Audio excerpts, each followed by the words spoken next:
Hello everyone, welcome to ZaranTech. In today's business world, managing payroll efficiently is crucial for organizations operating in the US and Canada. Today, we're diving into the intricacies of SAP HCM US and Canada payroll.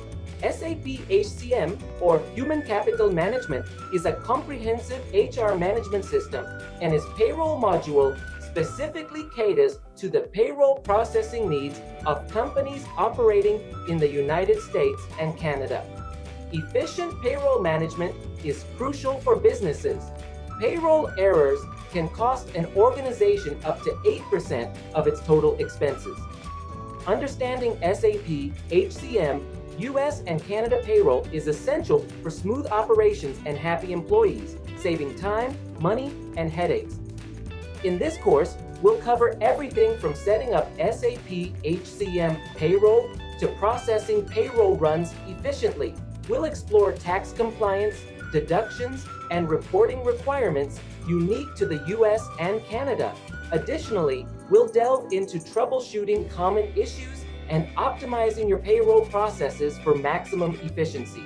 But before we begin, please subscribe to our YouTube channel and hit the bell icon to receive regular updates from us. Now, let us take a look at the agenda. Agenda 1. Introduction to ERP. 2.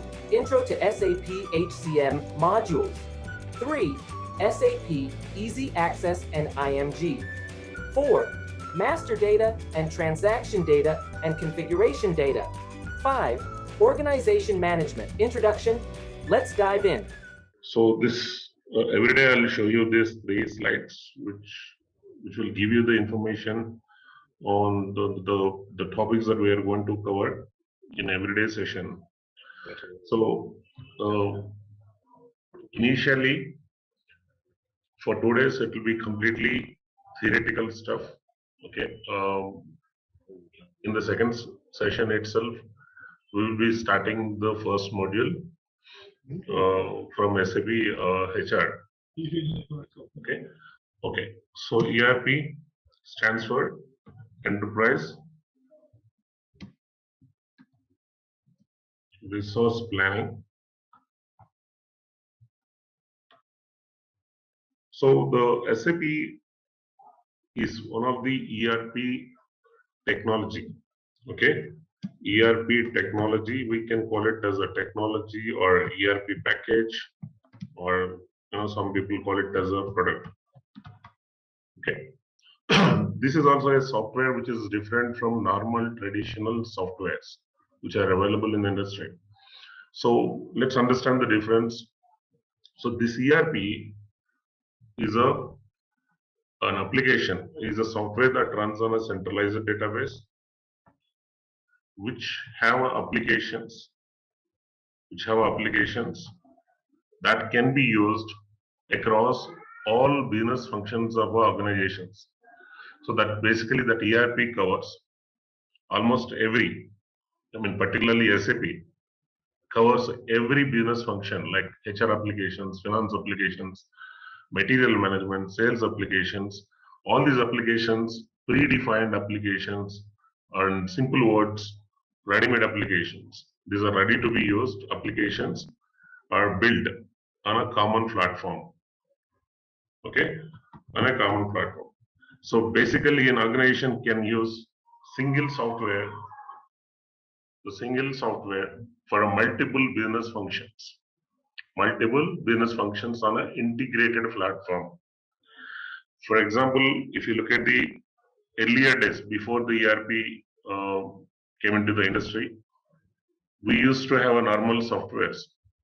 These softwares used to help us to automate certain activities, to make our job easy while handling the data and performing the data analysis, right?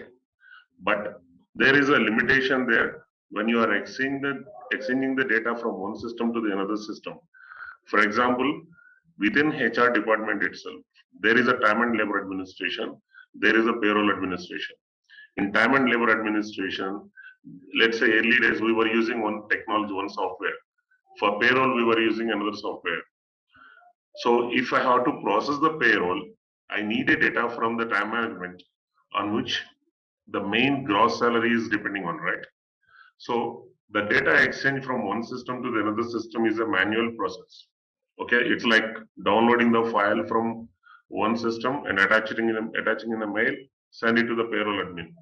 Now the payroll admin download that file, convert that file in such a way that can be loaded into the payroll system, and then perform a payroll runs, and then download payroll information and send it to the accounting admin, because the payroll data has to be shared to the accounting at the end of the day. So these technologies are independent, so the data has to be exchanged manually. So that limitation is avoided mainly in ERP applications. It's like when you load any data, be it employee data or a cost center data or a material data, okay, or any other data. If you load the data once into the ERP system, it is available for every business application that is built over here. For every business application that is built. So the HR application can use some finance functionalities. The finance application can use HR data. Okay. So there is no manual exchange of the data. So that's where the customers are, these companies going for the ERP implementations. So to avoid this manual exchange of the data, of course, the softwares are, giving us automated solution. But when it comes to the exchange of the data from one function to another function, one department to another department used to be a manual process. So the ERP is used particularly. So when the companies go for a ERP, so that is a main advantage that they get. Okay. So you do not have to exchange the data from one department to another department, one function to another function, because all business functions are on the common platform. So the HR applications are here, finance applications are here, and material management applications, sales applications, you name any business function, SAP has applications in it. Clear? So all these applications have been built on a programming language or a common platform, ABAP. So these applications are built on a programming language, ABAP. So these applications can interact with database. These applications can interact with any type of database. So basically, SAP applications are database independent applications. And earlier days, we used SQL databases, we used Oracle databases. Now SAP has its own databases called Sybase, HANA. So basically, SAP can interact with any type of databases, okay, with a basic SQL statements. Okay, so SAP is a database independent software. Okay, so ERP as an integrated platform where you can execute multiple business functionalities of an organization. That is the first advantage. An integrated business applications can be executed on a platform. The second advantage is these ERPs, if you talk about SAP, it is first developed in 1970s. And since then, it's been continuously upgraded according to the dynamic changes of the business in the different industries. Okay, so there is a continuous development, there are continuous version upgrades, there are continuous enhancement package upgrades. So business is a dynamic, so is SAP. Clear? So SAP is continuously developed for the last 30, 40 years. So we have a continuous updated applications available according to the present need of the business. Okay, so the ERPs are a package of ready-made applications.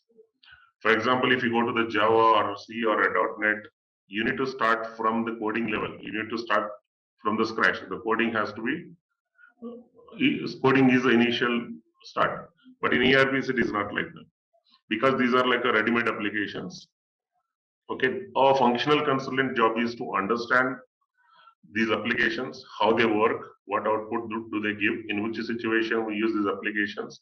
So the functional consultant main role is to understand the standard applications given by SAP. Okay, that is our main role. The developer role here this role, functional consultant, you see only in ERP industry. You don't see this in any other technologies. Okay, the role of a functional consultant is only in this ERP technologies. So because these are applications These applications are ready-made, I mean predefined. The moment you install SAP in the system, these applications, most of these applications are ready to be used. Okay, but we still need a developer. See, even if you are buying a ready-made jeans, you still need a developer for alterations, right? Okay, similarly here, the standard predefined application may not be entirely suitable to the client business rule or a requirement. So in such a case, we try all the ways to convince the client with the standard applications. If the client is not convinced, so the other alternative is what? We get a developer involved, and the developer is going to enhance the existing application or build a new custom application. So though it is a predefined package of a predefined applications, we can still enhance these business applications according to the need of the customer. So that is another advantage of ERP. So a package of ready-made applications, unlike the traditional softwares. The first one is the integration, okay, automatic integration. The second one, a package of ready-made applications which are continuously upgraded according to the present business needs and the present best practices followed by different companies in different industries. Yeah, that is the second advantage. Okay, and the third advantage is these applications are developed and upgraded so that the customer can make the best use of their key resources in the businesses. So these applications mainly focused on utilizing the main resources of any business. The key resources of any business is men, money, the machines, material, methods, or management, right? So these applications are useful to give them the analytical data, which will help them to make the best use of these resources. So these ERPs are built keeping this point in mind. These ERPs are built and being upgraded continuously, keeping the optimum utilization of resources. Okay, so when it comes to the men, we have a HR applications. When it comes to the money, we have a finance applications. When it comes to the material management, we have material management applications. So like various applications are mainly focusing on optimum utilization of that particular resources. So when the company using these tools make the best use of these resources, can increase their profit margins by reducing the average cost of the product. The average cost of the product. Okay, when these resources are utilized to optimum level, obviously the average cost of the product is reduced. When the average cost of the product is reduced, profit margin will be increased. So that is the main focus of the ERP technology. That's why these technologies are named as the ERP technologies. Enterprise resource planning softwares or enterprise resource planning packages. The ERP definition.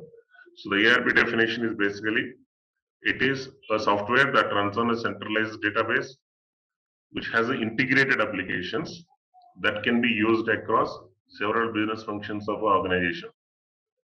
That is a simple definition of ERP. So SAP is one of the ERP technology which are available in the market and which is again a leading ERP technology.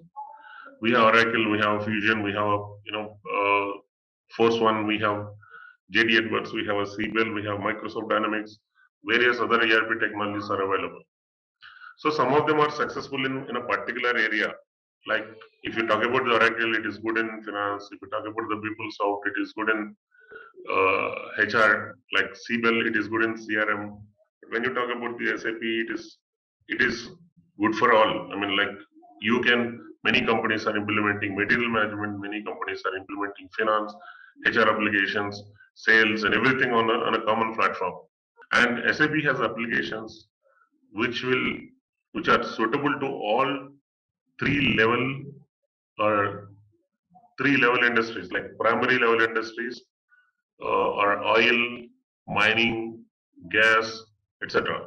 The second level companies like FMCG companies, even the third level like retail industries, retail companies. For all these three levels, SAP has a solutions in it. So that is why it is globally spreaded. Okay, and it is it has provided the country-specific solutions, okay, for more than 70 countries, okay. So it is globally spread application. Yeah, so that's about ERP introduction. The SAP architecture. So the next one, SAP architecture. So the present architecture of SAP is a 3-layer architecture. So it's like we have a development layer, a database layer. It is called database server, which can be located in a some other place, which we don't need to know where is it located. Generally, the customers keep this database server in a country or a place where they think the geographically safe. Because if the data is lost, everything is lost. So they keep this database server in one place. Okay, so that's where the data is stored. All the modules data is stored. Okay, then application servers can be multiple. Okay, so this application server, the database server IP is mapped to the application server. Sorry, the database server is mapped to the application servers. This is where the SAP applications are installed. Okay, so that it is mapped with the database server, so that this application can interact with the database for sending the data to and fro. Okay, so the same applications, the customized applications and the standard applications can also be copied to the another application server. You can have a number of application servers connected to the same database. Generally, why we need a multiple application servers? It's because, see, our presentation layers are here. I mean, the consultants, the users, okay, the functional consultants, the users, and the technical consultants. These are the presentation layer. We access SAP from the presentation systems, right? So nothing is installed on our system, okay, apart from SAP GUI application. The SAP GUI application, graphical user interface, one of the widely used method to access SAP screens, right? So our applications, these application server IPs are connected to our presentation systems. When the number of users are increased, so definitely the performance of the application might be slower, application server. So that's when the companies can go for another application server, so that the users can be spreaded between these two application servers, so that performance can be better. So these applications, this application server IP address is mapped over here. Okay, so to access these SAP applications, we need to install SAP GUI here. SAP small application called SAP GUI application, graphical user interface application, which is generally the job of SAP basis, SAP admin, who will take care of the GUI installation on the presentation system. Okay, there are two ways we can use SAP screens. One is SAP GUI, graphical user interface screen. Another one is a URL. Okay, so you can use a URL also to access SAP screens. Clear? So this application server IP is connected here. So the user ID and password is given to us. So we access these applications using our systems. These systems are called presentation systems. So this is a presentation layer. This is a presentation layer. So that's where the customer and the consultants use the system. I mean, they customize the applications. It's like we are connecting remotely. It's like a Gmail. So when we have a URL and user ID and password for the Gmail, we are able to access the Gmail through our mobile and the laptops. But the data is not stored in our system. It is stored where the data first moved through the servers, okay, application servers, and then it is placed in the database. Similarly, when you want to retrieve, when you have to download something from the Gmail, again, when you click on user interface, okay, download the data, for example, then that request goes through the application server, and then it goes to the database, get the data, and manage it in application server, and give it to us in the front end screen. So nothing is stored in our personal system, okay, but we are able to access every application. So this is called user interface.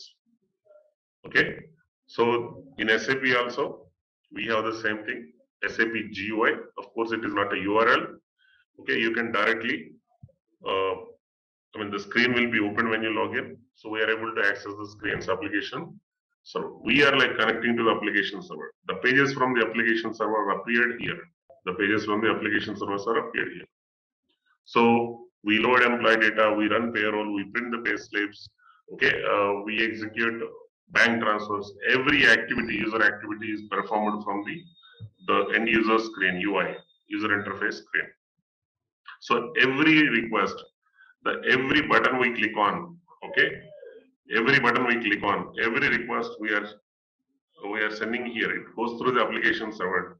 It goes through the application server. For example, if I enter the data, employee number, phone, ID, the first name, last name, gender, nationality, all these details. The moment I click on this button, okay, save, then in the background application get activated. So the command will be sent to the application server. So the command is what? Save. Okay, so then it reads the data that is entered here, and then it manipulates the data here in the application layer. Okay, it might convert or it might translate, whatever it is. Okay, it manipulates the data and pass it to the respective table in the database. Pass it to the respective table in the database. So this application server basically work like a communicator between the user and the database.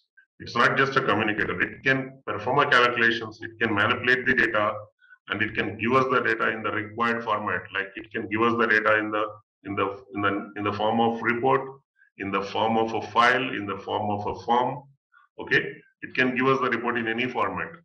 So the data is manipulated in the application layer only. Okay, so these applications read the user request and take the data from the front end screen and manage it or manipulate it in the application layer, pass the data to the database. At the same time, the user wants to have an employee list. For example, how many employees joined in the last year? He executes the respective application over here. Then, the moment he executes it, in the background, the respective program get activated. This program, okay, so the request is coming from so-and-so client. It takes that number and it goes to the database. It goes to the database and read the data from respective table, okay, and the data is imported into the application program memory and then manipulated here, and then after that show it to the user in the desired format. Okay, so this is how the application works. So the 3-layer architecture means, so this is a presentation layer. This is a presentation layer. That's where we access SAP from. Okay, this presentation layer is spread across, if it is a MNC, spread across all over the world, wherever the users are working from. So they can access SAP from their systems. Okay, and this application, this second one is application layer. So these servers are placed in some safe place. Okay, a database layer. So that's why the SAP is called 3-layer architecture. 3-layer architecture. The maintenance will be easy and it is safer. Okay, if anything happens to the one application server, you can rectify the type of disasters easily. You can take another server, copy the same applications here, route the users to this application server. Within 24 days, we can rectify this issue. When something happened to the database, so the application still exists here. We have, of course, the backup database. We immediately connect this IP address to these application servers. So any type of disasters we can handle easily within a 24 hours time. Okay. So the maintenance will be when you are using a multiple application servers, the performance will be easy. Performance will be good. Clear? The next one, yeah, introduction to the HCM modules. Again, so these modules can be divided into 2 groups. The HR and HCM modules can be divided into 2 groups. So the core modules and talent management modules. This is not a SAP classification, guys. Generally, when the client call it as a core modules, so these are the modules they have in mind. Organization management, we call it as a OM in shortcut. I'll explain what is OM, okay, in a minute. Personal administration and time management, payroll, and benefits. So this is PA shortcut. This is PT, personal time management. So this is like PY country. So like if it is USA, PY US, PY Canada, like this. The benefits HR Ben. Okay. So these are the modules, core modules. So basically the organization management talks about organization structure and hierarchy. So when I say organization structure, what comes in mind is a hierarchy. The hierarchy of org units, the hierarchy of positions, the hierarchy of positions and hierarchy of org units. So this is what organization structure, organization management is. We replicate the client's existing organization structure hierarchy into the SAP system. That's what the organization management module is. So it helps the system to understand the reporting structure which is used in the workflow. That is the first advantage of OM. Okay. So who is a manager to who? Who is a subordinate to which manager? So these things are understood by the system. When you have this organization structure in place, system understands what is a higher level object or unit, which is a lower level or unit, which is a higher level position, which is a lower level position, and the managers of every position, so that it can send the leave request, maybe the self-appraisal template. Okay, so these approvals can be handled by the system easily with the help of org structure. The second advantage of org structure is basically reporting, cost reporting. The companies perform this cost planning, budgeting, cost accounting, controlling based on the departments. Based on the departments. Cost planning. Cost planning means like a cost projection, like an estimation of the cost, so that they can be ready with the budget. Yeah. So that is a cost planning, which is done by based on the departments. And the departments are created in organization management. Yeah. Cost accounting. Budgeting means cost allocation, amount allocation to each department, so that the manager of the department is responsible for distributing that budget among the employees of the department. Budgeting. So after budgeting, the company spend. We spend the amount, the budget amount, okay, for the salaries or other expense. After spending, what is the next step? Accounting. Cost accounting is also based on the department. Okay, we can get a report based on the department wise. And controlling means cost center data. So the expenses incurred in a department is reported based on the departments and positions. So unless we have the departments in place, we will not be able to execute these things based on departments. So the departmental wise data is not available. We have a reporting in other ways, but I want to know the cost and budget, okay, everything is based on the departments. So if we have that in our scope, we need to implement OM. Otherwise, it is not required. Okay. The third thing, we have the recruitment. So what is recruitment module like? Like filling the vacant positions. So vacant positions are created where again in organization management. A position is a vacant or filled is again in an organization management. So if we have a recruitment module in a scope, then we have to have organization management implemented, because that's where the positions are created, jobs are created. Okay. So these are the advantages of organization management implementation. Okay. Any question on this module? Okay. The next one, PA, personal administration. Personal administration is a platform to manage the employee data. It can be employee personal information, employment information, employee pay information, benefit information, employee time information. Okay, so it is a platform where the employee data is managed. So SAP has provided multiple ways of managing the employee data, multiple screens and multiple options for us to manage the employee data. You can upload the data and you can retrieve the data from the system. So that's what personal administration is. It is a platform to maintain the employee data, and it is a mandatory platform for everyone to start payroll learning, to start learning the payroll, to start learning the time management, to start learning the benefits. Any employee dependent modules, if you want to learn, you need to start with a PA, because be it a payroll data or a time data or benefits data, every employee data is handled on platform PA. So without knowing the PA, personal administration, we will not be able to learn the employee dependent modules. Okay. So the employee data is divided into the structures, further divided into the structures. How do we create these structures? After creating the structures, how do we hire an employee? How do you run the employment lifecycle events such as the hiring, promotion, transfer, rehiring, termination, etc. These all the things are performed.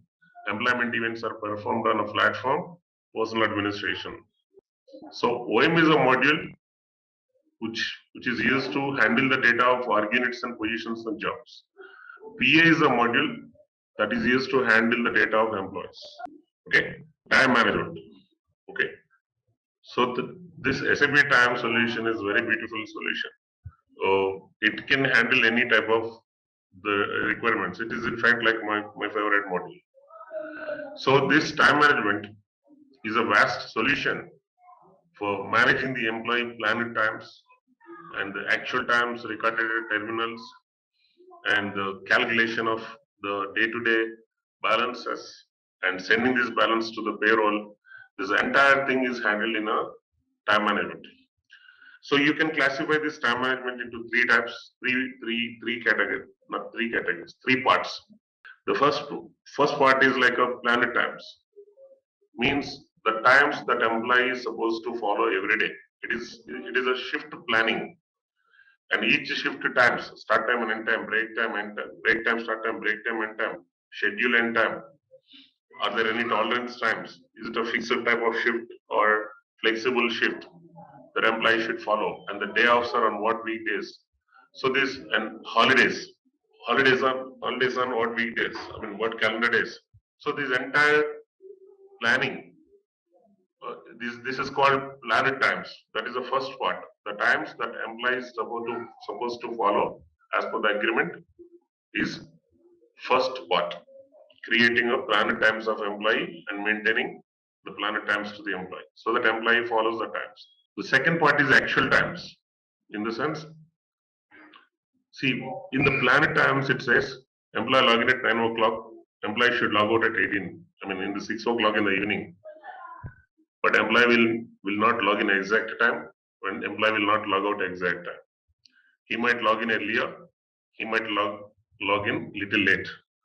The same time he might log out, okay, earlier or late.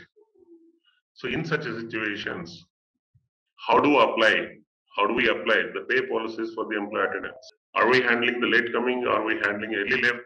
Are we handling any unjustified times during the plan working times? Okay, so this is called actual times.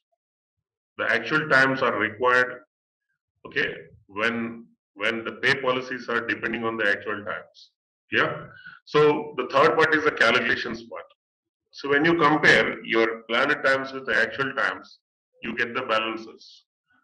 So that balances determine the gross of an employee. The balances means numbers, like regular working hours are how many, overtime hours are how many, late coming hours are how many, paid absence hours or unpaid absence hours, extra overtime hours are how many. So these calculations are arrived based on the plan working times versus the actual times recorded. So these three, so the time management can be divided as of these three parts. Okay, the planned times that employee is supposed to follow, actual times employee actually recorded a time terminal. The third thing, time balances calculation.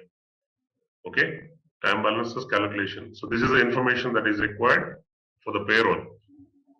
So that's the time management, guys.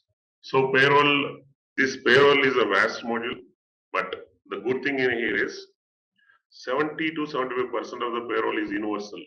Okay, it's like the skeleton of the human body is same, right, for everyone. Only the external features are different. Similarly, the SAP payroll, standard global payroll, 75% is same. If you are strong at that 75% part, okay, any country you can explore on your own. So that 75% part includes every common payroll practices like payslip printing, bank file generation, posting, calculation of the gross salary, calculation of the net salary, salary proration, and absence valuation. These things are common in any country, right? Okay, when you talk about the payroll, without these things, okay, there is no payroll. Absence valuation, salary proration, gross part, net part, payslip printing, bank file generation, check printing, posting to finance. So this skeleton is same for all the countries. So if one person learns the payroll for one country, that means he learned 75% of all other countries. The only 25 to 30% is a country specific calculations. So in some countries, this country specific part will be less. Like in the Middle East, it is very less. In India, it is very vast. India and USA also, it is vast. Clear? So the country to country, the complexity of that country specific topics are, it's depending. So that part we need to learn additionally. So I learned some of the countries after I'm assigned with that particular country. For example, Thailand and Malaysia and Singapore. Without knowledge, I directly involved into that projects. And within a 3 weeks of time, by reading the SAP library and the SAP service marketplace documents, notes, and everything, I learned them on my own. So it takes normally 3 to 4 weeks to get some knowledge on any country, that we have to work on. But the main important part is be strong at the standard part of the payroll. So that is what I cover first before I cover any country. So I don't directly jump into the US payroll or Canada payroll. First, I explain the standard global payroll topics which everyone need to be strong at. The country specific part, if you know the taxation process, and I don't think this is a difficult thing to learn. You can learn these things, and all of these things I learned on my own by going through the library and doing some R&D in the system. SAP is a solution with very good documentation. A field-wise documentation is available. You might have already seen it. Okay, if I don't understand any field, so first thing I start with the English dictionary. What is the meaning of this field first? Generic meaning of this terminology. After that, I read the documentation of SAP, and then after that, I start putting the data into that field, and then do some R&D. So it give an error. So error is learning. Error is the learning. Error is the only way that we can learn SAP. Okay. So if you get the error and you fix that error, and it will stay in your memory forever. But if you don't get the error, if you directly execute it the first time, it doesn't stay in your memory. If you get the error, if you fix it, if anyone asks you, you can immediately go to this table and then you do this. It works. So error is the only way we can learn SAP. Yeah, we should get the errors and we should fix them. Okay, so that we will remember them. You don't need much practice in that case. So we get errors and we continue R&D. We fix that errors. We continue getting the errors again. We fix them. That's how we learn it. Okay. So to learn this payroll, you need to have some knowledge on the payroll. Without knowing the expected result, without having a expected result in mind. So what output SAP has given is a correct or wrong, you will not be able to identify. If SAP payroll is giving you the net salary, right? Unless you have a net salary in mind, or unless you are able to calculate net salary on your own, you will not be able to justify SAP result, right? Whether it is correct or wrong. So first thing, if we are learning a payroll, SAP payroll means we should have some knowledge on the generic SAP payroll process. How the gross is calculated, how the gross is prorated when absence is applied, how the gross is prorated when employee joined in mid-month. These things we need to be strong at first. We should be able to calculate these things on an Excel sheet first. If you are able to calculate it on an Excel sheet, then you will expect the same thing in SAP. If SAP is not giving the same, then you will see where the error is. It is in your Excel sheet or in SAP. Okay, so you'll be able to justify it. So payroll requires some knowledge. Okay. So the next one is the benefits. These benefits are there everywhere in every country.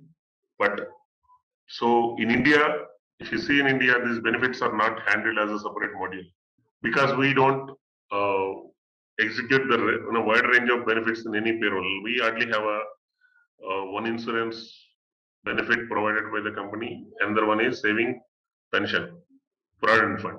So which can be handled as a part of payroll. So, but in some of the countries, this benefit administration is vast. Okay, there are a lot of number of benefit providers, and each provider will provide a various benefit plans to their employees, like health plans, insurance plans, and savings plans. Okay, the stock plans, number of plans provided to their employees, so that the employee, based on his eligibility, he will enroll himself in the plans provided. So based on his enrollment, the payroll automatically identify the cost of the plan and deduct that cost from the payroll. So the benefit administration is very closely associated with the payroll administration. So benefits is considered as a one particular business function, like a payroll and a time in various countries. Like USA, it is vast. So benefit administration requires a separate benefit consultant again. Okay, it is a separate knowledge. So benefit customization is one thing, benefit integration is another thing with the payroll. Okay, so not in India, and in most of the Asia Pacific countries do not have this benefits concept, but UK, Canada, USA, these countries have a benefits as a separate module and need to be integrated with the payroll, so that when the payroll is run, it identifies what plans that does the employee is enrolled himself in. Okay, he might choose a plan for himself, for his spouse, for his dependents. Depending on the option that he chooses, the cost will be deducted from the payroll automatically. Okay, so this is the core HR mod. These are the core HR modules. So the talent management modules are talent acquisition, guys. So talent acquisition means what? Recruitment. So SAP has the older and absolute module, recruitment module. That's the older one, and it is not good for the customers, and it is not a successful module in SAP. Later, SAP has come up with the e-recruitment. Okay, e-recruitment, latest solution of SAP. This is the latest solution of SAP for the recruitment guys. Okay, e-recruitment means portal-based recruitment module, like wherein applicant can enroll himself in the portal. He can create his own profile in the portal, and it is stored in the company's database automatically. So the recruitment executive no need to take the data, enter the data manually. So that's how the e-recruitment works. So it is giving the portal access to the applicants. Like we have a company recruitment portals. We have seen nowadays most of the companies are giving their own portals in which we can enroll ourselves. The user ID password will be given to us. We can create our own profile and see what are the job positions. And so this is a recruitment module. Again, SAP is promoting the SuccessFactors recruitment and onboarding for the recruitment module. Unless the client does not want to go for cloud application, okay, SAP is offering the recruitment, SuccessFactors recruitment and onboarding. If client wants to use on-premises model, then the SAP suggests the e-recruitment solution. Okay, so it requires the enterprise portal knowledge. It requires some enterprise portal knowledge, not just a SAP recruitment configuration. Okay, anyone who works on the talent management module, they need the portal-based knowledge. How do we create the roles in the portal, the pages and services in the portal? How do we map the services to the SAP services, SAP configurations? These things are required. So some portal knowledge also required to get into this e-recruitment. This is the talent acquisition. Okay. So next, talent measuring means performance management system. Okay, PMS. So that's why these appraisal templates are created and released to the employees. So that employees submit their self-appraisal. As soon as they submit self-appraisal, it goes to the manager for the approval. They have a discussion. After that, they give a final rating. The employee acknowledge it, and then it goes to the third level like this. This performance management system is used to measure the performance, talent measuring. So There may be review periods, 2 periods or 1 period in a year. Okay, so these appraisal templates are initiated. So this solution provide the customers to create various types of appraisal templates, like objective setting appraisal, peer appraisals, 360 degrees appraisals. Various templates can be created using this PMS one. Okay, and the next one, so talent acquisition and the talent measuring, and then talent improvising means LSO, learning solutions. So which is basically the solution for the training and development or learning and development. So the companies give a training to their associate to improve their skills in a particular area, okay, so that they can make the best use of these resources. Clear? They can improvise their technical skills by, see, these corporate trainings and all part of the LSOs, learning solutions. So this SAP has given a solution LSO for handling the training and development in the companies. Okay, so this is being an important area for all big companies. There is a separate department in the companies which is called learning. So they use this LSO solution. Okay, so there are live trainings, there are recorded trainings, there are documents, there is attendance tracking, there is a post evaluation test. All these things are handled in a training and event management model. I mean this LSO. Okay, so there are some mandatory trainings, there are some optional trainings. Okay, and there are trainings enrolled by your manager for yourself. Like you must go through this training. Okay, so the manager can enroll as a part of your appraisal discussions. So this LSO provide the tools to handle this training management. Okay, the next one, talent retaining. So how the talent is retained? Compensation management. So enterprise compensation management. This is basically to mainly three things, guys, in this. One is salary increments, identifying the increment, determining the increment for an associate is ECM, and variable pay. The second thing is variable pay part of it. So the eligibility of a variable pay, how much percentage this employee is eligible, okay? And another thing here in this is stock allocations.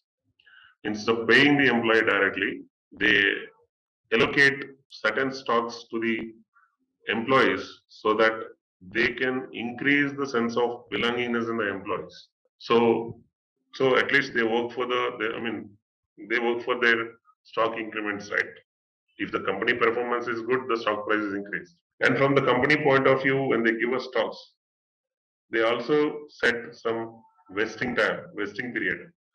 The vesting period is like minimum you have to be in the company for 1 year at least to take 100% of the stock, to sell out your 100% of the stock.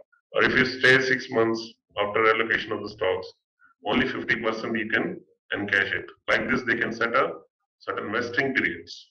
So with that strategy, this companies go for this compensation by paying the stocks, by giving the stocks to the employees.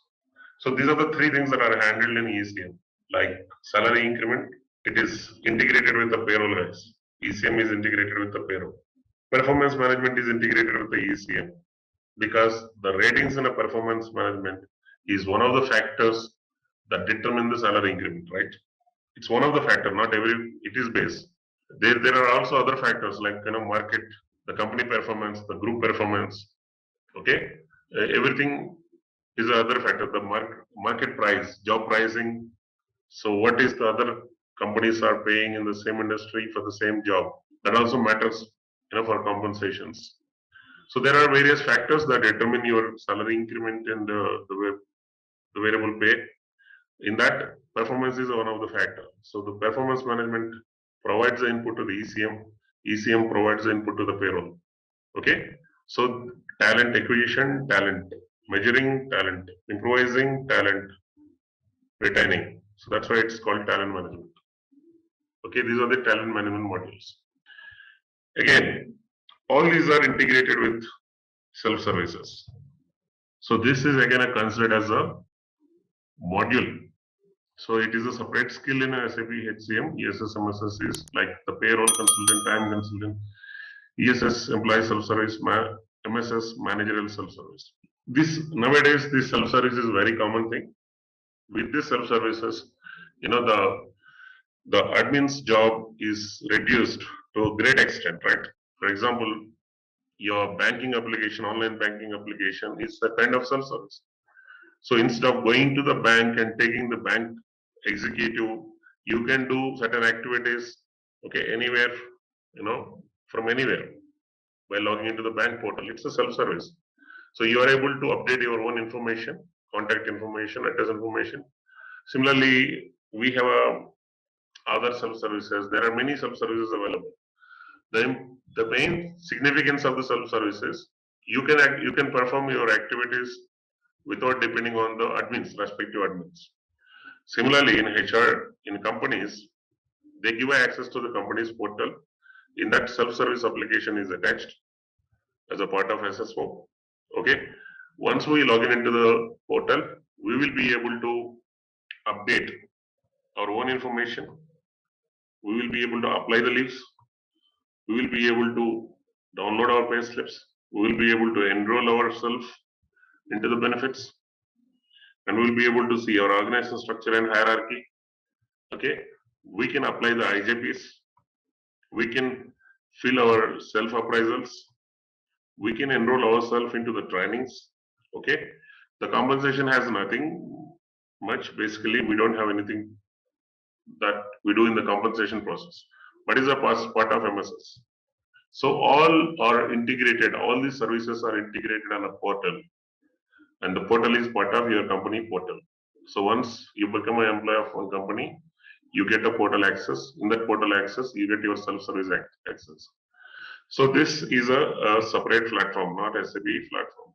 SAP has its own portal, but this portal can be from any technology based, like Java portals or any other portal can be integrated with the SAP platform based.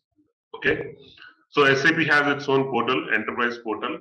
Okay, so the person who is working on this ESS MSS, they have a good knowledge on the portal administration first. The portal, again in the portal, there is a functional side of it, there is a technical side of it. Okay, there is a functional side of it, technical side of it. Functional side, we do the mapping, like services are mapped to the pages are mapped to the roles, etc. So this mapping is done from the functional point of view.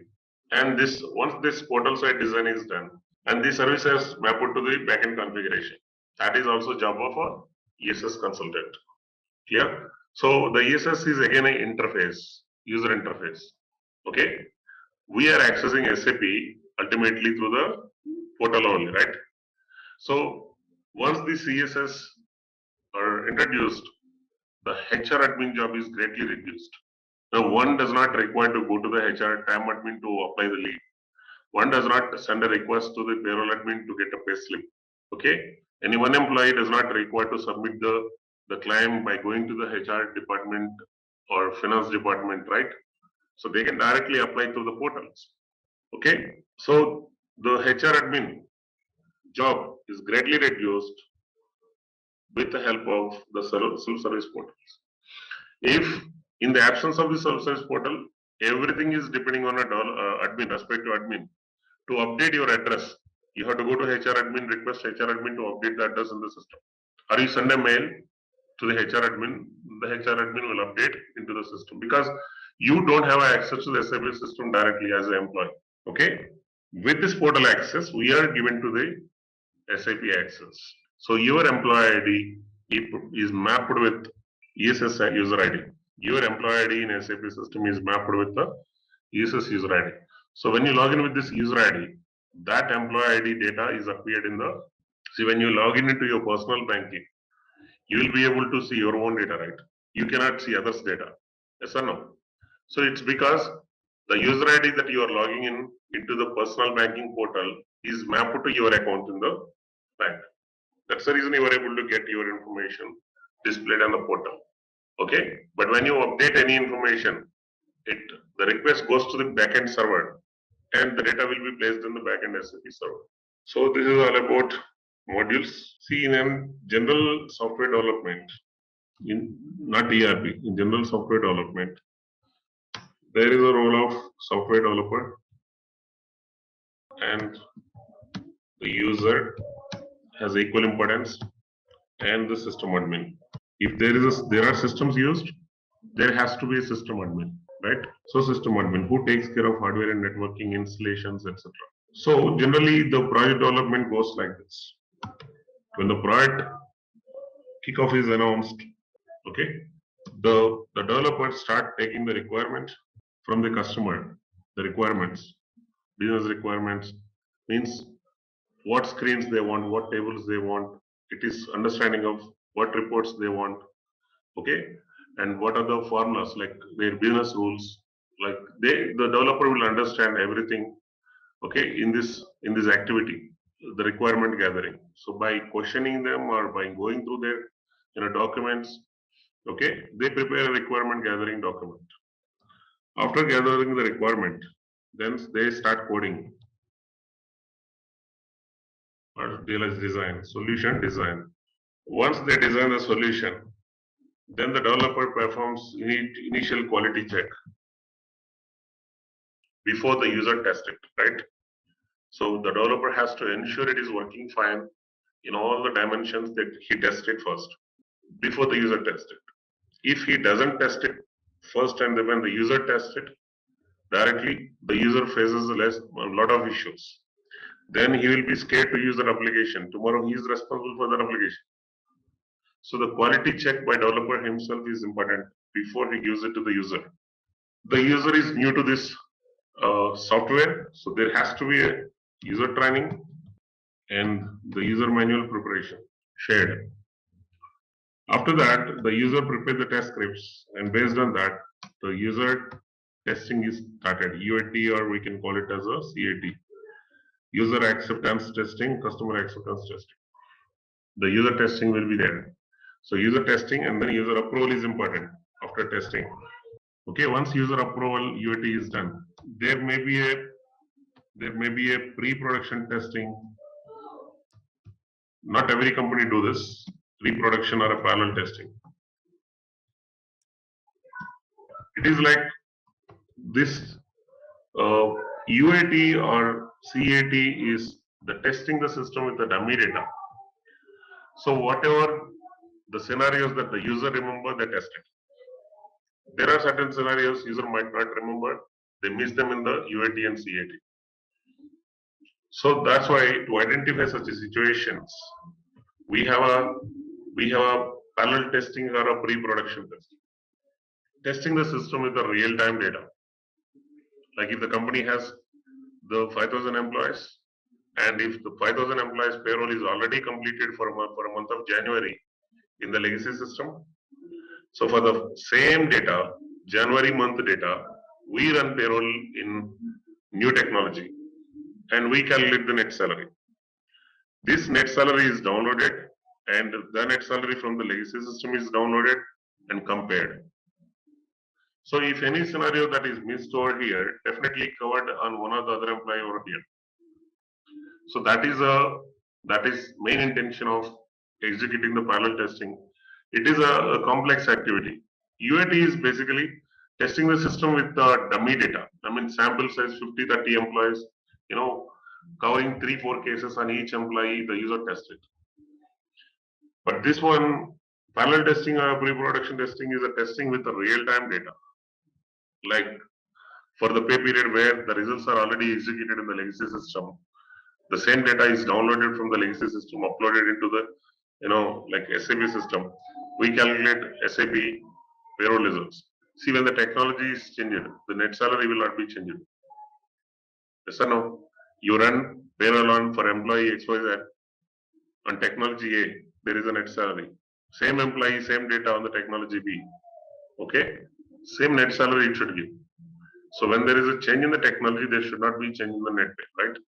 So on that basis, we do this parallel testing. So if there is a $1, I mean, just a 1 rupee or 2 rupee differences, we ignore them. If there is a huge difference, take that cases, start analyzing that cases. So if there is a scenario that is missed out here, definitely covered on one or the other employee over here, right? So I'm just talking about SAP way, but generally this testing will be there in some of uh, the project methodologies. Okay, in some methodologies it is not used. And data migration. So when there is a technology change, there is always a data migration, right? There has to be a data transferred from the legacy system to the new system. So data migration is a compulsory activity. See, when the testing is done, you keep this solution in a production system. The solution is not a data. Solution is like a formula. But where is the data? On whom you are applying that formula? Employees, right? But where are the employees in the production system? There are no employees. So the employees are residing where in the legacy system. So download the data from the legacy system into and convert that into the format that is loaded into SAP system or new system. So there is always a conversion required. You can't load the data as it is. Okay, the structure of the data in the new system may be different from the structure of the data in their old system. So the data conversion manually done generally. Then in this new system there are interfaces. Every technology provides you the two options. One option, individual record creation and change. Individual record, like individual employee record, individual record creation, individual correction. Second one is mass correction or mass creation. Any technology will provide you these two options. Okay. So if I have to handle 5,000 employees data, definitely I cannot do it individually. Right? So we need a program which is used to select the file with the data in a specific format, and then on the click of execution, the data is placed in the database automatically. So that's called interfaces. Okay, interfaces are common in any technology. These interfaces are two ways: inbound, outbound. Inbound, outbound. Inbound interface is to upload the data from external system to the current system. Outbound interface, generally we download the data from current system to our local desktop or to the third party system. So the data migration require the interfaces, it cannot be done manually. So data migration is another activity. Once data is migrated in the production, then live means start using these applications. Okay, start using these applications for the day-to-day business activities of the customer in a production. Then there is a warranty period. Warranty period. Post-live support as per the initial agreement. So in any technology, in any software development, can we avoid any of these activities? Any one of these activities? No, right? Maybe the jargon that they use different, the terminology that they use is different. But ultimately the activities remain same. Requirement gathering should be there, solution designing, quality check, user training. Okay? So these things have to be followed at any cost, whatever the methodology is. Yes or no? In one way or the other way. In case of ERP, ERP is what? It is a package of ready-made applications. It is a package of ready-made applications.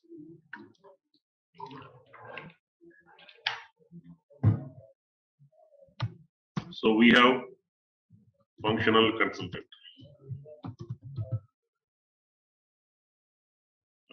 technical consultant, sorry, and admins, system admins.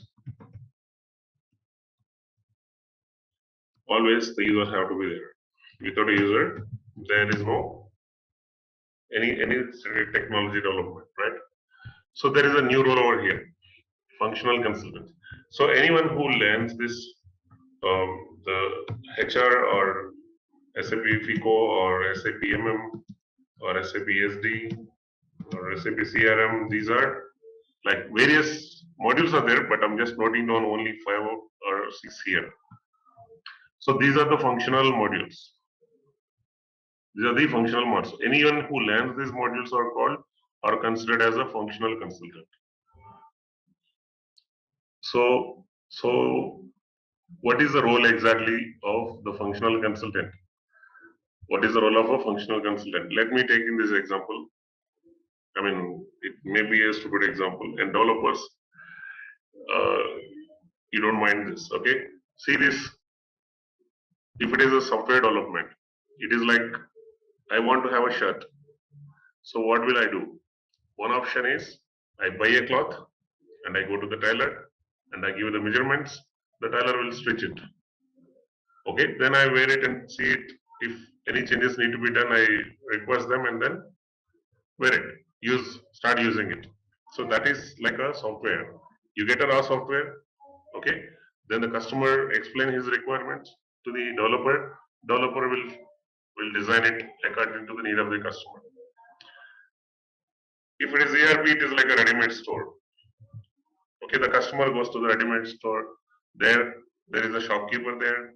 The shopkeeper should know what is there in the store, what is not there in the store, which item is available in which shell, which area in the shop. So he needs to have a complete knowledge on the store first. That shopkeeper interact with the customer and understand his requirements. Okay, based on his requirements, he goes to the store and bring all the items. Okay, based on his need and show it to him. Then the user pick them. If the item is not available, what the customer is asking is not available, then the shopkeeper will tell him that it is not there. I can show you some alternatives. So that shopkeeper job is the functional consultant job. The functional consultant should understand how these applications in the standard SAP system work.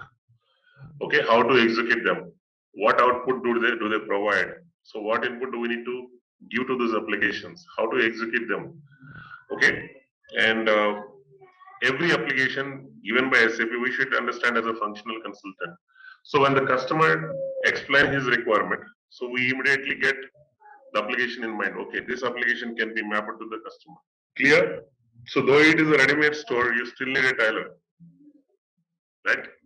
For alterations. So we still need a developer. Okay.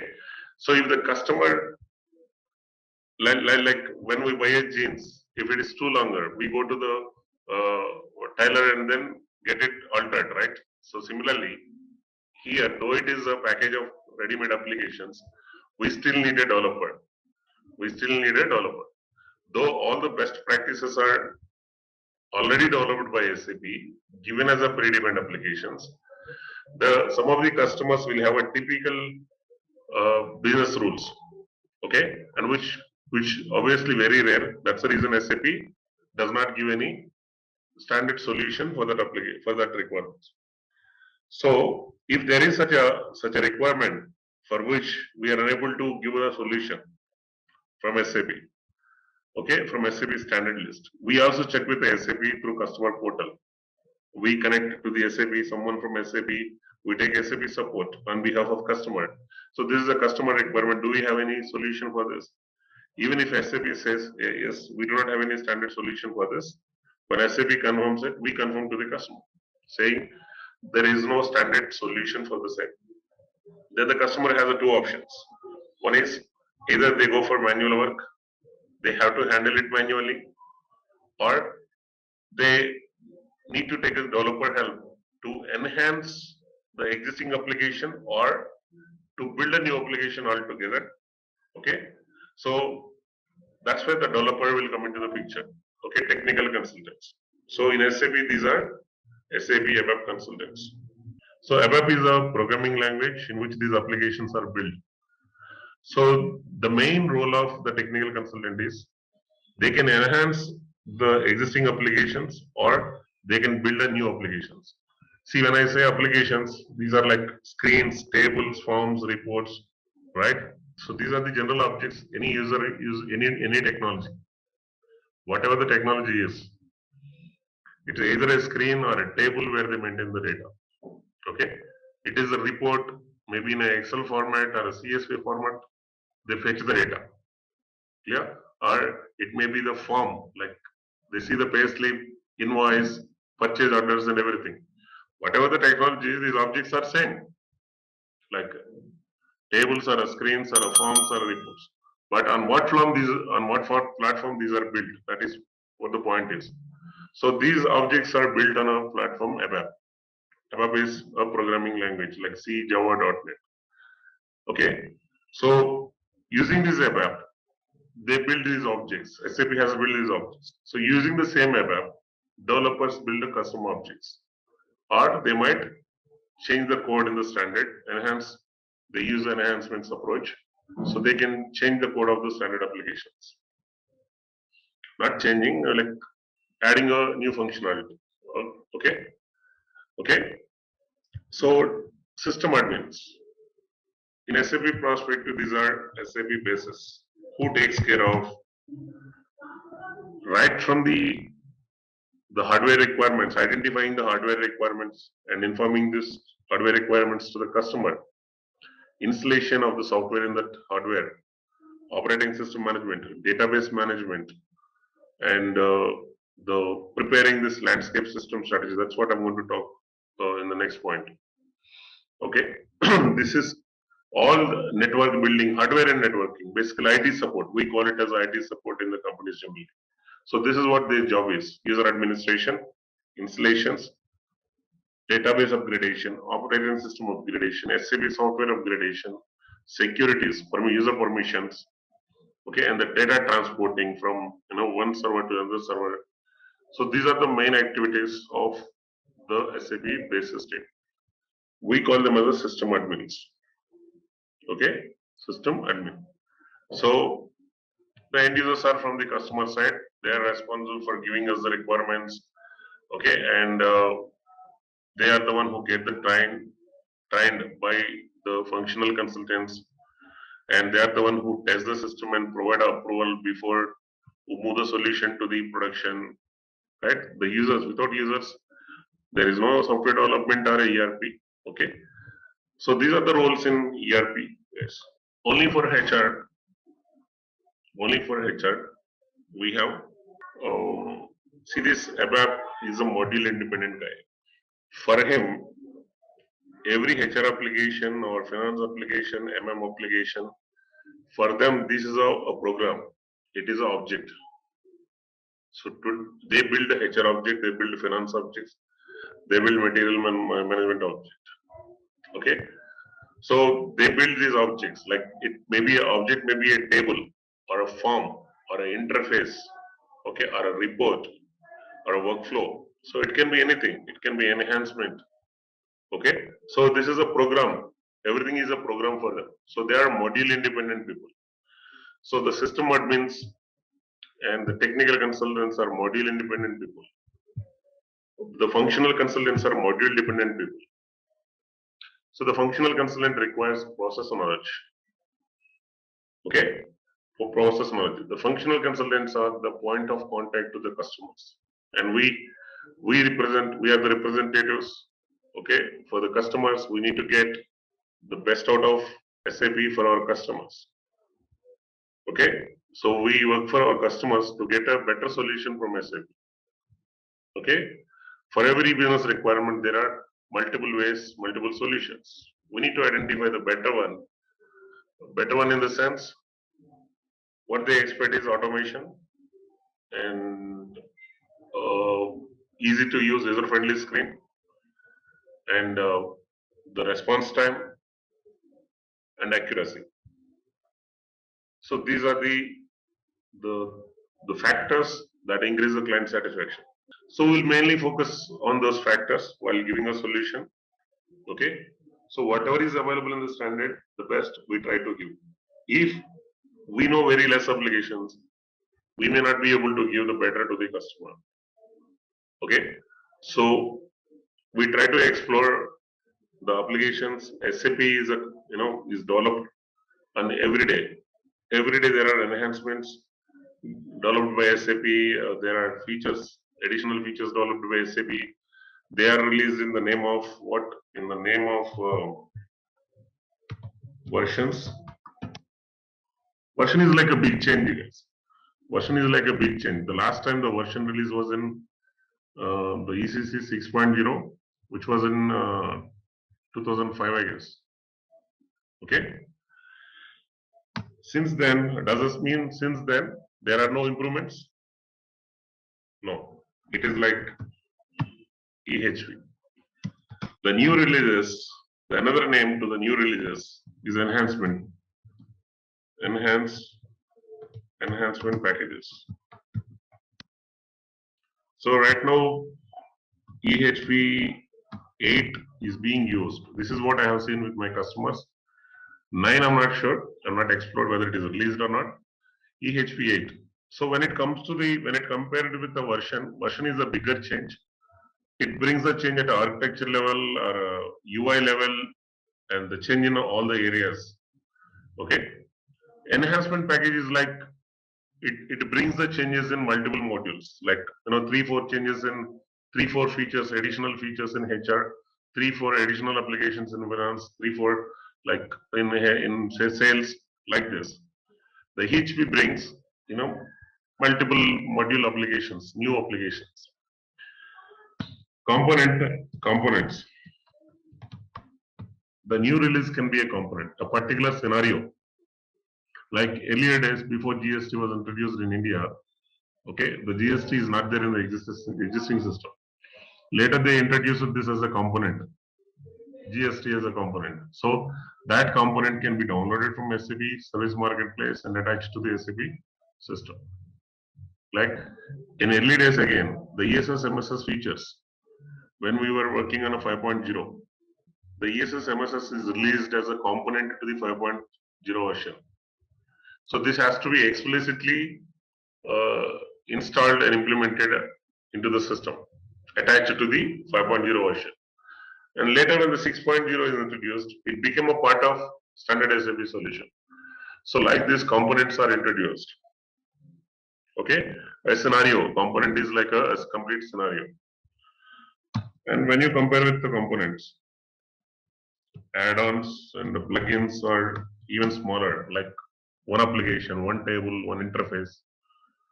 Okay, so these are add-ons and plugins. So SAP new releases are with this technology space.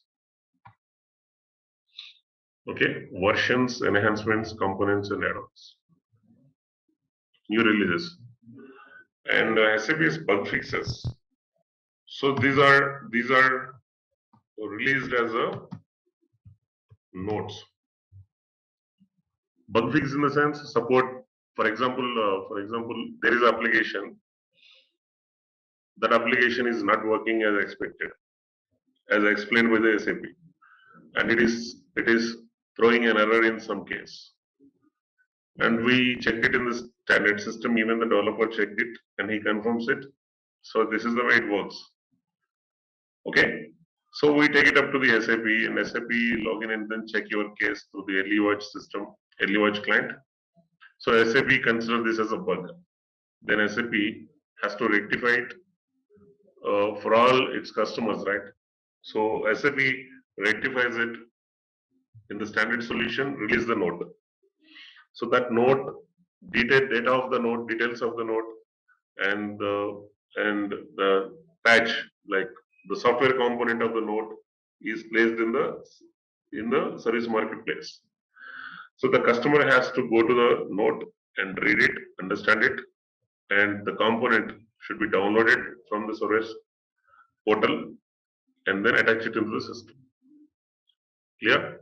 So the note can be a bug fix, the note can be a change. For example, the Union Government of India changes the tax slabs.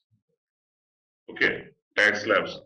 So these slabs have to be changed in the standard SAP solution for all its SAP customers in India. So what they do, they release a note. A note is something which can be implemented by a basis, or a note is something which has to be implemented by a developer, or a note may be something which can be implemented by a functional consultant himself. The complete information on the note is explained in SAP service portal. So read that, understand who has to do what to implement this note, and implement if it is required. Okay. So the tax labs are implemented automatically when this note is applied. A set of nodes and the dependent nodes and set of nodes are called support packs. Okay, so when you implement the support pack, all the nodes in the support pack are implemented by default. Or if you want only a particular node to be implemented, you can go for that particular node. Okay. When certain components are implemented, the support packs are already available and the nodes are available when a component is updated. So the bug fixes and changes can be in the name of nodes in the support packs by SAP. So the information on this completely you can find it in SAP Service Marketplace. Okay, so yeah, we have projects. We have an implementation. So one is the implementation project, and the one is support and maintenance,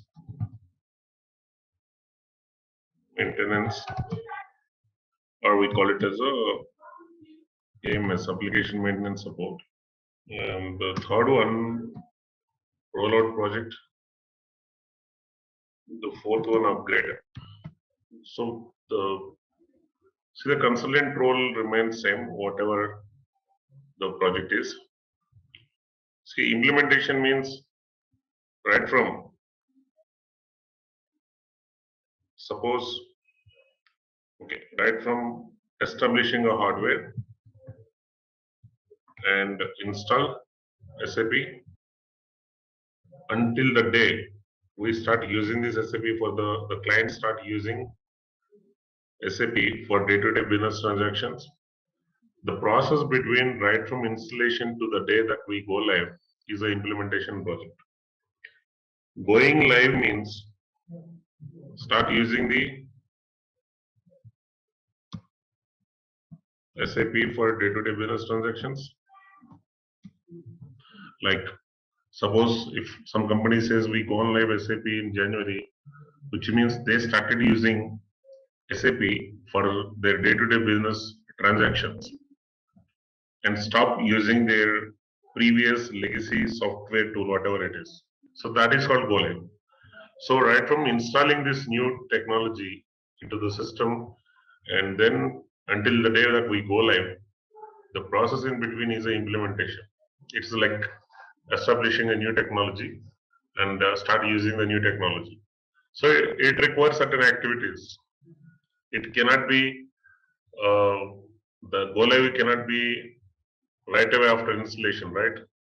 Okay, there are certain activities, okay, we need to take care, then only we can go live. For example, in any software development, we have, as I said, the same activity I'm listing here as requirement and solution design, and then quality check, and then user training, and the manuals prepared. User manuals are prepared, and then user testing, and then pre-production testing, data migration. That's it. So any software requires these activities, be it ERP or normal traditional software. Any software requires these activities. In case of ERP also, these activities remain same. The only thing is,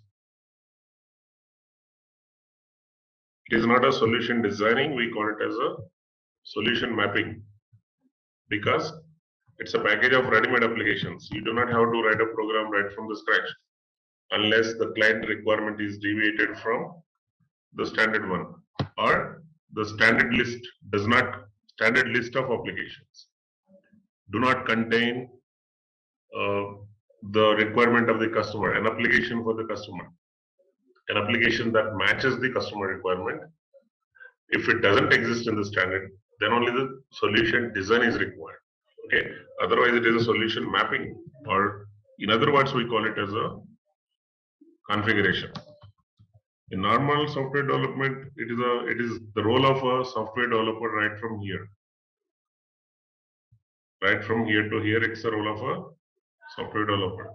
In ERP, right from here to here, it is the role of a functional consultant. It is a functional consultant who takes the requirement from the customer and then document it and sign off and get the sign off by the client. And then solutions are already in place, applications are ready to be used. Okay, so we maintain the data, the enterprise data, policies data, structures data into the system. That is called configuration. So you will come to know what is the configuration maybe in the next session completely. Config means what is that we do. And then, so this part in SAP, it is called business blueprinting. It is a document, or we consider it as an agreement between the customer, client, and the consulting company. Okay, it contains the total list of business requirements. It contains a total list of business requirements and agreed by the customer. So it's like the client sign off because he is agreeing that these are my all my 100% requirements. Tomorrow I'm not going to change them. From the consultant side, he should sign it off that he is promising the solution in SAP. It's like a solution plan also in SAP. So both the parties must sign off on this business blueprint, and then we get access to the system. Okay, then we start working on configuration. We call it as a configuration is a part of realization phase. Okay, so in this realization only, this QA quality check is called in SAP environment, it is called unit testing. All right, let's test your knowledge. Here's a question for you. Which of the following is not a standard payroll area in SAP HCM payroll for the US and Canada? Option A, C100, Canada. Option B, U100, United States. Option C, U200, California. Option D, U300, New York. Take a moment to think, and when you're ready, choose the correct option. Remember, each choice holds a key to unlocking the answer. Good luck. Type the correct answer in the comment section. So it is a testing that is done by the functional consultant himself. Every scenario that we map should be tested thoroughly at this stage from all the dimensions. See, for example, when they say, clients say, for the employee who is in a grade 1 and level 2, the salary is $5,000 per month. That is the requirement of the customer. Okay, so we hire an employee with a grade 1 and level 2, and we see if 5,000 is maintained or not on the table. That is a straight testing, direct testing. The other testings that we need to do is, what if employee takes unpaid leave? What if employee takes a paid leave? What if employee joins in the mid-month? What if employee is terminated in the mid-month? What if employee takes a full month unpaid leave? What if employee's salary increases in the mid-month? So all these scenarios have a different outputs, right? Okay, and all these scenarios, no two clients follow same method and same formulas. Yes or no? So that's where we gather the requirement. Okay, in this situation, how the salary has to be prorated. In case of termination in the mid-month, how the salary has to be prorated. All these testings should be done from our side. Initially, these scenarios must be part of blueprint. The client will give us the formulas. So the same scenarios will be tested thoroughly here during the unit testing. We need to ensure while end user testing it, he says he faces the less number of issues. If the unit testing is not done properly, when it goes to the end user, then the UAT takes a longer time, and there may be escalations as well when the user testing it. So we rectify all issues possible based on our understanding. We have a 2B blueprint, which is a base for testing, and we test it as a functional consultant. Now, so user manuals are required. There are templates because SAP is like a uniform solution, right? So every company has this user manual templates. We modify wherever it is required and give it to the customers. It should explain right from logging in, and how they maintain the data, how the salaries are executed, salary calculation is executed, how pay slips are printed. Everything should be part of these user manuals. The users perform the testing based on the test scripts prepared by themselves. And if they see any issue, they raise it to the consultant. The consultant has to fix it. So there are two reasons for any issue, either a data issue or a configuration issue. Data issue is something that should be rectified by the user himself because he entered a wrong data that is resulting in issue. It is not a solution design issue. It is a data issue. When it is a configuration issue, definitely that situation occurs for more employees, more cases. Clear? Okay, so that is one way we can come to conclusion initially. Is it a config issue or a data issue? If it happens to one individual, most probably it is not all the times. Most of the times it is a data issue. If it is happening to the multiple employees, most probably it is configuration issue. Most of the times. So the consultant can log into the system, actually see the issue. We can see the issue on one employee and identify that issue and fix it. So this cycle will be repeated until the last scenario is tested and working fine. Until the last scenario tested and working fine, this cycle is repeated. The user testing. So once all the testing is done,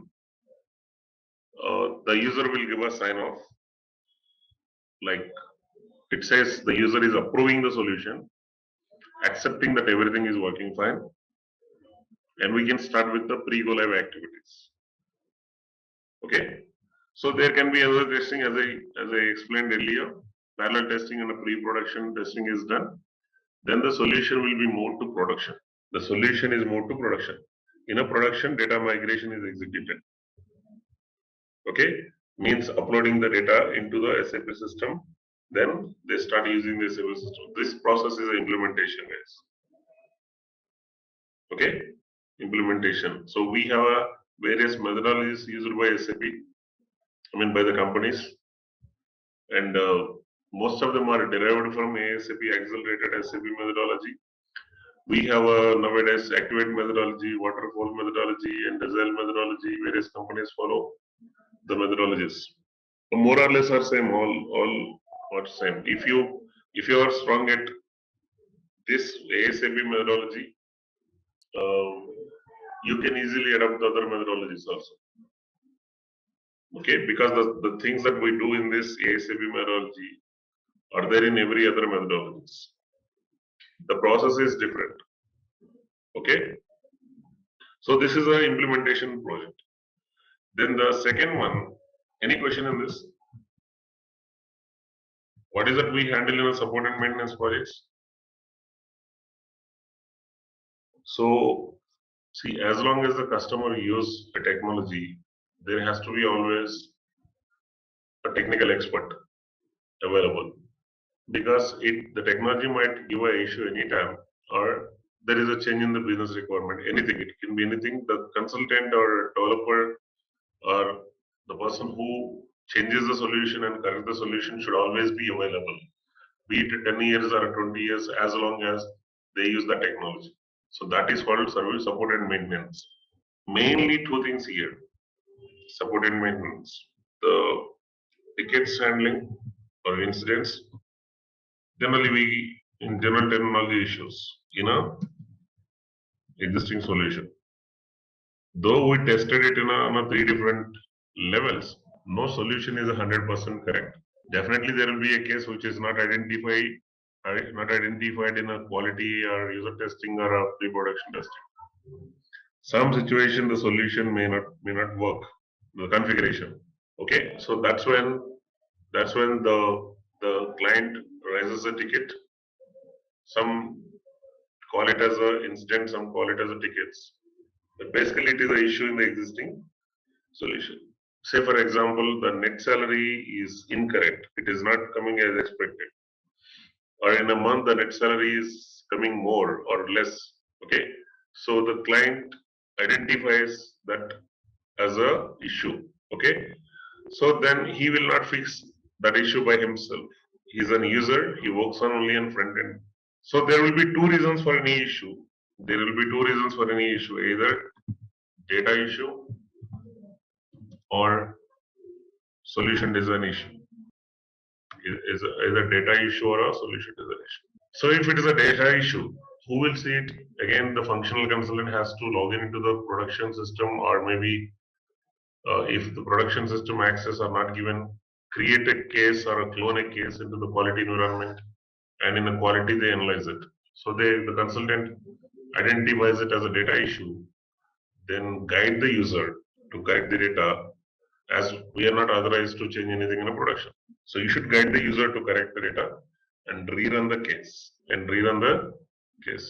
So that is, if that is a data issue case. If it is a solution design issue, okay, so the configuration issue, then we go back to the development system and correct the solution, okay, and you test it. All the activities are performed again, like quality check initially. We test it initially in the development itself from our side. If it is working, then move it to the quality. Ask the user to test it and confirm it. So user tests it and confirms it. With that approval, move the correction to the production system. So this quality development production is part of landscape system strategy topic, which I'm going to explain you in a few minutes. Okay. So the configuration issue has to go through this process. Go to the development, correct the solution. You test it from your side as a consultant and keep it in a quality system. Ask the user to test it and confirms it. He tests it and confirms and approve it. With that approval, correction is moved to the production. So we ask the user to rerun it. In the production, when he reruns it, if it is fixed, he closes the ticket. So basically, ticket handling is what we do in a support and maintenance. First thing. The second thing is a change request. Business is very dynamic. It is particularly HR policies are even more dynamic. Okay, anytime, almost definitely, like Government of India changing the union rules, tax rules, central tax rules every year.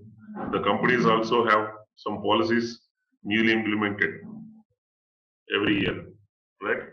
Or there may be new location added, or there may be new component, pay component added, new deduction added, new pay component added. So this new policy is introduced. So these are not issues. This is something has to be started from blueprint and in the system configuration, and then test it, and then it is like enhancing the existing configuration, right? So we call them as a change request. In shortcut, we call it as a CR. The CRs are not just part of support and maintenance. These are also can be part of implementation project also. How it can be part of implementation? See, once a blueprint is signed off by the client, customer, he cannot change any policy in this again. So after 2 months, after a month sign off, and we are in QA, and the client is bringing a new change, he is changing. We from this month and onwards, we are introducing 2 pay policies for certain employees, and we want this to be part of implementation. Such changes are considered as a change request, because after signed off, if you have to change anything in the business blueprint, it should be considered as a change request. So these change requests are additionally chargeable always. Okay, I mean, this is depending on the clients and the consulting company agreements. Clear? But usually the change requests are additionally chargeable based on the hours of effort we put on it. Okay. So the main role of a support and maintenance project is the tickets handling and the change request. Okay, so we again here in this project, our role plays very crucial. The functional consultant role is very crucial over here. We are the point of contact for the customer. Okay, so the customer satisfaction is more important. Again, here, what gives him the satisfaction is first being available. Okay, and always be available. We don't know when the issue is raised. As soon as the issue is raised, you need to address it. You need to be available first. And acknowledgement is another thing. Like as soon as we receive the issue, we should acknowledge it, saying at least we received the issue and we started working on it. So keep it in progress and acknowledge it to the customer. The third factor that counts the client satisfaction is keep him updated about the status. So at least he knows what is happening. Yeah. So we should keep him updated. So the progress of the ticket. By any chance, if it's going to be delayed, inform him with the right justification. Okay, that is the third factor. The fourth factor is the fix, permanent fix. The issue should be a permanent fix. It's not like adjustment for the current month. It should be a permanent fix. If you resolve an issue, it should be a permanent resolution. That issue is not repeated in the next month in future. That gives more satisfaction. If that issue is repeated, it works in reverse way. And every month you are going to do the adjustments, managing it simply by adding a value or subtracting a value. If you are doing these adjustments, and it's going to be disaster one day, and with the experience I'm seeing all this, it should be a permanent fix. Okay, so that is more important. And the fourth one is first time resolution is for us it is important.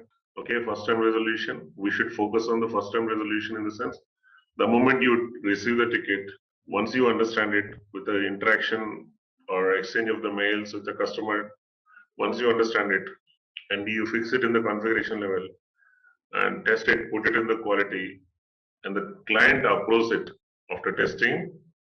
If the client approves it in the first attempt, that is the first time resolution. So in the companies that I worked earlier, they counted this as a performance point.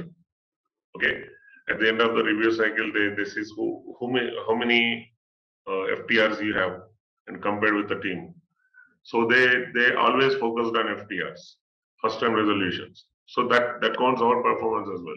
And another point, average resolution time that we are taking is again, it is our performance point, which will be discussed during our appraisals. So the support consultant role is very important role, support and maintenance consultant role, particularly when you are being a shared resource, when working with the multiple clients, you need to take care of these points: availability, acknowledgement, keep the client updated, and the solution accuracy, the FTR and average resolution times. These are the factors that gives the satisfaction of the customer. Okay. So at the end, we always collect the customer feedback, right? Client feedback. Okay. So that counts the company performance as well as the individual performance. So the support and maintenance projects are very crucial, and it's not easy. So any corrections you are doing, any changes you are implementing must be with an effective date and must be must not affect the existing solutions. So it's not easy. Clear? Okay. So this solution is being used by the customer for a long time. See, all of a sudden, if you are doing certain changes, if it affects existing configuration, it gives, it's going to be disaster again. Clear? So we should be careful and set our effective date controls everywhere for the changes. Okay. So that is, but I'll show you as a part of training. Okay. When we discuss about the topics, we will discuss about this. Any questions on the support and maintenance? The change request will start with the blueprint again. Okay. So we update the blueprint version, and the same thing is kept in the configuration.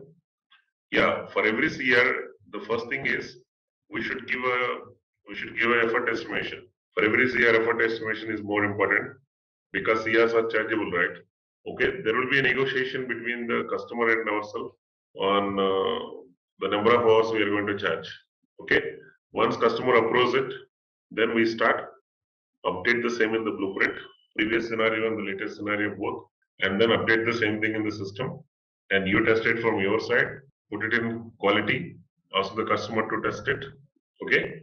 And when the customer tests it and approves it, move it to the production, okay? So it should be like your blueprint, the blueprint and the solution in the system should be in sync always. What is there in the blueprint should be as it is there in the solution. Some of the guys, some of the consultants, generally they don't update this in the blueprint, okay? But they update it in the system and the customer approves it. And after a few months of support, you are moved to some other project, and somebody else come into this project. Somebody else is the responsibility of this project. Now, in the blueprint is different, the solution in the system is different. He will be confused. Then he has to refer all the CS raised so far individually. Okay? So the blueprint must be in sync with the solution design in the system. Always. Okay? So we should not stop updating the blueprint anytime. For every CR, we must update in the blueprint as well with a new version of the blueprint. Okay? Third one, I worked on a rollout project. Okay, that's why I added it as a project here. One of the client that I worked on is MNC that has operations in almost 23 countries at the time. So the first country they have gone live is India. The first country that they have gone live is India. Okay, and all other countries they call it as a rollout projects. All other countries, the first country that they go one moment. So see these 23 countries they don't want to go live parallelly at a time. So they wanted to first implement SAP for India, and then they see the performance of SAP, whether it is really matching their business needs or not. So they want to verify. So the first country that they have gone live is India, and that is called implementation. And all other countries they call as a rollout projects. So they are rolling out the same SAP solution to the other countries also. So in this, it is as good as implementation, but it requires certain additional testings. And the reason they named it as a rollout project, there are certain things which are built at the time of implementation can be enhanced to the other countries as well. Okay, so we do not have to create certain solutions from the scratch. There are certain applications built during the implementations which can be used for other countries directly. So that's the reason they called it as a rollout projects. Okay, there are certain common global level things which can be used for all the countries, right? So they roll out those solutions to the other countries also. So I worked on 3 countries rollouts at the time. But as far as HR is related, it is as good as implementation. We have to start from the scratch only. Okay. But one additional thing is in this process, there is something called as a regression testing, which is mandatory for the rollout projects. It's because when you move certain changes to the production system, we need to keep that in mind that there are certain countries already gone live. So before our changes, our configuration is moved to the production, there is something called regression testing. As a part of the testing, all the users from the countries which have already gone live, they execute the scenarios again, certain list of scenarios in a quality system, and confirms it that their countries are not affected by our changes, so that we can move our changes to the production system. Okay, so we used to wait until all the clients give us the confirmation. I mean, all the countries give me the confirmation. Once they give me the confirmation, then only I can move them. So it became a hectic process. So they started keeping all the team members. I mean, UAT is on a single floor. So they made them responsible for doing a testing. So they are available for all the times. So they started giving the test result immediately. So the test result is all countries are not affected, our countries are working fine, you can move the changes. It happened many times. our changes, our changes affecting the other country changes also. There are certain objects in HR where you maintain all country related entries.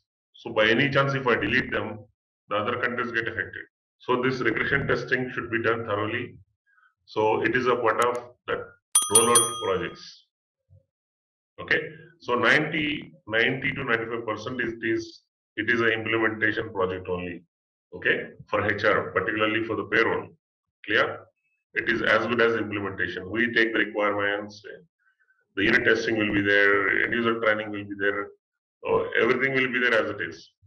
When it comes to the certain applications which are built at a global level or enhanced to our countries directly. Okay, and also the regression testing is one additional thing in the rollout projects. Okay, so anyone who has an implementation experience can directly work on rollout projects as well. Okay, upgrade projects. Our role is very minor here. The major role is the basis team. Upgrade means version upgrade. Like, so the client is using 5.0 version and they want to go for a new version. So they establish a server and install the new version software, and the data will be as it is copied from 5.0 version to the 6.0. Okay, see in our Android mobile, in our mobiles, when the Android version, new version is updated, the data is not lost. The data remains as it is, right? So new features are available. Similarly, when the version upgrade happens, the existing solution should work as it is there in the old previous version. So our role here is testing. In a upgraded project, our role is testing. So you take 50 scenarios in 5.0, same 50 scenarios you tested in a 6.0, and you execute this testing both in both the systems and compare the results. Wherever there is a deviation, identify the reason. If both solutions are, 5.0 version, 6.0, both are giving the same results, that means upgrade is successful. Okay, data migrated, data copied from 5.0 to 6.0 properly. So see, when the version is changed, the tables remain same. So the data can be easily copied, okay, with RFCs. So this is a version upgrade. In this project, our role is very minimum, which is a testing. So these are the project types in SAP environment. So everywhere we have in any software development, we have a development environment, and there is a quality environment, there is a production environment. So development environment, it has its own server, database server, and it has its own application server. Okay, and the quality environment, okay, let me put it in this way. This is a development application server, development quality server, development database server, quality application server, quality database, production application server, production database.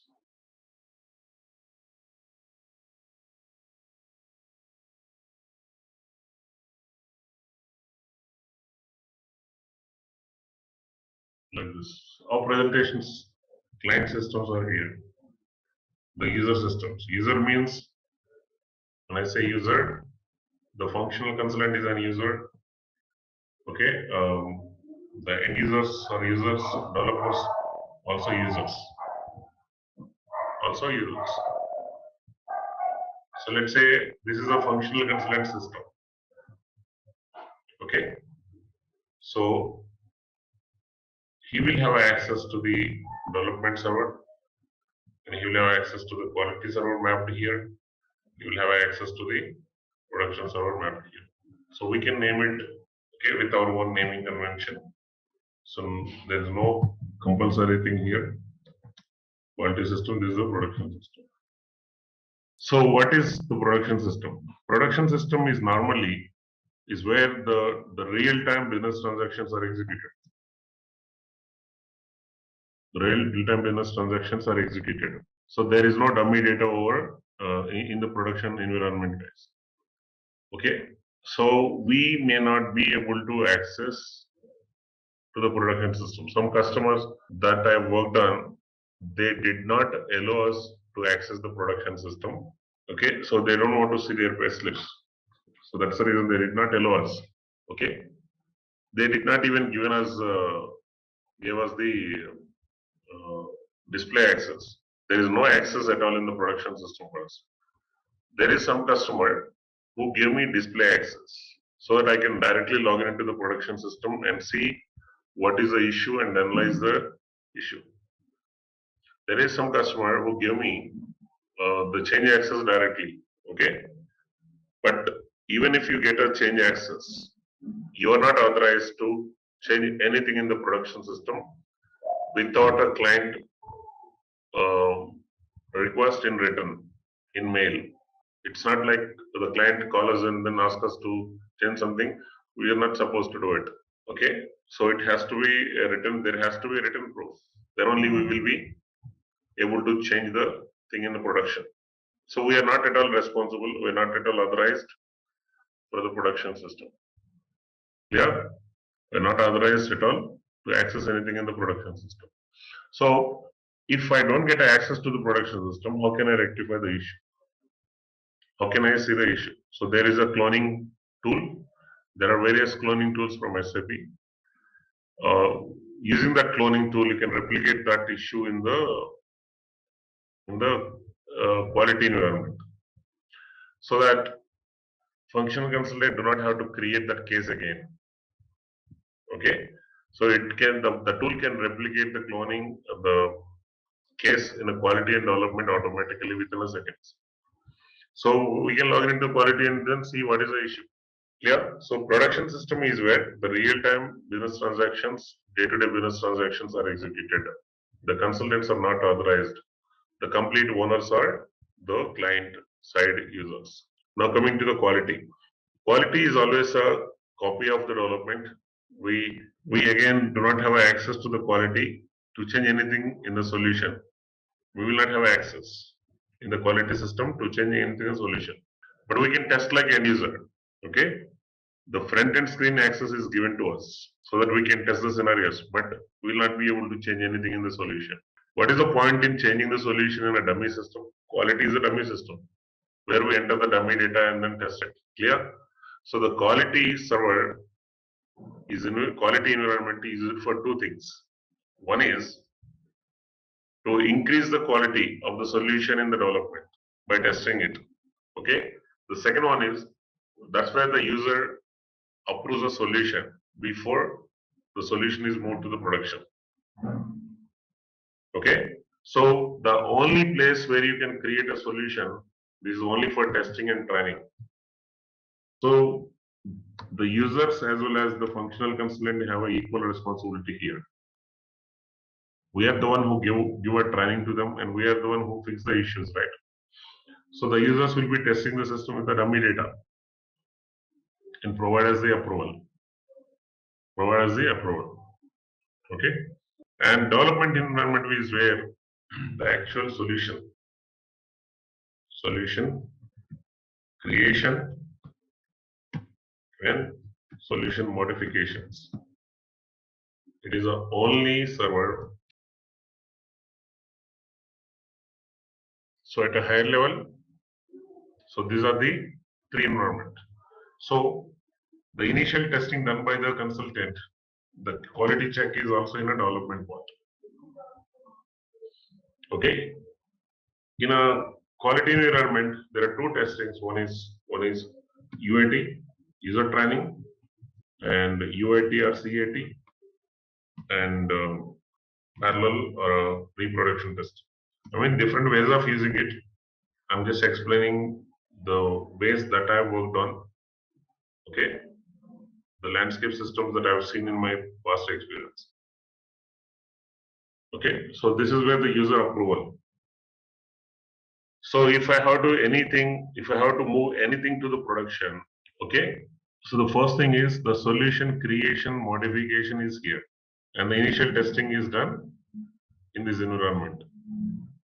Okay, I cannot directly put it into the production unless the user tests it. The user has to be notified. If you have to move anything to the production, the user has to be notified, and the user should provide us the approval. He provides the approval after his testing in the quality environment. Okay. Once the user approval is given, that solution creation or a modification will be moved to the production. So in production, once it is moved and what it is ready to be used by the client. So be it a issue or CR change request or the initial configuration, everything has the same process.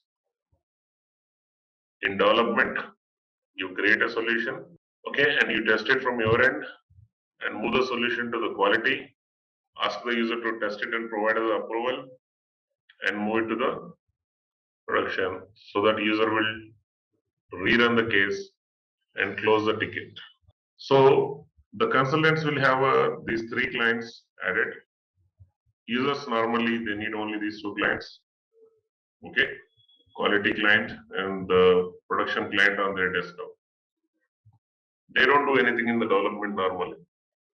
They don't have anything to do in the development. So they access only the quality environment and production environment. But the consultants should have a development, quality, production, all the servers added on their level.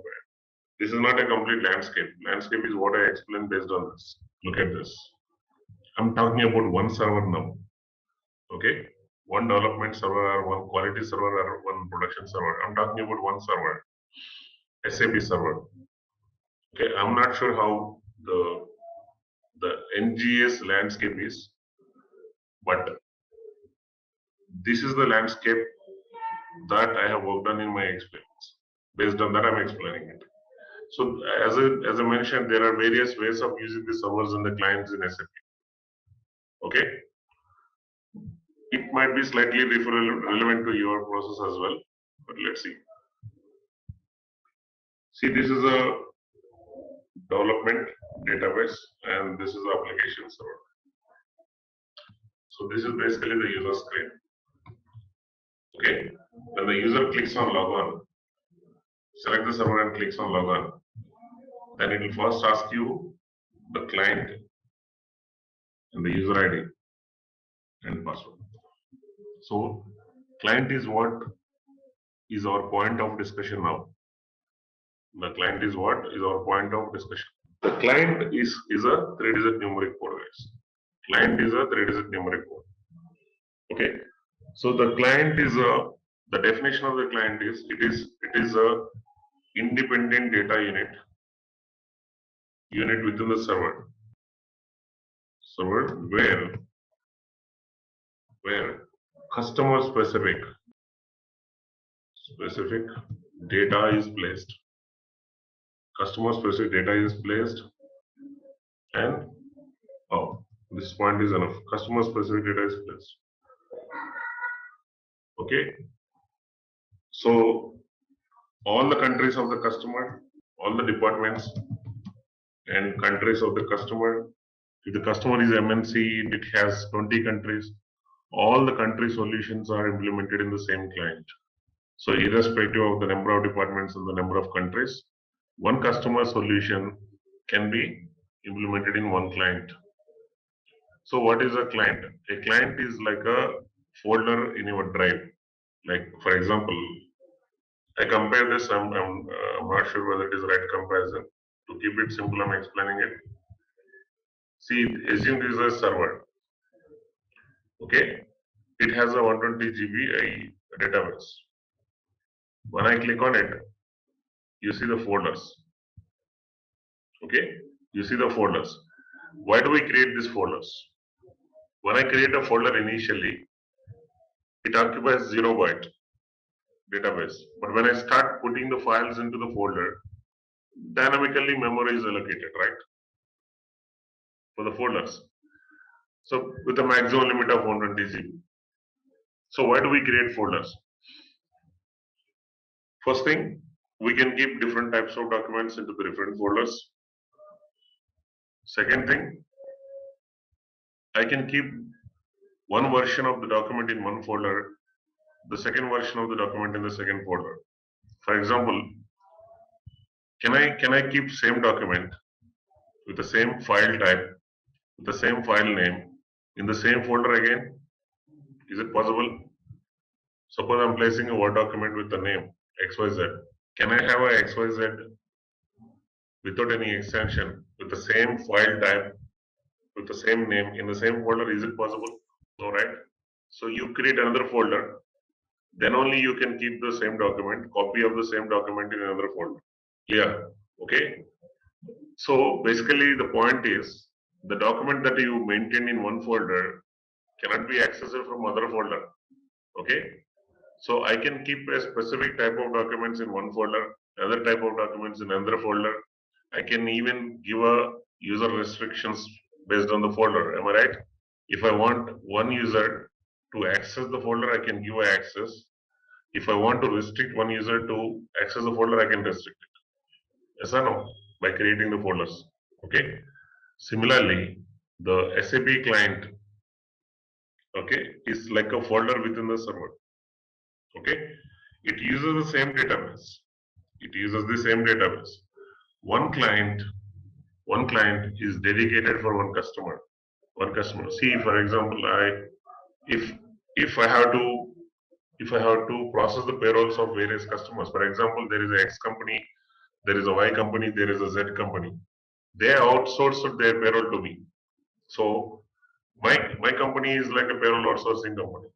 I mean, I handle the payrolls of various customers, so I generate a revenue out of it. So how many servers do I need to buy? I don't need to buy 3 servers. One server is enough. Okay. So what I would do is I create a client here. I create a client. I name it as a 3-digit number. I name it as 100. I name it as a 200. I name it as a 300. 300 clients. Okay. And I dedicate 100 to the X company. X company has a 10 countries or 20 countries, irrespective of the number of countries and the number of departments. And 200 to my Y company and 300 to Z company. Right? So I have one server divided into 3 different clients. Okay, and each client I dedicated to the different customer. Okay, different customer. So now X company employees and X company, their business data, they will be able to upload it into 100. So I'll give a user ID passwords. User data is a client data. The user's data is a client specific data in SAP. So there is a separate user ID and password. I'll share it to them. So they'll be able to log in into the X company users and upload the data into a separate user ID and password created for 200 client. Give it to the Y company users so that they can upload the data into the same server. Okay. So is Z company. Where is the data stored? See, this X company has a employees, employee number 1, employee number 2, employee number 3. Okay, X company. And Y company also may have a same employee number. See, this is not an exact case, guys, but just I want to explain you what is a client, so I'm taking this example. Y company also will have employee number 1, employee number 2, employee number 3. So Z company also has employee number 1, employee number 2, employee number 3. In the database, there is a one table where the employee data is loaded. There is a one table where the data is loaded. Can I have 3 employees with the same employee ID in the same system? Is that possible? Can I have 3 employees with the same employee ID in the database table, same table? No, because employee ID is a unique one. So what happens? So when this company users log into the system with the client number 100 and upload the data, their data is passed through the applications. The applications are client independent applications, or you can say cross client applications. Okay. So when the users upload their employees data in 100 client, The applications read the data and it sees, this application says, okay, this data is coming from 100 client. Then in this client employee table, guys, in the database employee table, the first column is a client number. So employee data is stored in the database table with a client number as a prefix, like 100 employee number 1, 100 employee number 2. Now is there a collision of the data? When the user login, this user login into the 200 client and maintain their own employees. This application sees, okay, the request is coming from 200, data also coming from 200. So send the data to the same employee database table with the 200 as a client prefix. Okay, so 201, 200. So is there a collision of the data? No, right? Now, while retrieving the data, can we access, by logging into 100 client, can we access the data of the 200 client? No. The reason is, let's say there is a button here, there is a button over here in this client, in this screen, get me employees. Here also that button appears, get me employees list. Here also that button appears, get me employees list. So the user in 100 client, click on this button, it goes to the respective program. This program says, okay, the request is coming from which client? 100 client. With this client ID, it goes to the table and get the employees data loaded with the 100 as a prefix. It cannot access the data loaded with other clients. So the users of this client can access their own employees. They cannot access the employees of, they cannot access the employees of other clients. Clear? So that's how the client concept is used in SAP server. So I have one development server, create 3 clients. I have one quality server, create 3 clients. I have one production server, create 3 clients. Okay? Clear? So if I have 100 clients, again I don't need to buy again one more server. I can create clients, maximum 3-digit number means 9999. 999. 300, these many clients I can create. Unless there is a performance issue, I don't need to buy another server. Okay, so this server can be used in this way. The client concept can be used in this method. This is one of the way how the client concept can be used. The client in the system. When I say client, don't think this is a customer. Okay, client means it's a data unit in the server. So another way of using this. So they create a client in the development environment. They create 3 clients. So they name it as a development client. Sorry. This is another way of using the client concept. Suppose there is a company called XYZ. There is a company, take this company X only. They don't want to outsource their payroll to my company. So they want to implement SAP in their own servers so that they can implement finance. They can implement sales. They can implement HR payroll, everything on their premises in their own servers. Okay, then, so the server concept is used in a different way. In this way, 100 is the golden client. We call it as a development client.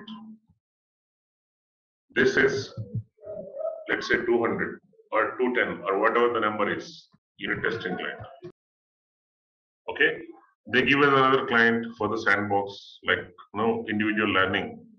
It's like a playground where you will have unrestricted access. You can create dummy solutions and test, and you can use this for your individual learning. Okay, so this is how the clients are created.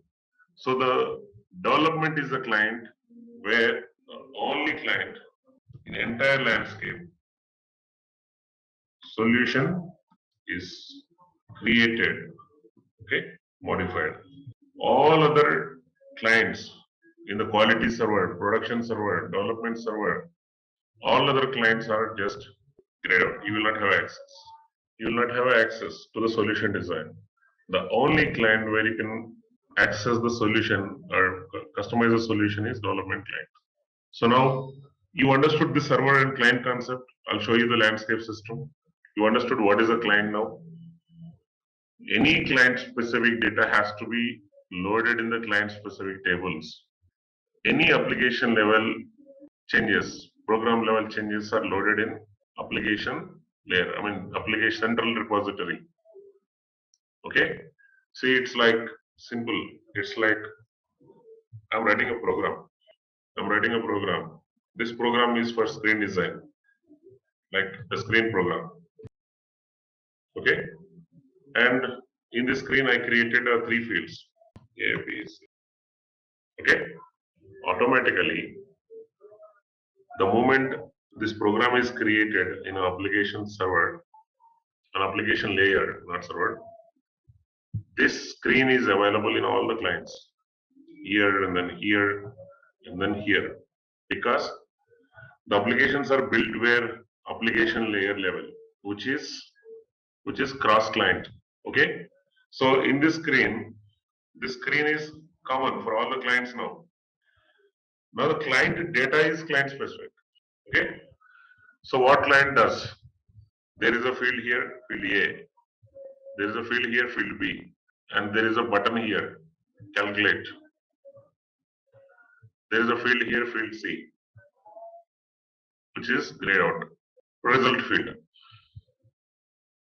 This is how the screen is designed. The screen is applied to the user. Now the user gives a value in the A field, gives a B value in the B field, and click on calculate.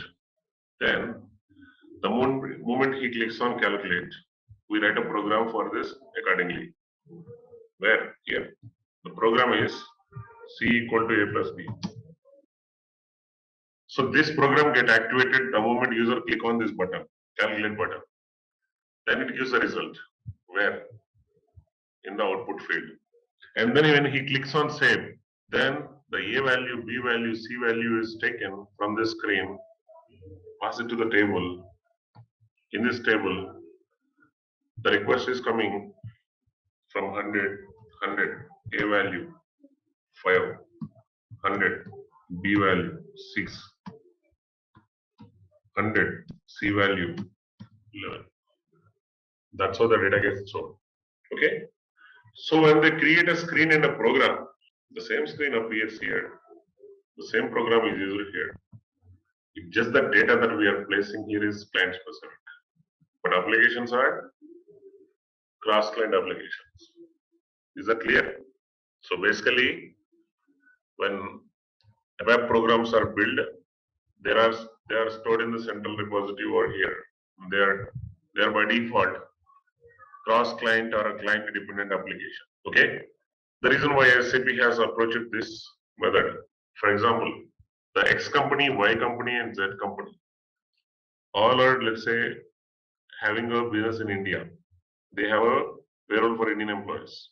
Now, is that the way the tax is calculated is different among this company and this company is this company? When these three companies belong to India, it is same, right? So the program is same. The program that calculates the tax is here. Then what is client specific? They have their own earnings. This client has its own earnings. Each client has its own earnings. Based on their earnings, the tax is calculated. And the way the Form 16 is printed is same. So is it a client specific? Form 16 layout is the Form 16 tax form, year-end tax form for all the clients who belong to the same country. Is it different from company to company? The layout of the tax form is it different from company to company? When it is a government form, and when all these companies are belonging to the same country, same, right? So should it be a client specific program or client independent program? So the applications are the programs and the above objects normally created are not client dependent by default unless they're restricted in the program level.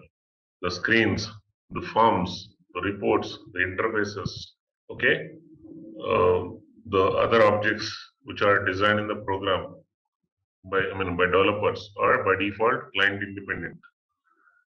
If that program should be accessible in only one client, they can put some controls in the initialization of the programs.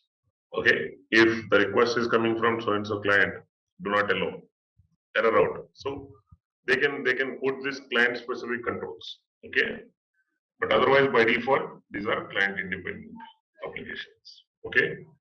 Now, I will tell you one landscape that I have worked on, and the same landscape is used most of the times. So this is a development server, quality, and production environment. Now I'm not talking about the database and the applications. I'm talking about the clients. Development client, unit testing client, sandbox client, end user training client, UAT or CAT client, pilot testing client, production backup. So there are two screens here. There are two screens in every client. There are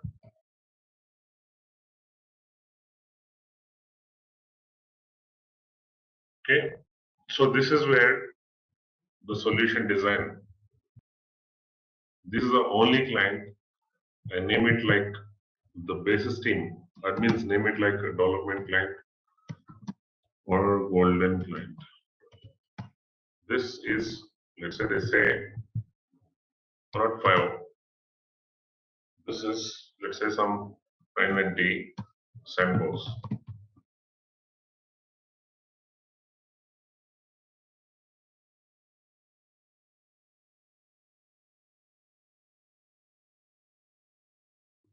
Random numbers. Okay, these are random numbers. So this is the only place where we can design a solution. Okay, so this is a solution screen, the solution designing screen.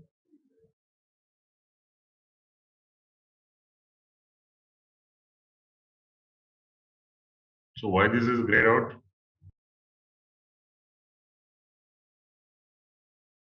You will not have access, okay,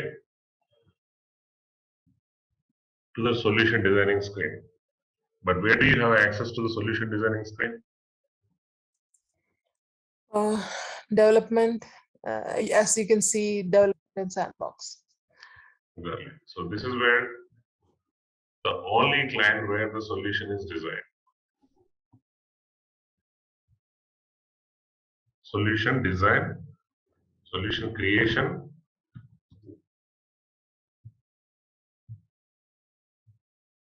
solution modifications. But how do you test it? So the front end here is where we use, this is the front end screen, the user screen. That's where the business transactions are executed. So this is the screen we normally use for testing. So which is editable if you see any server, any client. Okay. So once the solution design is done, we transport this to the unit testing client and enter the dummy data and then test it. Like an end user, enter the dummy data and then test it. Something is not working. If you have to change the configuration, go back to the development client, change it and move it, retest it. So this cycle repeated until the testing is completed. Okay. Once the solution you think is working fine, then transport to quality server. Solution is available. Now you give a training to the user by logging into the system, entering the data. So this is how we hire an employee. This is how we maintain payments and deductions to the employees. Okay, like this. And then the user UATA CAT. So they test, they maintain a test data and then test everything here. Every scenario is tested here. Okay. If something is not working, then they raise an incident. Okay. And notifications come to your inbox saying you received so and so ticket from so and so consultant, user. Then you log in into the quality and then see what is the reason for the issue. If it is a config issue, go to the development and then test it for your end, move it to the quality servers. You can move all at once or you can move client by client. It depends on the landscape system strategy. Okay. So this cycle will be repeated until the final scenario is tested and confirms by the end user. Okay. Then again, parallel testing. In a parallel testing, any issue is identified and which requires a country correction.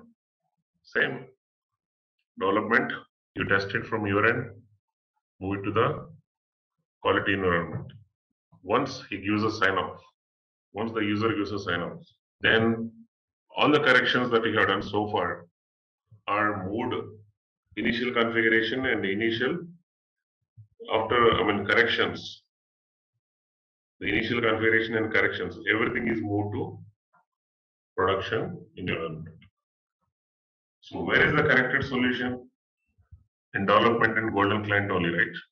We are using all these clients to increase the quality of the golden client. Okay. So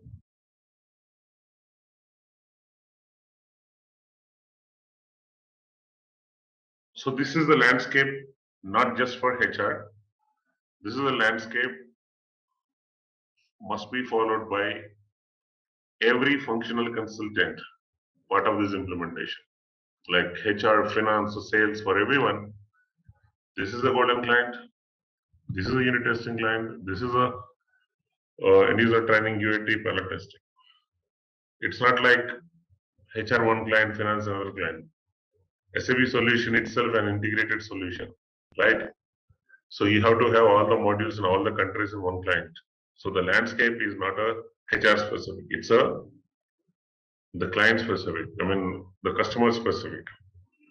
So all the module consultants have to follow this landscape system strategy. This strategy is designed by the basis team. They prepare this document and send it across to every consultant. In this development client server, these are the clients. This client is used for this thing. In this quality, these are the clients. Each quality, each client is used for this purpose. If you want to move the data to the quality, these are the approvals you need to take. Every point is clearly mentioned in the landscape system strategy document. Okay. Nobody look at this document generally, but there has to be a landscape system document design prepared by the basis team, shared to every consultant in the implementation. Okay. So the replication of the solution is done using a mechanism called transport request. Okay. So you guys are knowing the transport request anyway, or else I will explain that in the system when I start showing you a navigation path. All right, let's test your knowledge. Here's a question for you. What is the purpose of the payroll results? RT, cluster in SAP HCM payroll. Option A, to store employee time data. Option B, to store employee payroll results. Option C, to store employee tax information. Option D, to store payroll rules and configurations. Take a moment to think, and when you're ready, choose the correct option. Remember, each choice holds a key to unlocking the answer. Good luck. Type the correct answer in the comment section. Hey there, ready to master SAP HCM US and Canada payroll? Our course has got you covered. You can learn at your own pace right here on our platform. In this course, you will dive deep into SAP HCM US and Canada payroll. It's like a Swiss Army knife for managing employee pay, making sure everyone gets what they are owed on time. We cover it all, from the basics to some pretty nifty tricks. Our instructors are seasoned pros and experts in their field. These pros have been at it for years and are here to guide you every step of the way. Got questions? They have got answers. And guess what? Our students love the course too. Folks just like you have found it incredibly useful. The best part? It's budget friendly. You won't break the bank with this awesome opportunity to level up your skills. Ready to become a SAP HCM US and Canada payroll whiz? Sign up now. For more info, head to ZaranTech's website. The first one, navigation. This is not NV. I just named it as like this. So this is a system access given to you guys. You can log in with the system. Let me test my credentials. Okay, it's working. I'll show you. So once if you have a logon pad available, okay, so they'll give you the system details. So what you can do is, on this logon pad there is a new item. Go to this new item and click on enter. So this is where you need to mention the application server ID, IP address, the system ID, the system number, and the description is your choice. You can give any name to it. For example, training. Okay, training server, and then click on next, next, next. That's all. That's all you need to do. So once you click on that, next, next, automatically you will see the connection added here, like this one. Okay, so you can log on, select that, click on log on, select that, right click, log on, or the third way, double click on it. Okay, double click on it. So you add this exactly like this, IDES dot expertsoft dot in. This is important. The system ID is important. Both, I mean, all the three fields are important. So once you add these details, you give your own name to it, say OK. So then to log in into the system, the IDES stands for the International Demo Education System. Generally, when SAP is installed, SAP software with IDS, SAP software without IDS. It can be installed in both the ways. When SAP software with IDS installed, these clients are by default available. These clients are default available. These three clients, as a functional consultant, we are not going to access them. Okay, and we are not responsible for this. And we are not authorized to access these three clients. Okay, so without IDES, only these three clients available. So basically, any client number between 800 to 899 is called demo clients. These are demo clients. These demo clients usually have the SAP demo company implementations and the best practices configured already, and the dummy employees already existed in the demo clients. Okay, so you can make use of the existing this demo configuration for your testing purposes and for your learning purposes. Or you can create your own company and then customize and then do the testing. So this IDES is only for learning. This IDES clients are only for learning. Okay. So I think you got access to this one. So the server that you are accessing is with SAP with IDES. The basis team normally creates a client in the server by copying the application data from 000. They have a 3-4 transactions they execute. Okay, so this, for example, they want to create a client number 100 for the golden client in a development server. What they do is they copy it from 000 and create a client and they name it as a golden client. Yeah. So this is used as a template for copying and creating other custom clients, customer specific clients. This is again used by the basis team for system maintenance, performance monitoring purposes. And this client is called early watch client, which is accessed by SAP, maybe for audit purpose, or if they want to check some application as a part of an issue, they can log in into this client and then they do their research in it. I mean, not in the research, the analysis. So these three clients are by default available when the software is installed in the system. And we will never access, as a functional consultant, we will never access these clients. So when the base system creates the landscape strategy, so they create these clients, development client, they name it like 110 unit testing client. I'm just picking the random numbers. They may give you one IDES client access for your learning purpose or a sandbox access. Either IDES client or sandbox client, for example, 990. Some number, one client, dedicated client for your learning. If it is IDES, then 800 will do. They don't need to create a separate client for the sandbox. If it is non-IDS, then they create one custom client, name it as a sandbox. Your user ID will have a unrestricted access, unlimited access, so that you can play around and learn the things. It is only a dummy data. So these clients are copied from 000 client. The data application data is copied from 000 client. Okay. So the user ID password. Once you know the landscape strategy of your client, let's say there is a client assigned to you. I mean, there is a customer, there is a project assigned to you. Okay. So XYZ private limited company, you are responsible for, be it a support or implementation. Okay. You need to know the server details and the client details and which client is for which purpose. Okay. So that is from the landscape system strategy document. Okay. You will understand that. And based on that, you raise a request to get a user credentials created for each client that you're supposed to access. That request goes to your manager and he approves it. Then it goes to the admins, SAP basis team.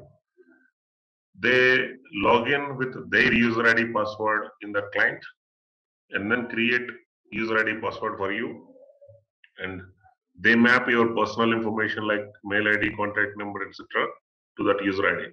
Okay. So as soon as they create a user ID and password, you will receive a mail, automatic mail reply saying in the system, this is the user ID and this is your password. In the system, in this client, because the user ID and password is a very much client specific data, is a client dependent data.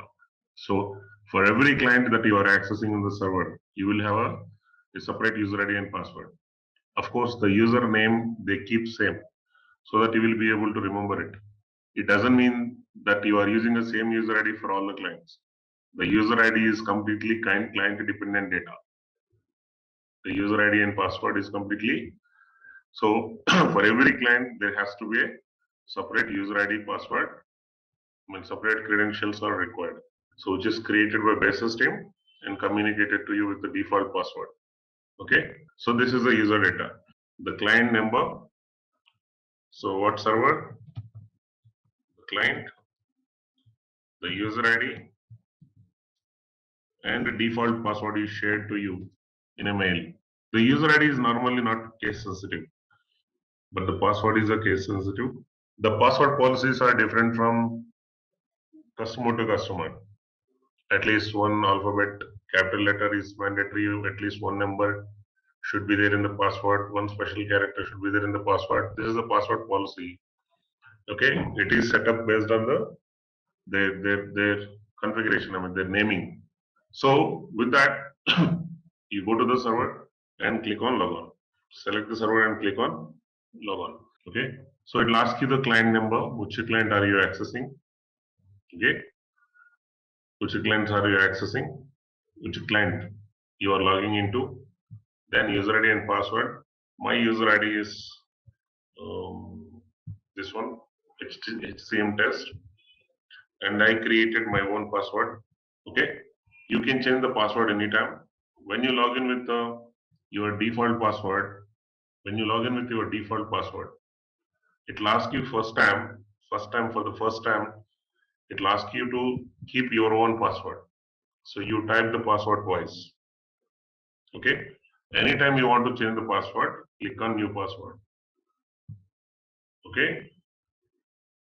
So once in a day you can change the password. Only once in a day you can change the password. Okay. The first screen that you will be landed in is a SAP Easy Access screen. It is a SAP Easy Access screen, or else you will see a screen like this for the first time. Okay. So then you need to click on Start Easy Access, SAP Easy Access screen. Okay. SAP Easy Access screen. So when you log in into the system, the first screen that you will see is a Easy Access screen. The second screen that I'm going to show you today is implementation guide. Okay. Implementation guide screen. So this is the easy access screen is where the users, the client side users run day-to-day business transactions that they are responsible for. For example, payroll admin. He maintains the payments and deductions, okay? And he runs the payroll, prints a pay slip, he generates a bank file or a checks, and send the amount to the post in accounts. So these are the payroll admin activities. Time admin activities are what? Time user activities, taking care of attendances, absences, okay, and running a time evaluation means calculation, okay, running the time reports and keeping the time reports. So this is a time admin job. And the PA admin job, employee data admin, any employment data changes. For example, if some address of the employee is changed, if, for example, ESS is not provided, or there is an employment event like promoting an employee, organization transferring an employee, shifting him to the another company code. This kind of data changes are done by the person who is responsible for employee data. We call it as a personal administrator. So it is not just for a HR, okay, but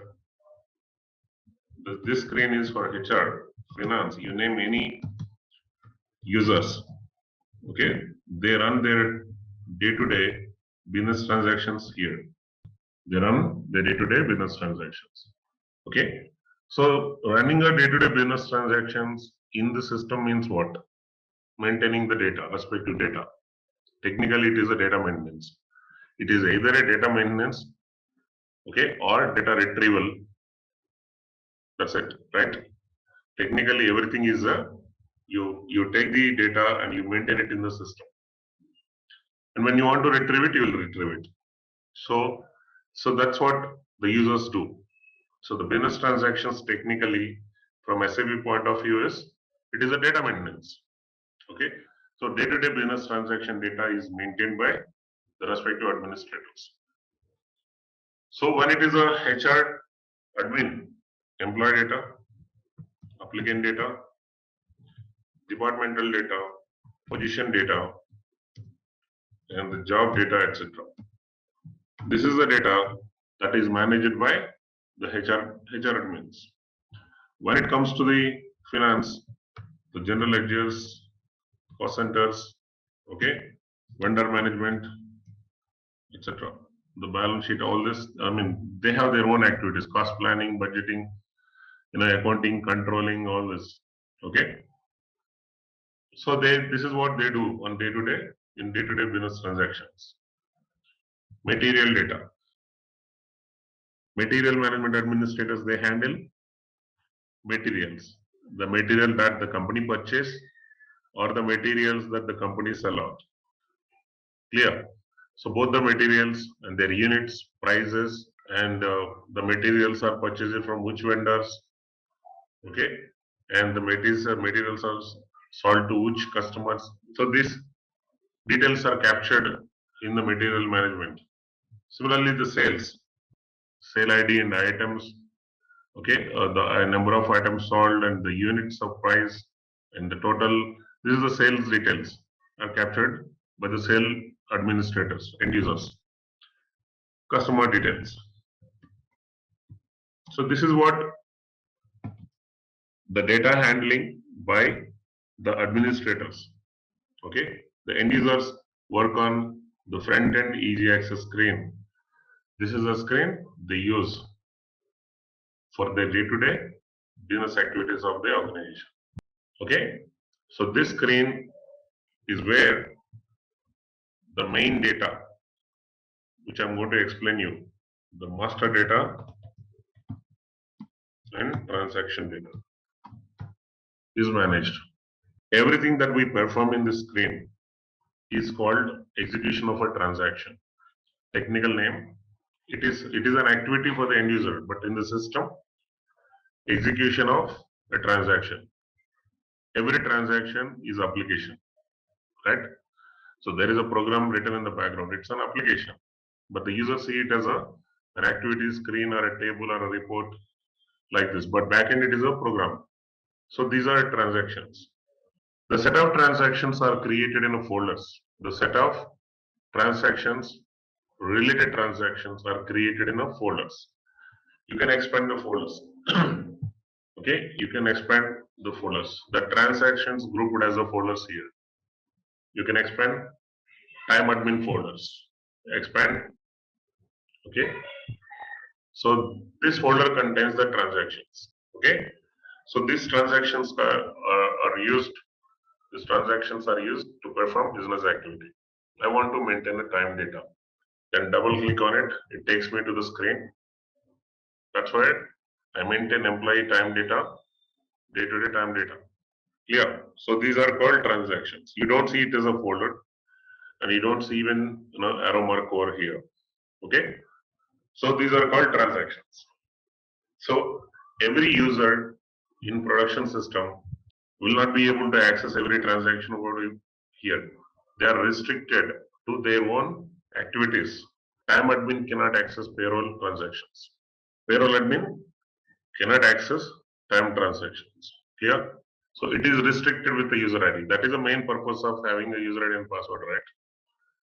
Why user ID and password is required? Each user role is different in the system.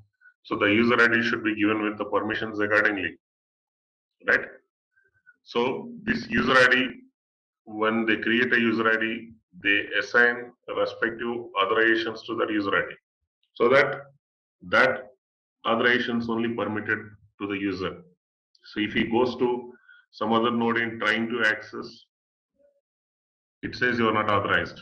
It's because the ERP system, the data must be secured. There must be a high level security here. And SAP has given such a functionality with as a separate module called security module.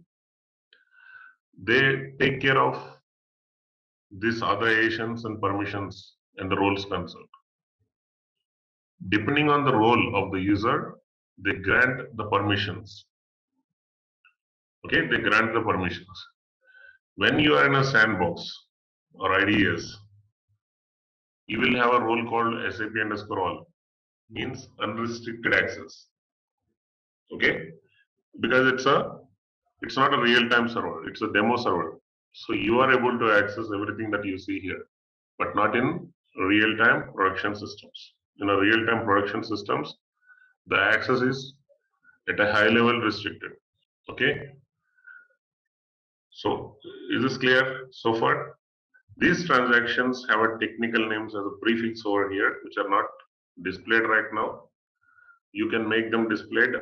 Extras, you see extras settings. Display their technical names. Display their technical names. So if you click on OK, now you go to the same application, time management, admin, time data. So earlier you see only maintain. The PA61, PA51, PA71 are hidden. So what is the significance of this technical name? These technical names are called transaction codes. These technical names are transaction codes. Transaction codes. So to execute a transaction, there are three ways. One way, go by navigation path like this. You need to remember the path like this. Okay. Double click on it, go to application. Another way, take this name. If you remember this name, there is a field over here. You see this field is called command bar. That name, transaction code, you need to give it here, the transaction code. When you give the transaction code, you get into the same screen.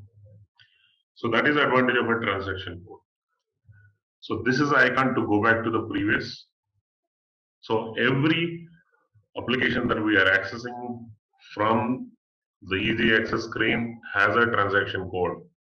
Every application has a transaction. Yeah. So certain transactions that you use regularly, Generally, every user will not use more than 20 transaction codes, at the max 20. So obviously we remember them. Okay. So instead of navigating it, if you remember the transaction code, for example, I want to maintain employee data. I know the transaction code P30, I can go there. If not, if you don't remember the T code, you need to know the path. Okay. Otherwise, if this is a transaction that you use regularly, the third method is add to favorites.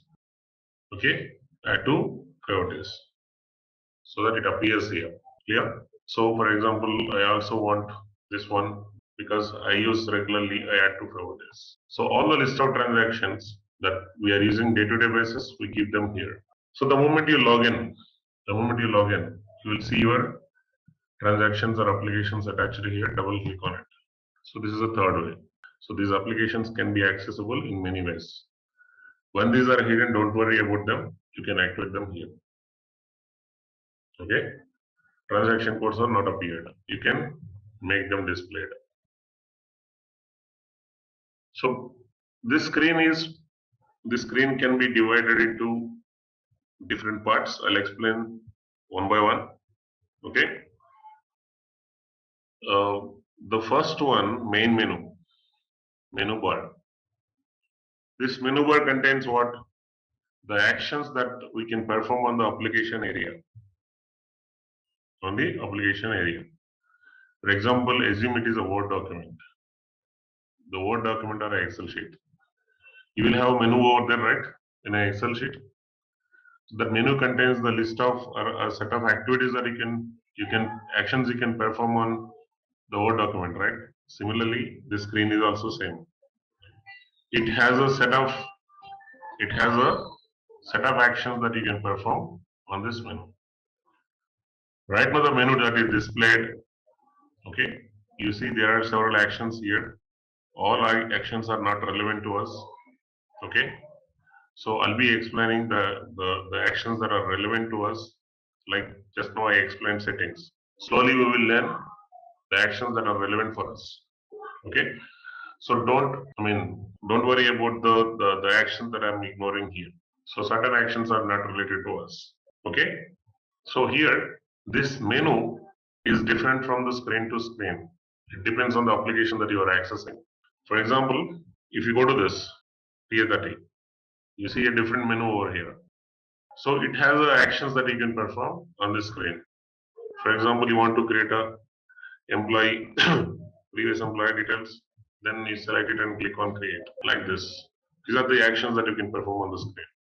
Every menu contains the system and help. Okay, generally these two menus will be there in every screen. Okay, if you go to the system, again, all actions are not relevant to us. Some of the actions I'm going to show you that are relevant to us here. Open new page. We already opened one page, one easy access screen. Okay, go to system, open a new page. So now we have two pages. Okay, go to system, 3, 4, 5, 6 pages you can open at a time. So maximum number of pages that you can open 6. If you want to close any page, close it here or close it here or close it here, right side corner. Okay, any page can be closed. When you close the last page, that means that is log off. Okay, or else you can go to this, click on log off from the client. If you click on S, all the pages are closed. You will be logged off from the client and the system. Okay, so for now, focus on only these three actions. Next, help. Okay, generally I use either this SAP library or SAP Service Marketplace. It takes us to the customer service portal if the link is connected in the backend. So this is where I told you yesterday the release information, SAP new releases, SAP notes, and the support pack information you will see over here. You have to have a user ID and password, which is a SID, service user ID and password, okay, to access anything here. So you see the product related details, schedules, and the software component downloads, and application documentation. Okay, the user licenses, many things are here. And this is where we can get an information on the notes. Okay, note assistance. Did I log in? No, I logged in. My user ID and password already maintained there. So I search for a note. So where is the search area?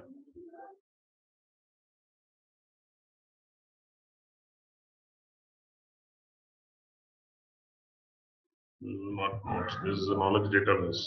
So we can search the note information here. Okay, it connects to the SAP service.sap.com. We should have a SID to log in into this SID. So it comes with a license. Okay, it comes with a license. The client who purchases the license from SAP is also given with the SID, user ID, and password. So through this portal, the support is provided. And the next thing that I use here in this screen is SAP library, and very useful one.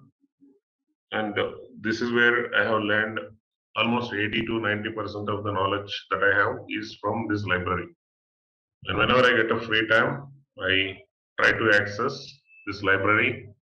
And whenever I'm assigned with a new country, okay, I go to this library and then I search this one. It takes you to the help.sap.com. I have a link already maintained here. Very useful one to learn about a country and country specific topics. Payroll. So when a new country is assigned, this is where I go. I go to that country and then read the documentation of this country. So it explains all country specific scenarios. And you can even download this data into the PDF file.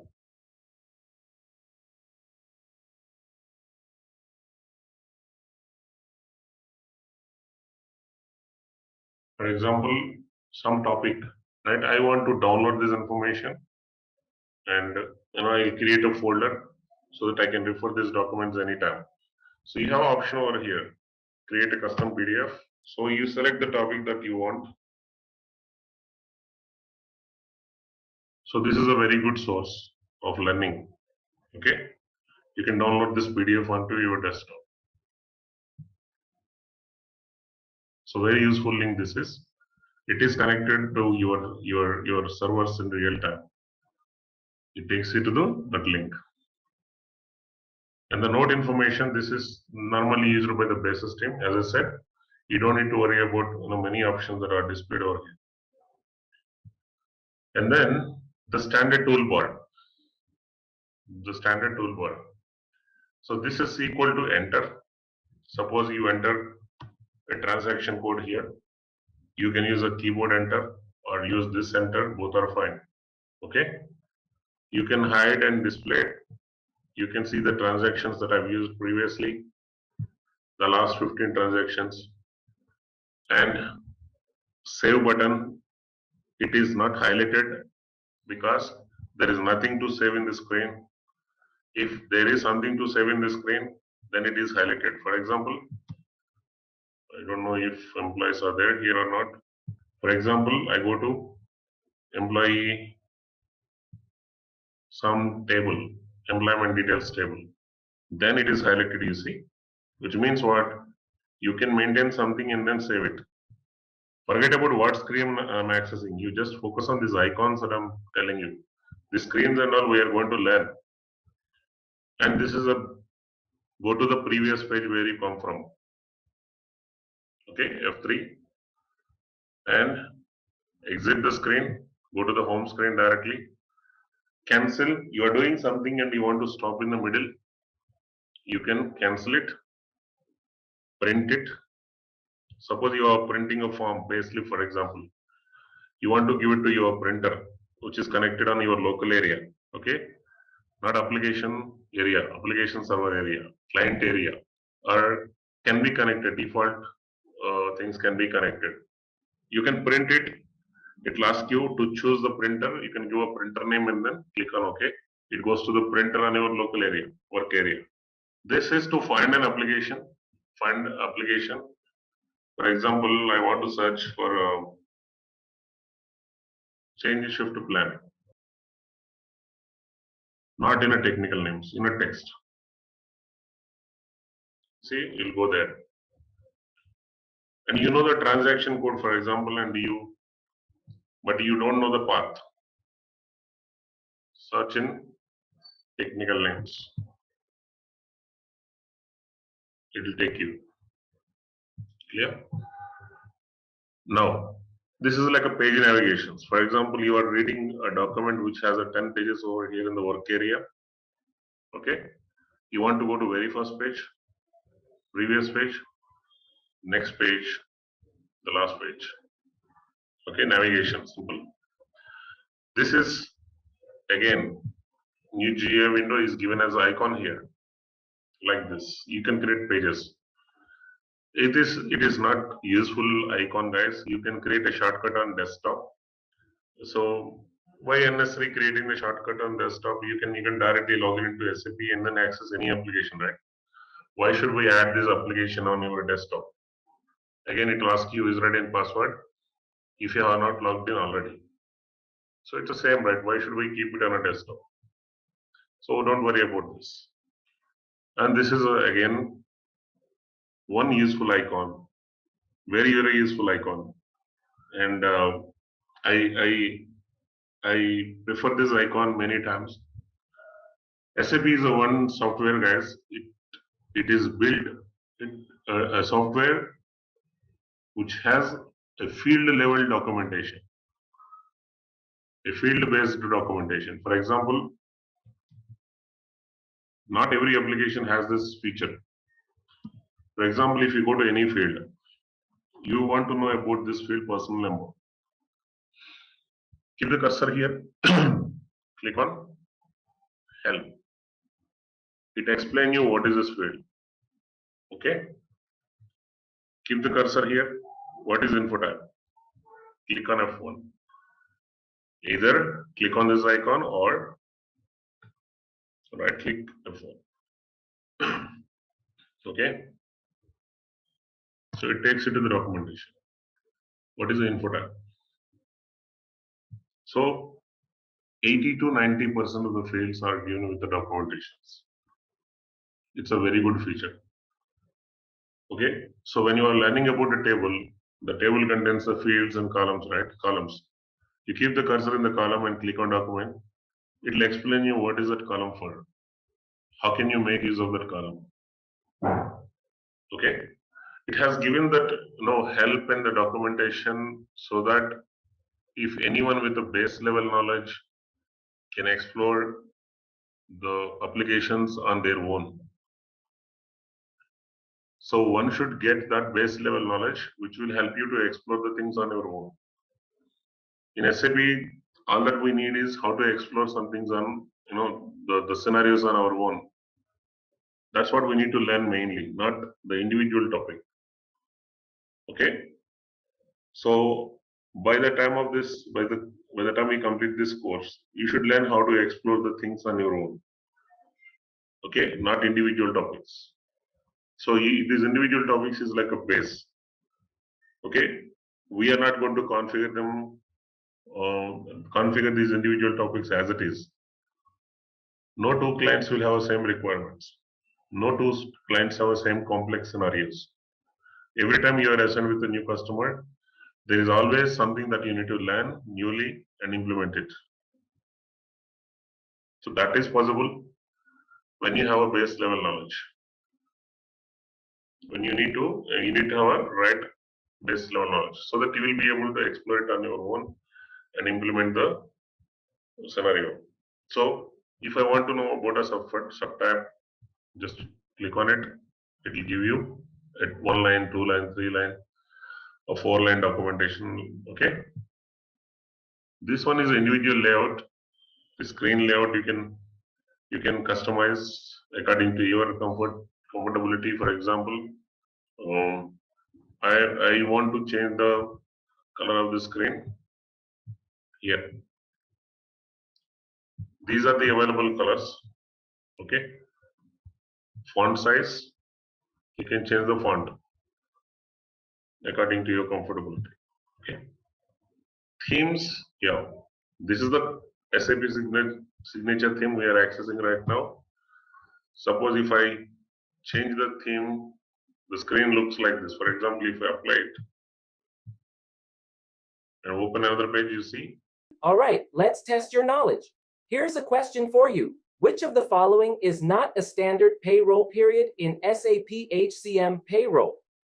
Option A, monthly. Option B, semi-monthly. Option C, bi-weekly. Option D, quarterly.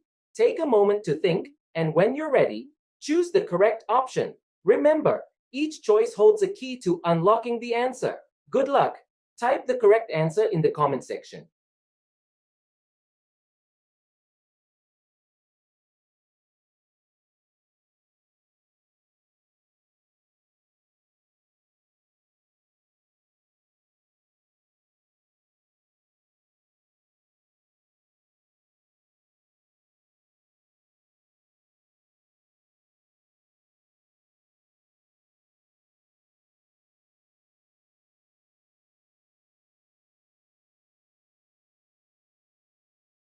The change takes effect for the new sessions and after the restarting the login. Okay. But new session, it should work. Yeah. The color is working, but the theme is not working. So anyways, you can change the font size and the color background and the themes here. And there are certain things we again access here. For example, display keys and all. I'll show you when it comes to that scenario. Okay. Yeah, I'll set it back. I'm comfortable with the standard signature color.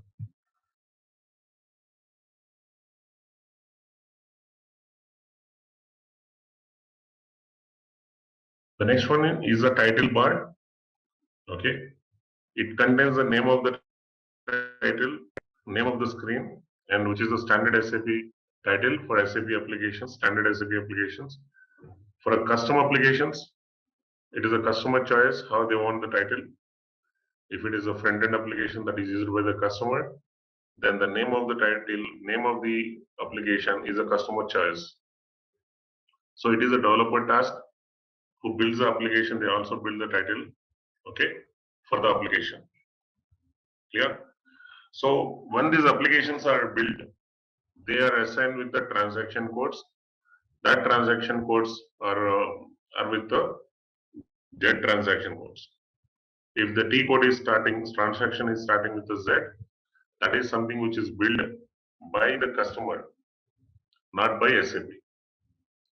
Okay, the SAP transaction codes normally start with A to X. Okay, generally the Y and Z are used for the custom ranges. Z is mainly used for the custom range. So if any application starting with the Z here, okay, then that can be identified. You need to identify that as a custom application. So if it is a user executed application, definitely that application is associated with the transaction code, and then you can add the T code here, insert a transaction code, and maintain the transaction code over here. Clear? So that it is available as a one of the menu item here. So end user no need to remember the transaction code the moment it is added to the favorites. Like if I know the transaction code, for example, I want to insert a transaction, payroll driver. Okay, like this, the custom transactions also can be added over here. So this title bar is fixed for the standard applications. To the custom applications, it is a customer choice to the screens that they see. Okay. The next bar is application toolbar. It contains the icons. Generally, these icons are not new. These are basically the actions that are there in the menu. The regularly used actions in the menu are given as icons here. For example, if you see, what is it? SAP menu. You will see it here. Okay. What is this icon? SAP Business Workplace. You will see it here.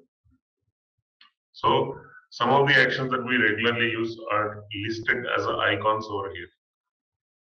Okay.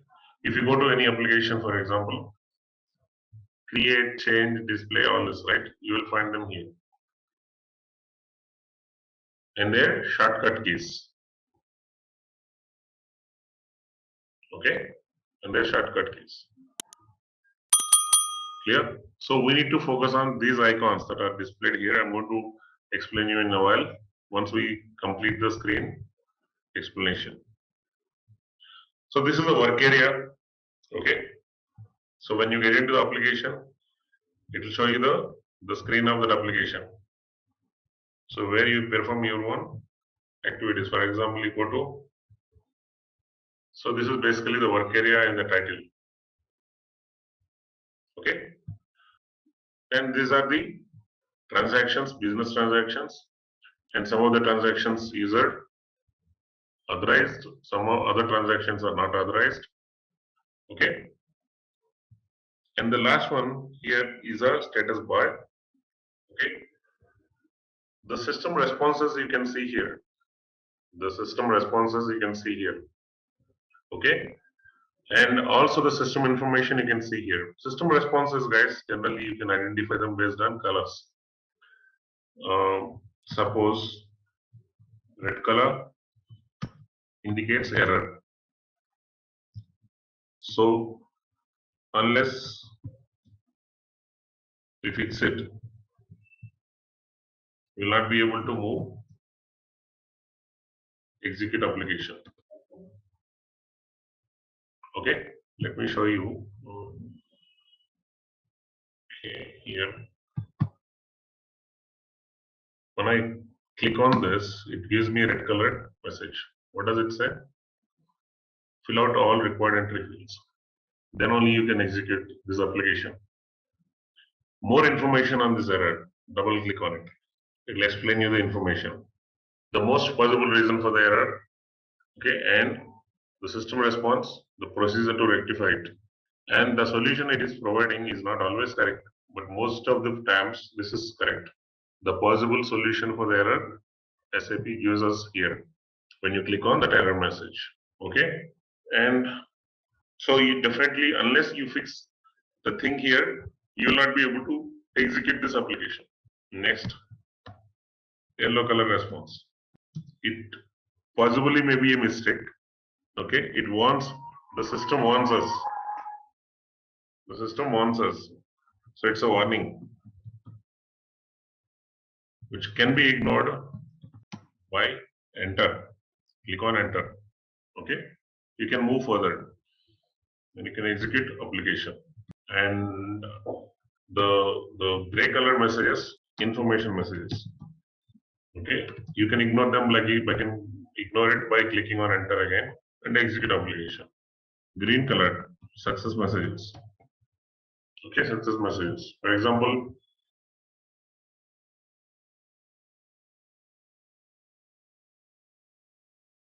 see, I'm deleting some data here. Address. There is an address. I don't know if I can delete it now. No, it is not allowing us to delete. For example, I will use 0105.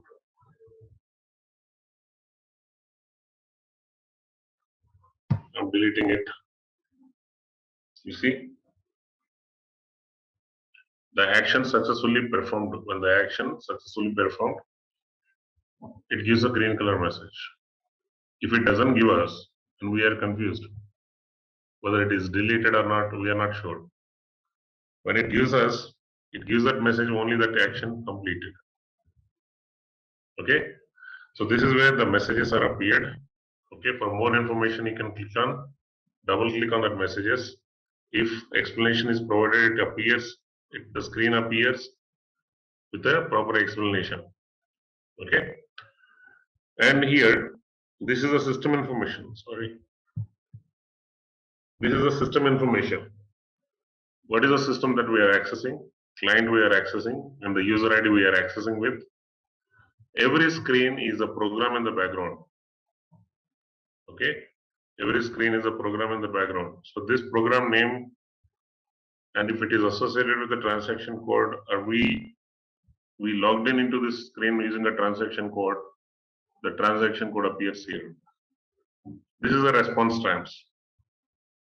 Okay, so always you better display the system ID and the client ID so that you will be sure about the server you are working. Sometimes you think you are in quality, but you are actually changing the data in the production system. So because the screen is same, the applications are same. Okay, so you will see the same screen. You don't see any difference unless you see it's client number and the system name. Or else, as I said, keep different colors for different environments. Keep development, gold color, quality, green color, production, or some other color. So the moment you see the color of the screen, you will be able to recognize it. It is one of the useful feature we can use. Okay, this is about the screen.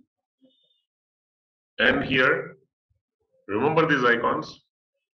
Create a new record, employee record. For example, this employee, I want to create some details of this employee. For example, some details here. I select that record and click on create. Record is not allowed. Let's say attendance of this employee. No attendance is an absence exists for this employee. All right. I'm creating a casual leave for this employee. That is a create button from here to here. The casual leave is applied by employee from this date to this date and save it. Then if you want to change the dates, correct the dates that are entered wrong, go to change. If the record is already created and you are making a corrections to it, go to change. If the data already existed, display it. For example, show me the personal information of employee. First name, last name, date of birth, etc. So that's the icon. Focus on these icons, not on the data.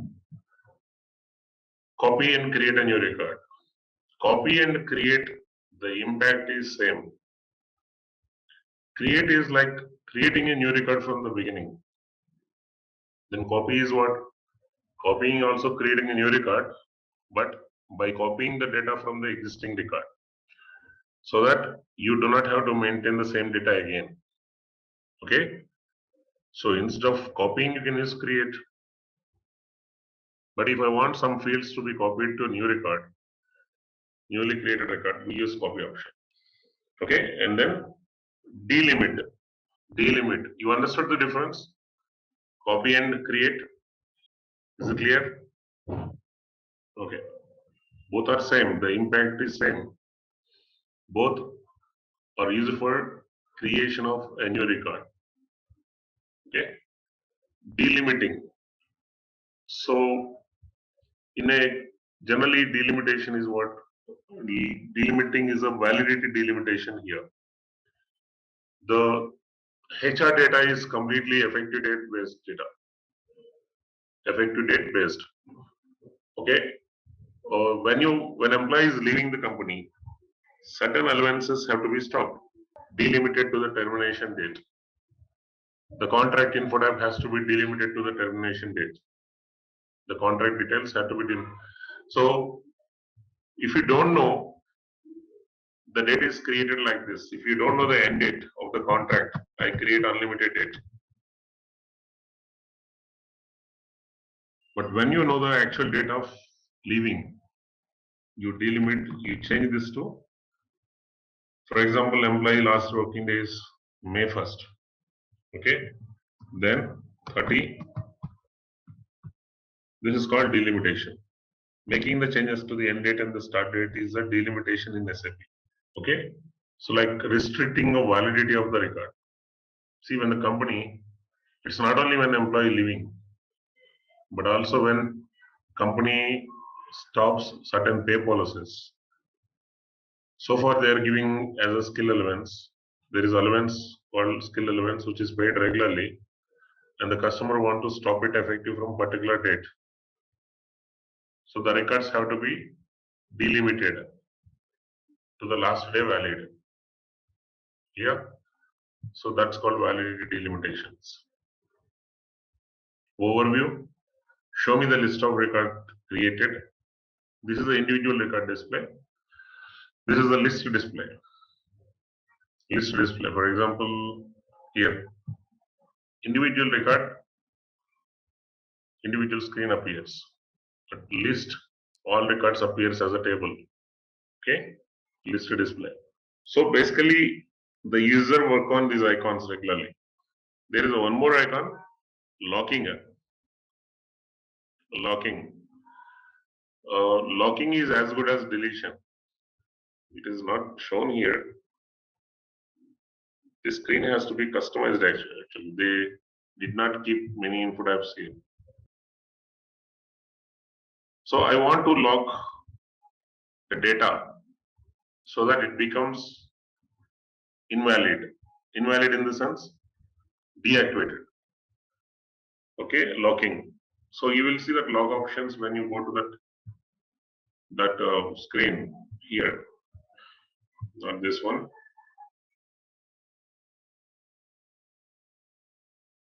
This is a demo data. It is not the data that I have created. It is a demo data. You will see lock and unlock. Means locking a record. This record is not read by any application. It is as good as the record does not exist. As good as record deleted. But why we use the lock symbol? We have a plan of unlocking it again in the future. So if I delete it, I will have to create it again. If I lock it, I don't have to create it again. If I want, I can unlock it. So that is the advantage of locking. Certain cases, I want to delete a record and test it. So instead of deleting a record, you lock the record and test it. If you need it, you can activate the record again. Okay. The lock symbol is appeared here on the screen. Okay. So these are the icons that we normally, the end user normally use for maintaining the data. Okay. This box is called, you see it in OM screen, you see it in employee screen, you see it in applicant screen. This is called object manager. This is useful to search the employees or objects that we are dealing with or the user dealing with. They can search with the names, okay, with other criteria also. If you do not want to see this object manager, hide object manager, okay, hide object manager. So this is navigation again. Yeah, one more thing. You see, what's the difference between the field here and then the field here? There is a symbol over here. It means it's a mandatory field. If you see the symbol in it, we call it as a required field and a field that has to be filled compulsory. Otherwise, you cannot perform any action on the screen. This field is not a optional field, mandatory field. If you click on enter, it will show you fill all required fields. But when you maintain it here,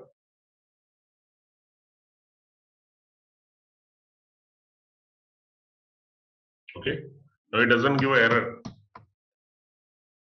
You can execute directly. Clear? So that is a mandatory field. If you don't fill it, you are unable to execute this. That's a symbol. And this is again, we call it as a radio button. So this is a radio button group. This box is a radio button group. In this, we have two options here. One option must be selected. One option must be selected. Either this or this must be selected. That's what radio button means. Here, either this or this or this. must be selected. Okay. So that's what. When there is a mandatory field with a choice, radio buttons are given.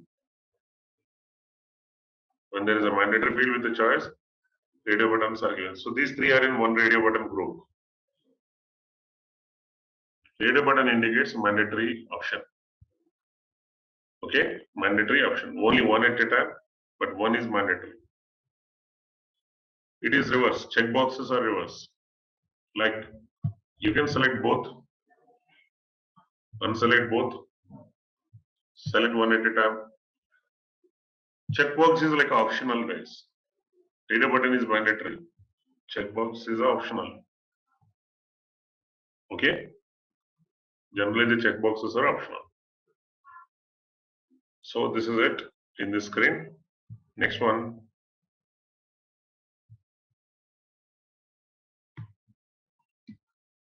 Yeah, one more icon over here.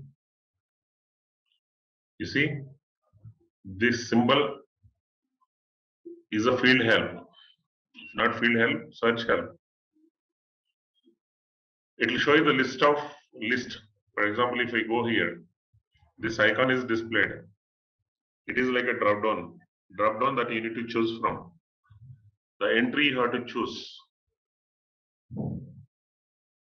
Okay, from the list, from the available list. So you cannot maintain your own entry here. 1 minute. 9 7. I'm trying to maintain an entry on my own. What does it say? Does not exist. You need to choose a valid one from the list. Okay, whenever you see this icon is called F4 help. F4 help. Okay, so F4 help means when you click on F4 function key F4, the list appears. Choose from the list and maintain it. There is another way of showing the drop down. Let me show you. This is the drop down. Another way of displaying the drop down in SAP. So here, this is another way of drop down. Another way of showing the drop down. Why drop down is required? Why some fields are drop down? Some fields are like a free text. If you give anything, it will take it. The drop down indicates valid entries. It means the entries which are valid, only maintainable. Any entry which is valid in the list. So we do not want to allow the user to maintain anything other than a particular list. So that list is created in the background table. Once we create that list there, that appears here. So you have to choose from this entry. For example, when you are opening your personal banking portal, there is a nickname field and there is a payee name field, which is a free text field. But there is a IFSC code field. Can you maintain your own IFSC code? Can you maintain IFSC code on your own? No, right? A valid IFSC code only maintainable. Otherwise, you are unable to save the payee name in the banking portal. Am I right? Okay. But the payee name, you give XYZ, it will take it. No validation is required. So dropdown means valid entries. So the value from that list only can be maintained. So these values come from background tables. Where? From this screen. I am this screen. Okay, so we'll come to this point, the IMG screen configuration. Once we are done with the EG access. So these icons, navigation icons, go to the previous record, next record, previous record, next record.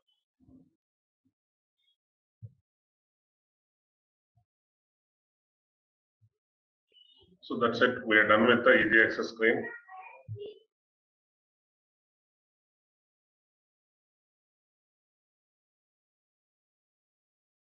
So this screen is used by who? Functional consultants. So what is that they enter here? Configuration data. In other words, it is enterprise data. Okay, enterprise policies, structures data. Okay, the entities information, etc. It is a company's data. It is a company's data, company structures data, and the company policies. This is what we maintain here in the backend configuration.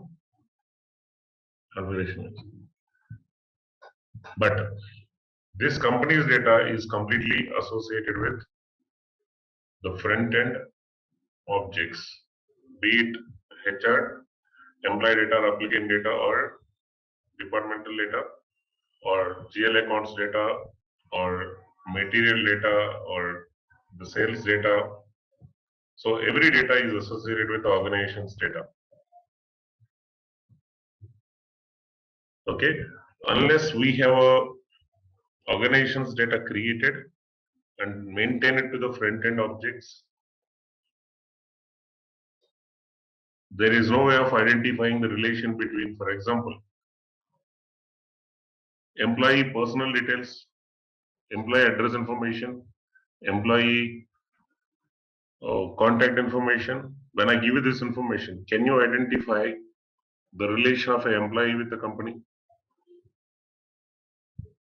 When I give you employee personal information, address information, employee company communication information, does it talk about the employment relation with the company? No, right? Can you identify that employee relation with what type of a relation he is having with the company? No, it is more of a personal information. It's only when you maintain the legal entity, the department of an employee, the position of an employee, the employment type of an employee, frequency of an employee, grade and level of an employee, okay, then only we can identify the employee relation. What type of relation does this employee has with the company? So basically, employee data can be categorized into two things, two parts: employee demographic information, employee employment information. Employee employment information is related to what? Enterprise. Clear? Enterprise. So we'll discuss more about that. So configuration data means, okay, enterprise data. So the functional consultant collect this information from the client side users when they interact with the users as a part of requirement gathering. We collect the information and document it, saying these are the operational areas. These are the locations where this company has operations in, the countries of operation, the grades and levels, and for each grade and level, the pay components applicable, okay, and pay slip format, okay, how is it integrated with the finance? All this is collected. That data is a configuration data or a backend data, backend screen data. How do you go to this screen? How do we go to this screen? Every application is directly accessible from easy access screen. Okay, so you need to give a transaction code to go to IMG screen SPRO. Okay, give it and click on enter. Click on SAP reference IMG. There is a button here. So this is a screen where we design applications. The solution. Like SAP Easy Access screen is not just for HR, it is for every module, right? Okay. Similarly, IMG screen is not just for HR customization. HR customization is a part of it. Here, from here to here. So this is where we do the HR related customizations. sales related customization, material related customization, supply chain management customization, quality. All customizations are here. So the respective consultants work on their configurations here. This is the IMG screen. I'm going to explain you the IMG screen also. Okay. See this. I repeat it how to come to the screen. It's for those who are not familiar with the SAP IMG screen. Give a transaction code SPRO or else add this here. Because it's here anyway.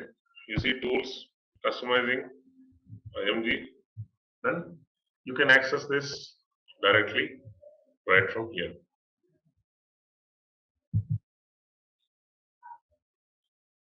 SAP reference IMG, click on SAP reference IMG. So you will see this list of customizing nodes.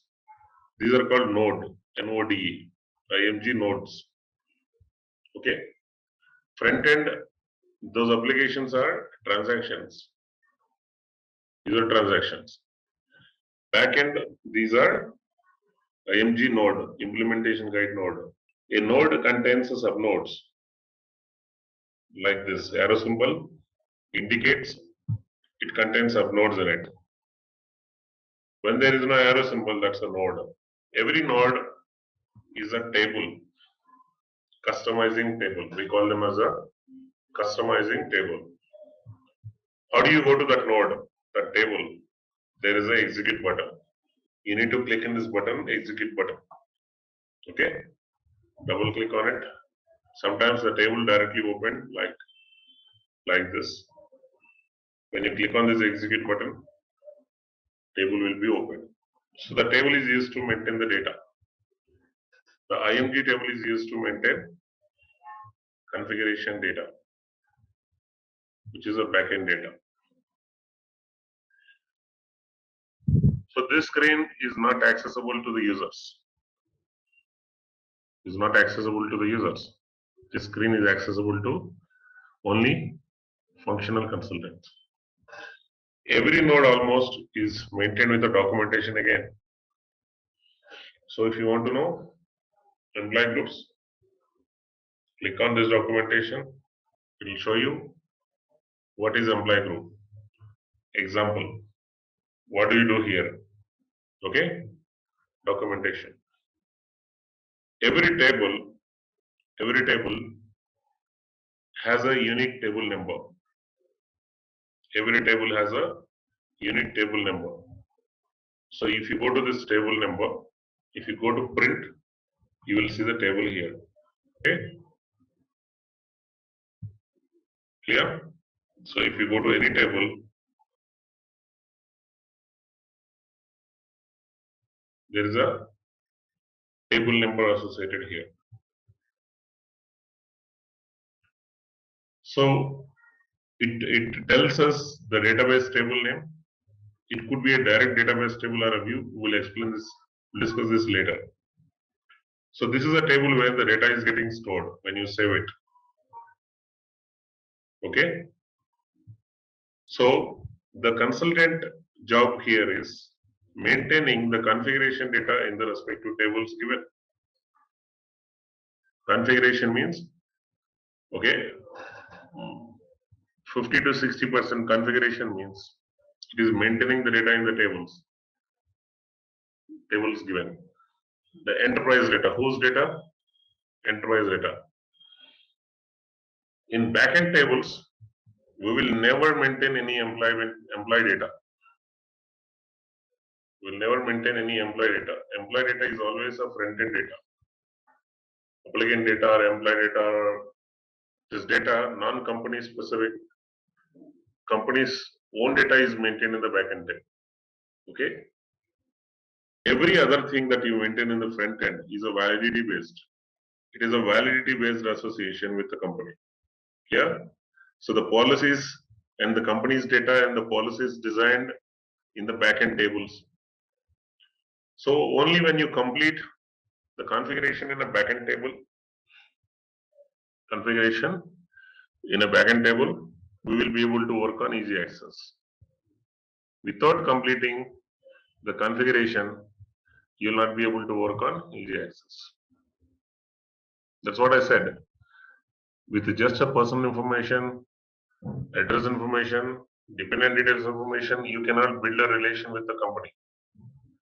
You will build a relation with the company only when you maintain employee data. Employment data. Employment data is what? Employment data is company's data. So, without configuring, we will not be able to maintain employee data. You will not be able to maintain material data, sales data, customer data. You have to have a configuration data available in the backend. Okay. So this is a responsibility of functional consultant, and this is a configuration data. Let's discuss more about this data again in another slide.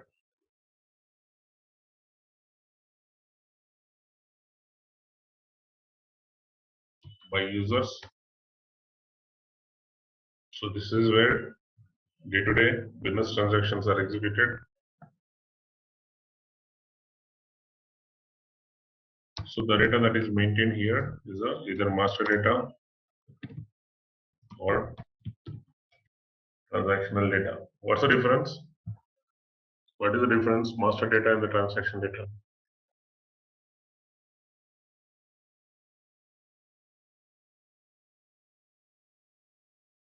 Any guess what is the master data and the transaction data? So master data is constant for some time, not changed frequently. It is basically changed only when certain event occurs, right? Generally, okay? Like employee personal information, the employment information also is a master data. We don't change it frequently unless there is a promotion, there is a transfer, there is a salary increment. It is not something that we change day-to-day basis or period-to-period basis. Okay, it is a constant.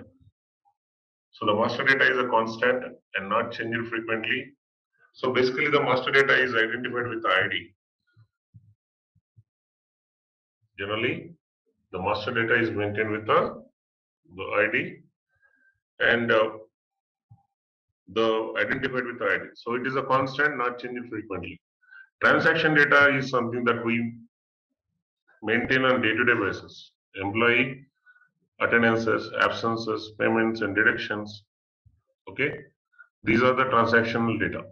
For example, if it is a CRM, customer service, when someone goes to the shop for the first time, they take a customer information.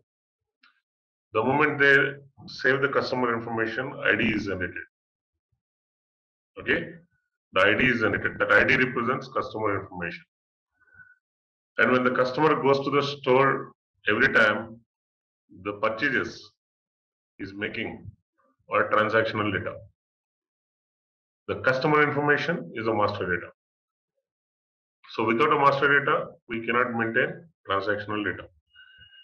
If we are using a system, then the master data is mandatory. The master data is stored with ID. That's what employee ID, that's what applicant ID, that's what customer ID, material ID, sale ID, vendor ID. Okay, the ID represents the master data. Similarly, for the finance, vendor is someone who sell the services and products to the company.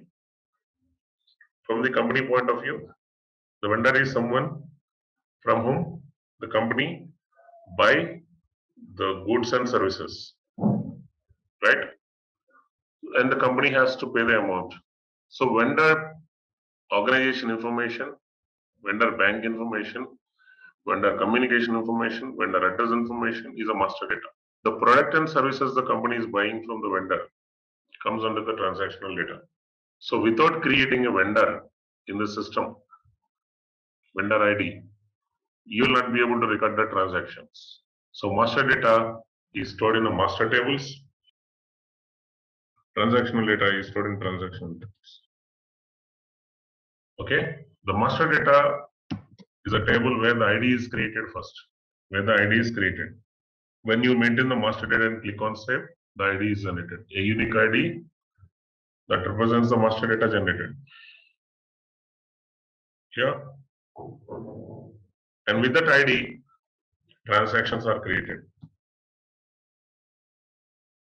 For example, if the ID is not there, every time if you want to record a transaction, you have to maintain all the details again and again, first name, last name, date of birth, address, and everything again and again. Then it's going to be huge junk in the database. It occupies huge database. If there is a master table, you store all this constant data or repeatedly entered data in a table, identify with an ID. Okay. So when the transactions are to be created, we simply record the transactions with the ID. You don't have to record with the names, addresses, phone numbers again. Just ID in a transaction table. This ID is associated or represents the master data. So in every module, other than HR, finance, sales, material, everywhere, we have master tables in the transaction tables. But in HR, we don't call them as a master table, or we don't call them as a transaction tables. We call them as info tabs. Okay, only in HR you will see the tables where the master data and the transaction data is stored, called info tabs. This is also table with the properties, table properties. But these tables require additional properties. So that's why SAP, instead of creating master table and the transaction table, it has created info tabs. Info tabs also tables where the master data and the transaction data is stored. We call them as info tab tables. Okay, it is represented by a 4-digit numeric code. So that's what when I was maintaining employee data here, address, create address, change address, display address, info tab 002. So this is a table where personal data is stored. Okay, so the two things that the user execute here is either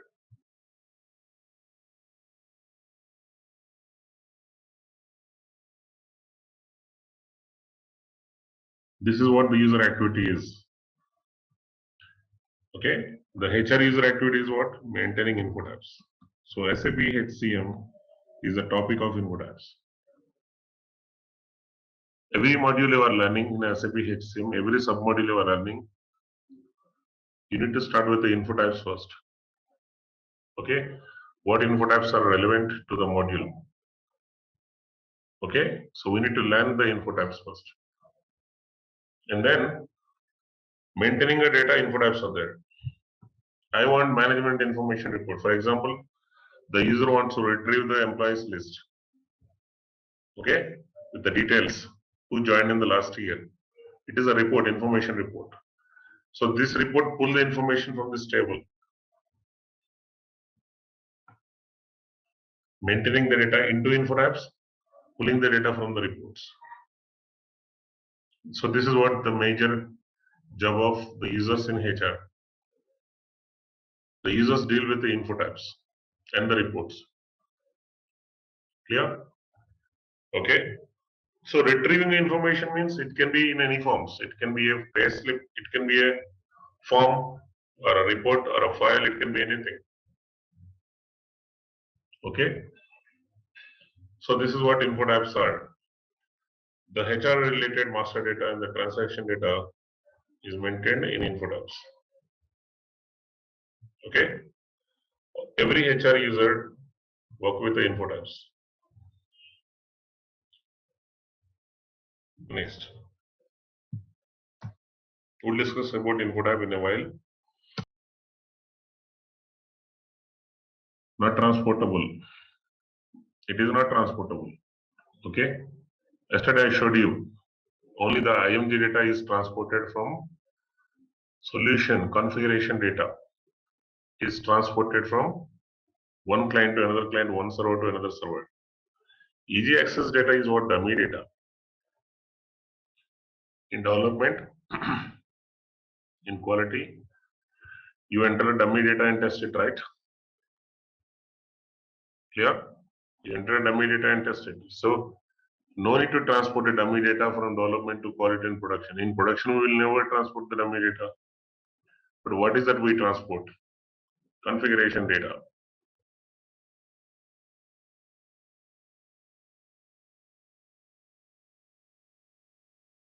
For the functional consultant, it is stored in configuration tables.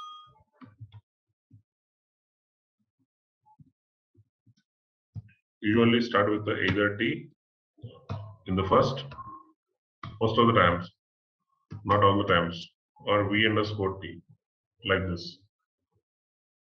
Customizing table name start with the T or V underscore T. Okay, this is transported.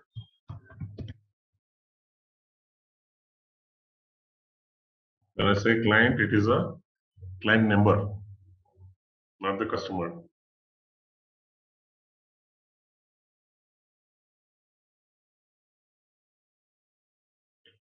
This data, easy access data, editable in all the clients.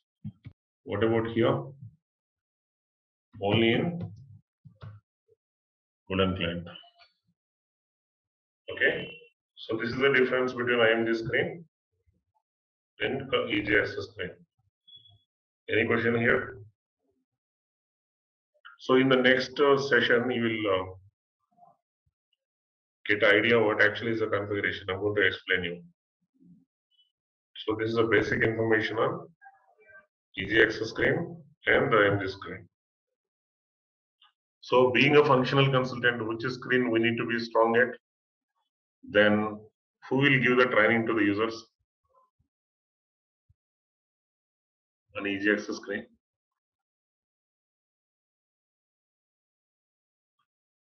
So we are the one who give the training to the users on how to execute these transactions, right from logging in, right?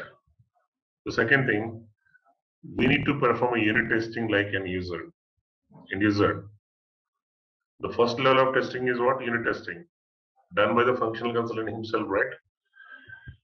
It's like he does something, functional consultant performs some configuration here, and then he goes to front end screen and maintain the relevant case and then test it here.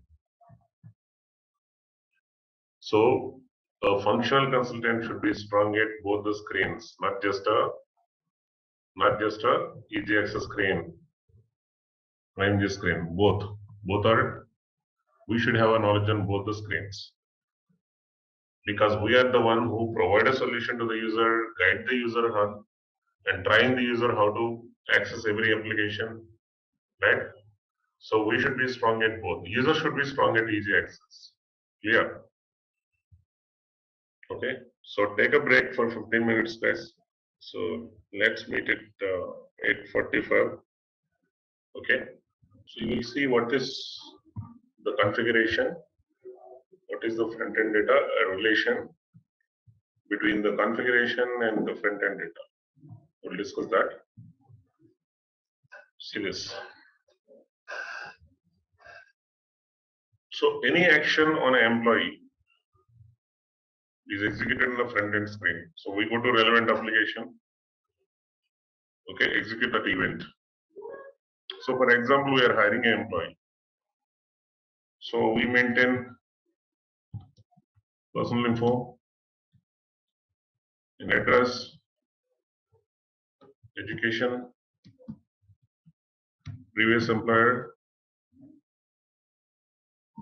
skills, and dependent information, contact information, ID, etc. Okay, so we capture this data. The thing is, does this data talk anything about employment? So it's just a employee biographic information or demographic information. It doesn't talk about employee relation with the company. Along with this data, we maintain employment information.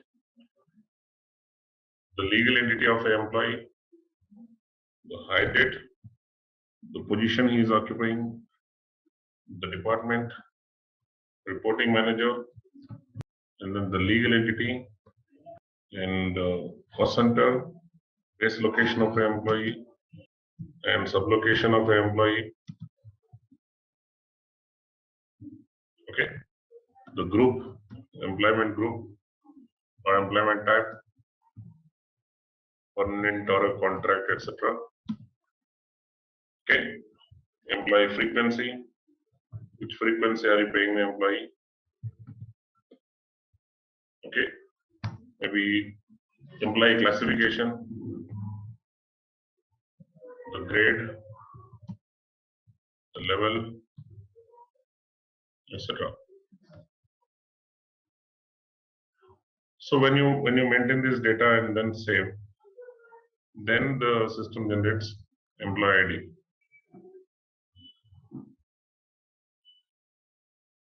Okay, employee ID. So both employee personal information, employment information is associated with the employer. Person information is associated or identified with the person ID. Okay, person ID. So person ID along with the employment details is an employee. Okay, we'll discuss that point later. So here, the difference between the fields here, okay, like this. What's the difference between these fields and these fields? Here, it is more of a personal information. No validation is required. But here, so what do you maintain as a legal entity? Should it be a drop-down field or should it be a free text field? Legal entity, cost center, base location. Should it be a free text? Means like the payee information in online banking. Payee field, nickname field is a free text field. That's what I call it as a free text. You can type XYZ, it takes it. Drop-down field is IFSC code. So my question is, the fields that appear here are the drop-down fields or the free text fields?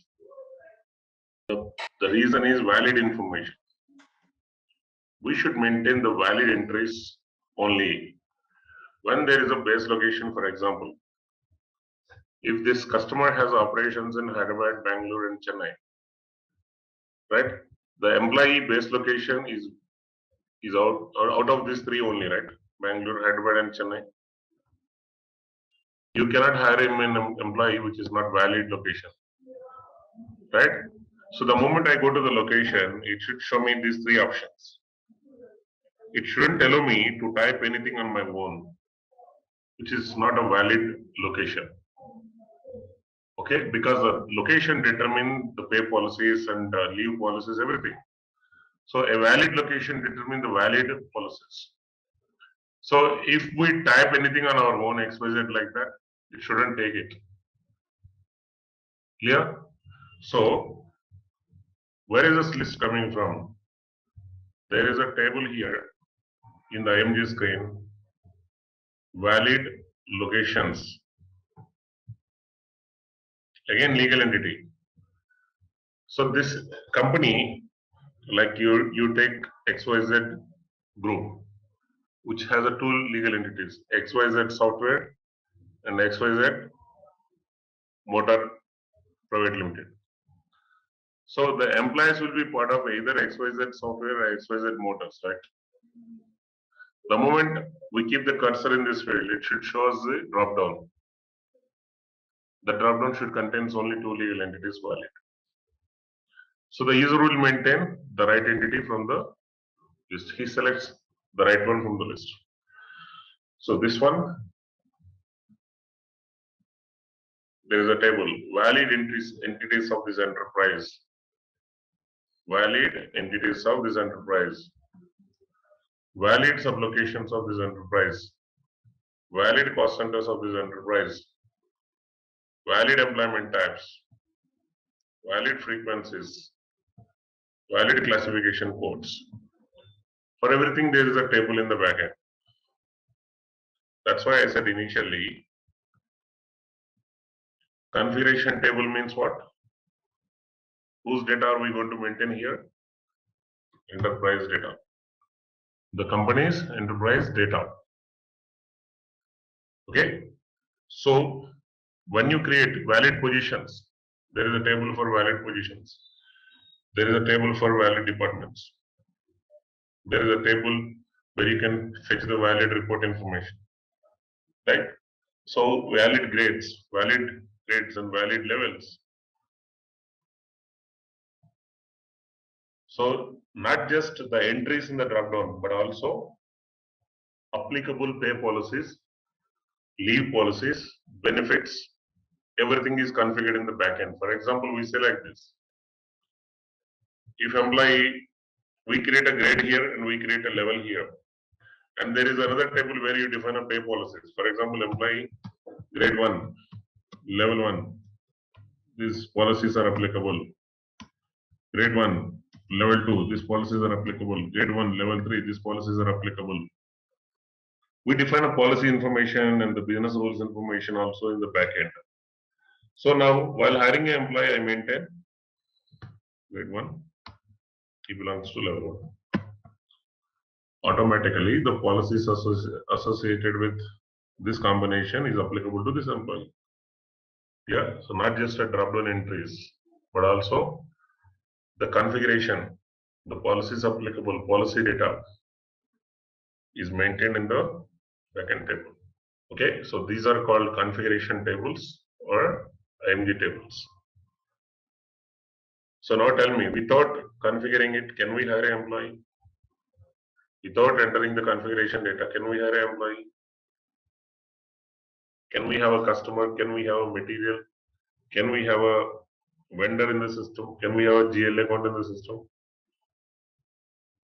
None of the business functionality is possible without a configuration data. Okay, without the configuration data, no module is implemented. First, you have to have an enterprise data in place. That enterprise data is associated to the employee. Okay, which part of the data is associated? That determines the policies applicable to the employee. So this is an employment data. The employment data determines the relation of an employee with the company. What type of relation does this employee has with the company? Okay, is this clear? So the employee data or applicant data or organizational objects data is maintained in a front-end screen, guys. Okay, it is possible only after completion of this data. This employment data is basically again further divided into structures. Okay, structures. So here this data is classified into structures. This is org structure. This is personal structure. This is enterprise structure. This is personal structure. This is pay structure. Okay, in the backend table, this structure data is created. Okay, so we have to have organization structure, enterprise structure, person structure, pay scale structure have to be created first in the backend tables. With that, we will be able to hire employees in the front end. So the front end data is maintained where? In HR, the front end data is maintained in info tabs. Okay. Now you understood what is the difference between the configuration and then the easy access data, or the relation between the configuration data and the easy access data. Now let's learn info types. Complete information I have given in the document, guys. Okay, so you will find the definition of input types. Okay, the list of input types based on the modules. Yeah. So info type, it is a information table used to store the master data and the transaction data of employee, applicant, organizational objects, the master data and the transaction data of employee. Store logically related. Why I said logically related? When I say personal information is an info type, and what is logically related here? The first name, last name, date of birth, all these are associated, right? Associated data. For example, when I say bank information, the salary account, account ID, bank name, branch, IFSC code, all this is associated data. So we can group together all these fields and we can name it as a bank information. For the bank information, there is an info type created by SAP. There is a table created by SAP. Okay. So these info types are identified with what? What is it? Numeric code. What is it? Numeric code. The reason why they named it with a different name info types is because of additional validations and characters. These tables require certain additional characters and validations. So that's why they named it differently. Okay. So depending on the object type and the data, these info types are classified into different ranges. So basically, in organization management, we deal with objects,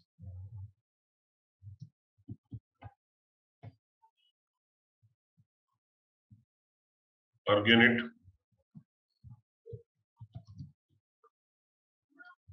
position, job, work center,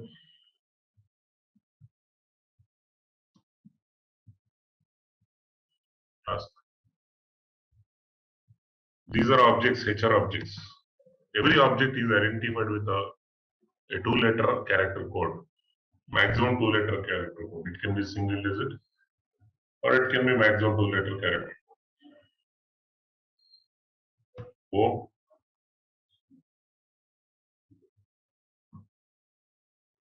This is identified with the S. This is identified with the C. Alphabet identified with the A. Identified with the B. And employee data is handled on a platform.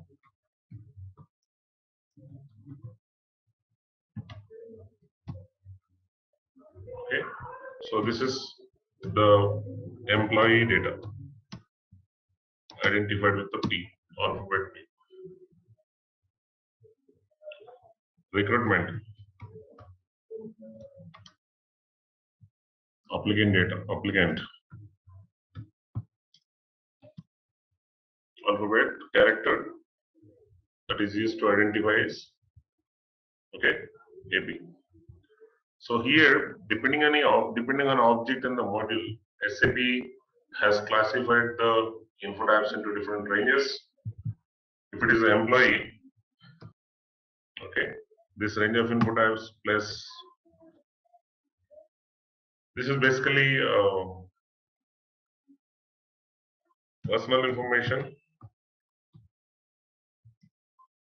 pay information, benefit information, compensation, and time master data information. This is time transactional data info types, time recording data. and 3000 also used for some of the Middle East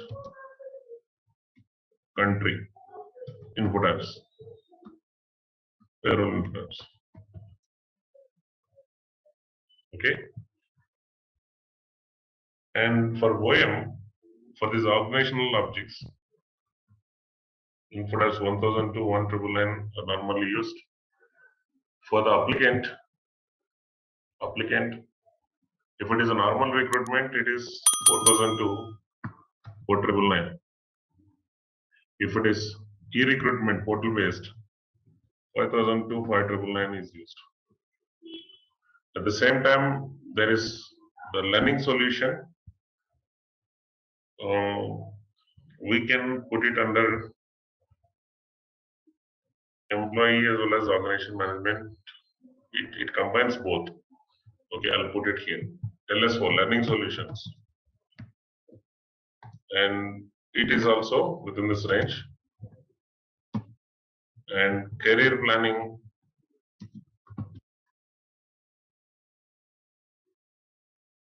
because it combines both organizational data as well as personal employee data.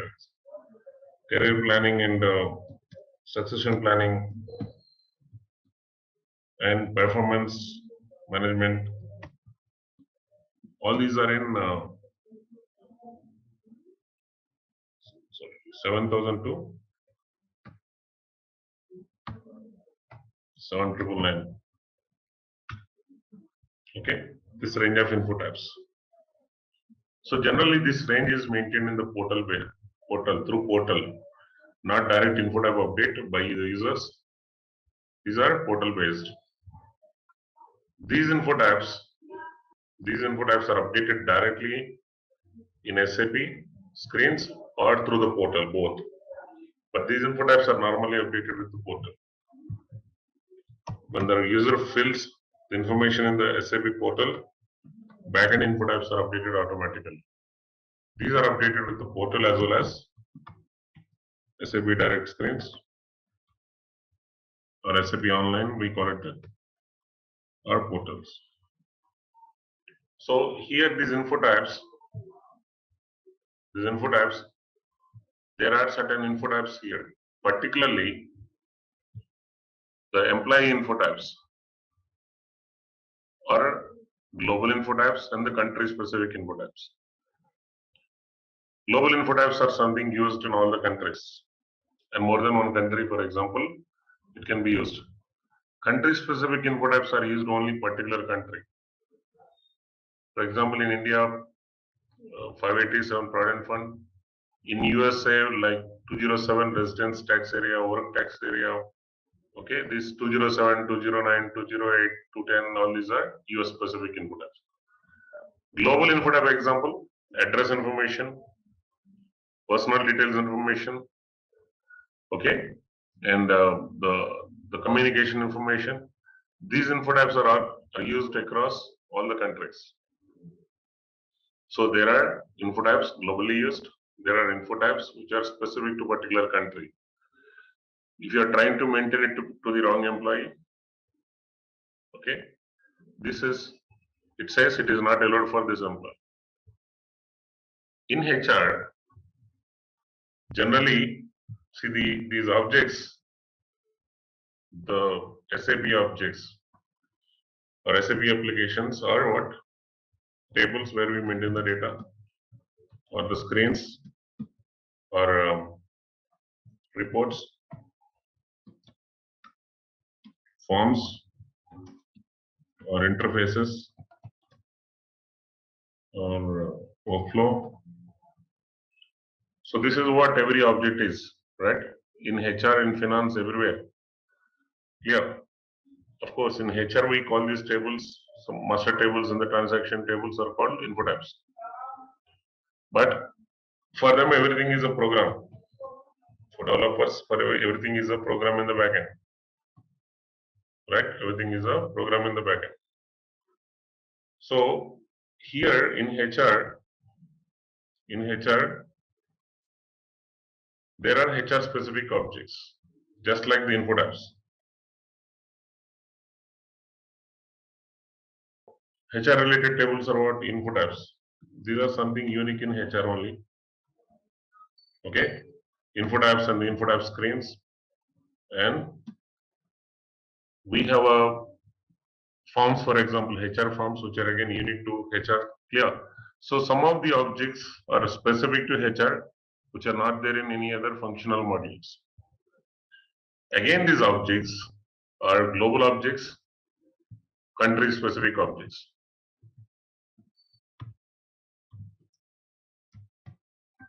Like info tabs or a forms or a clusters or a features. There are number of HR objects which you see only in HR, you don't see in other modules. These objects again can be classified into two: global objects and country specific objects. Like country specific info tabs, global info tabs, country specific forms, global forms. Okay, country specific features, global feature, country specific reports, international reports. Clear? Even the reports also, the reports work for a country, okay, and the reports work for all countries. Screens applicable to only one country, or the screen applicable to all the countries. Okay, like in everything, country specific objects are created.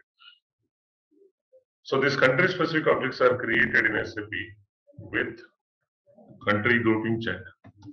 We call it as a MOLGA. Technical name of the field, MOLGA. MOLGA based objects means these objects work for a country that employ for a country, specific country. So when you hire an employee, the system identifies the country of employee through the data maintained to the employee. You maintain a location, right? Bangalore. When you maintain a Bangalore location, it can't be the employee cannot be a US employee, right? He's an Indian employee. Similarly, when you maintain New York location, the employee is a US employee. It recognizes automatically based on the location maintained to the employee. So system identifies that the employee country, the country that employee belongs to. Here, so automatically the employee is restricted to country specific objects. Clear? System does not allow to maintain other country objects because these objects are allowed for the employees who belong to the same country.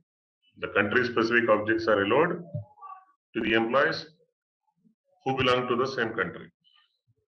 Is this clear? Okay. So there are applications, all these applications in HR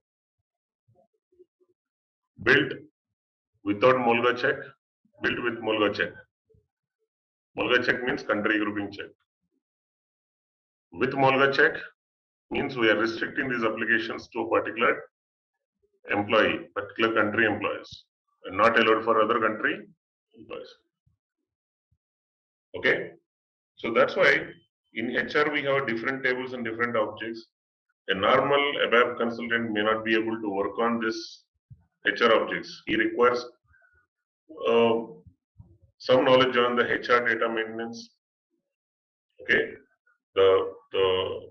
these info tabs, forms, clusters, features, these objects. So how these objects are used, if they come to know, if they know, they'll be able to work on. A normal developer will be able to work on HR objects. Without having this data, what actually is the info tab, what checks does it have, okay? And in the HR form, where the data is coming from, okay? If they don't know how these features work, what does the cluster mean? So where the cluster data is stored, how to retrieve the cluster data. Without having some knowledge on it, a normal developer will not be able to work on HR objects. So that's why they require HR objects knowledge. We call it as a HR ABAP. Okay. So these are the info tab ranges. When custom data, sorry, not custom data. When there is some data and that to store that data in the system, we don't have any info type given by SAP. For example, employee blood group. Okay, there is no info type given by SAP to capture the employee blood group. Let's assume so. But client is insisting to capture the employee blood group. Whose data it is? Is it a company's data or employee's data? Whose data is it? Company's data or employee's data? So any employee specific data, give me a minute guys, let me receive a call. Okay. Any employee specific data is maintained where? Info tabs. Anything related to the employee or any data that belongs to the employee, info tabs. Any data that belongs to the company, configuration. So we should remember these 2 points. Employee specific data, info tabs. Company specific data that doesn't belong to a single employee individual. It is a company's data. So IMG screen. So here there is no info tab given by SAP to capture. Okay, but the client is insisting to capture this data. So because it is employee data, then we have to build custom info tab. Okay, if it is organization's data, then we have to build customizing table. So if it is employee related data, custom info tab. To build a custom info tab, the developer should pick a number from this range so that SAP updates will not overwrite. SAP does not give a new application, new info tab within this range. So there is no chance of overwriting it. If by any chance SAP releases this info tab, SAP is aware of it. So it doesn't create a new info tab in the same range. But if you create a new info tab, okay, within this range, SAP will not release any info tab within this range. So there is no chance of overwriting. So this range is called client specific info tab range or a custom info tab. So if you see any info tab number that starts with the 9 is a custom specific, which is not supported by SAP. Okay, the enhancements, the standard SAP enhancements are made to the standard info tabs. SAP does not know what info tab we have used, right? Yeah. So SAP does not take the responsibility of maintaining the custom info tabs. So this is about info tab ranges. Any question until here? A different name to these info tabs. The different name as a info tabs. What are the special characters that we need to know? Okay, related to these info tabs. These info tabs are tables. That's what I said. So these info tabs have a table characters by default. Standard table characters. Along with that, there are additional characters, okay, which are specific to the info tabs. Validity.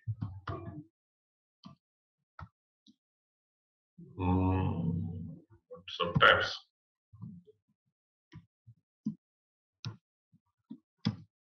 Time constraints.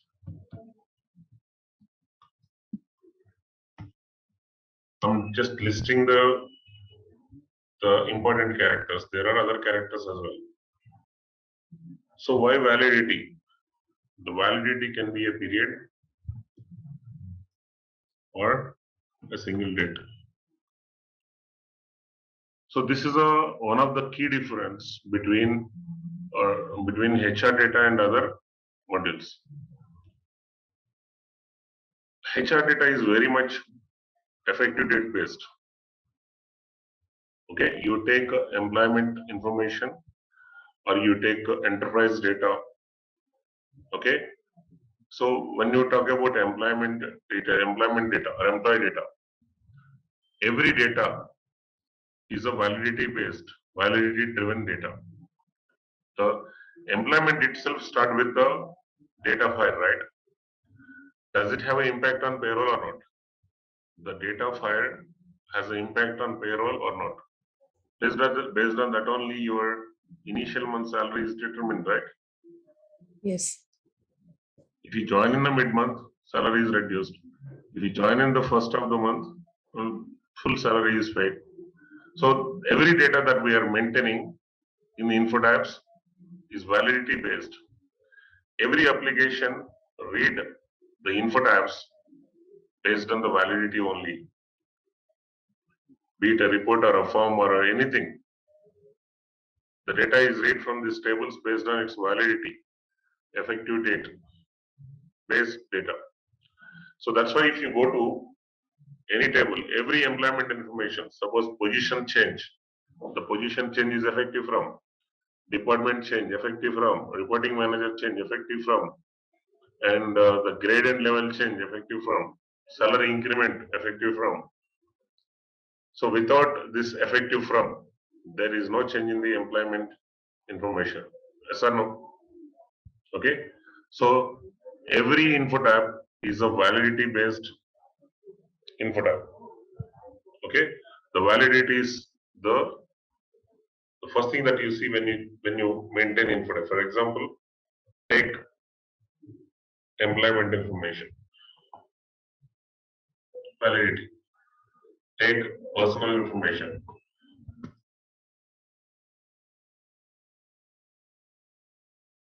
Take address information. You name any information, take salary information, grade and level. You take any info tab, so effective date based. It is a period based data, valid from this date to this date. There is some data which is valid for a particular date. For example, time information, single date. On this date, the regular hours worked by employee, OT hours worked by employee, like this. On this date, how many hours of overtime recorded? So there is a single date based. Every data is a effective date based data, not just a info tab data, but also IMG data. How IMG data is effective date based? How an enterprise data is effective date based? Can someone tell me? Example.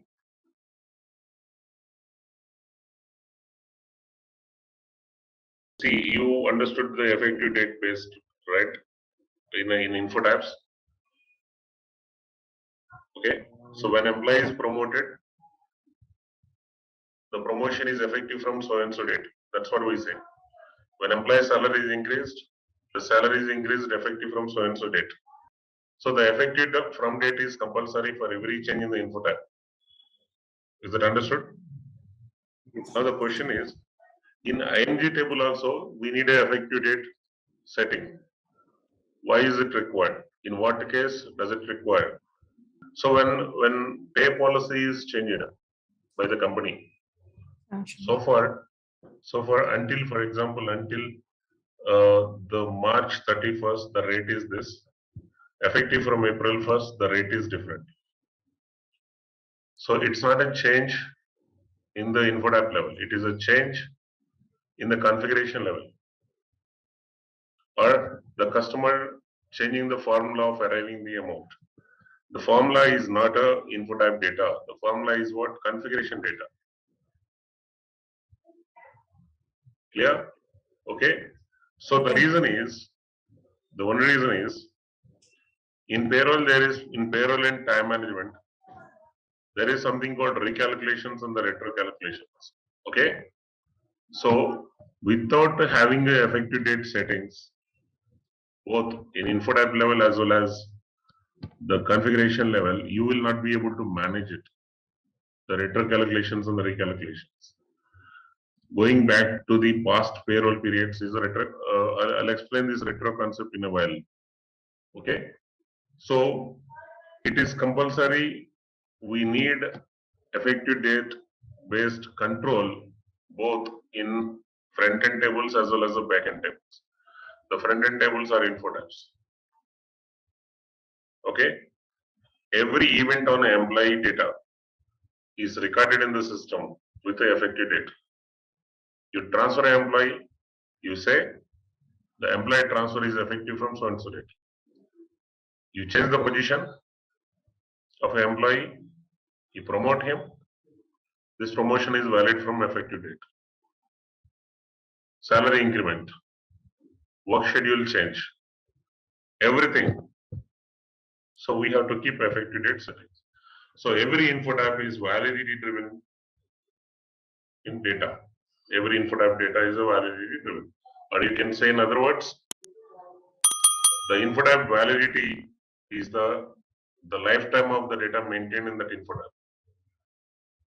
The info type's validity is the lifetime of the data maintained in that info type. So that's how we can consider it, which is not there in normally in other master tables and the transaction tables. It is there in only info type tables. So this is a one additional feature. The next one, subtypes. Info type subtypes. So info type is a 4-digit numeric code. The subtype is a 4-digit character code. What is a subtype? So a subtype is a further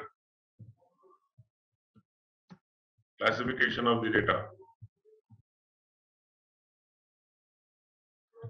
Data maintained in info types. So the subtype is further a classification of the data maintained in the info types. For example, the address required further classification means is it a permanent address or a temporary address, or is it an emergency address, or is it a communication address? Okay.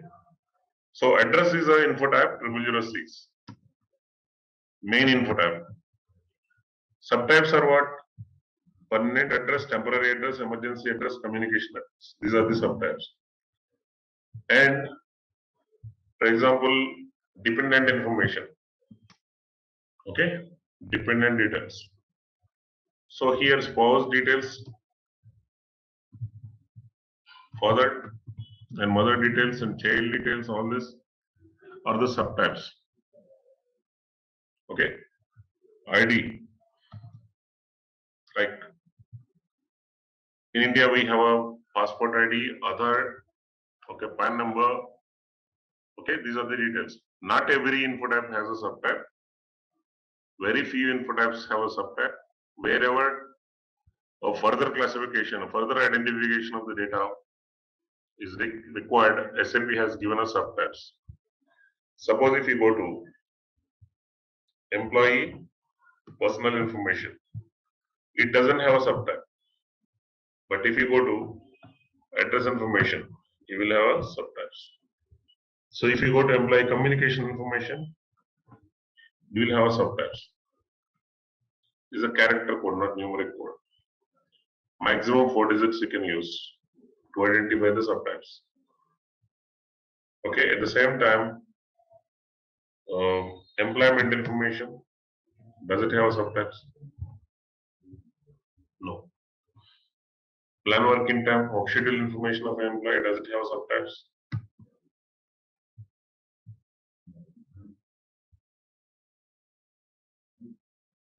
No, right? So very few input types have subtypes. Okay. So when you create an info type, it will by default ask you the subtype.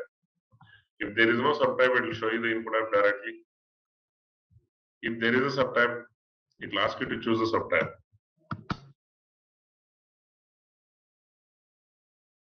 So creation of a new info type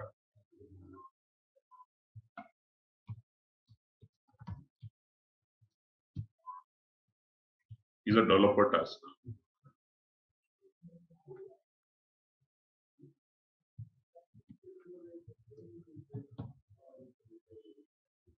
Okay, a functional consultant cannot create it because it requires a screen modification.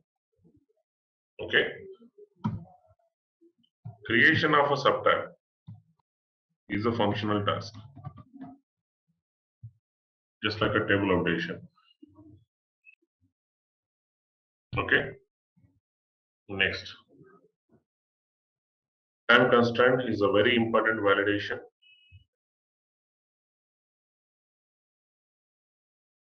It is one of the special character that is assigned to info types. The time constraint is a single digit character. Okay, that determines three things.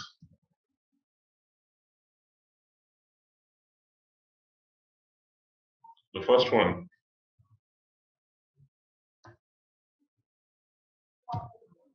whether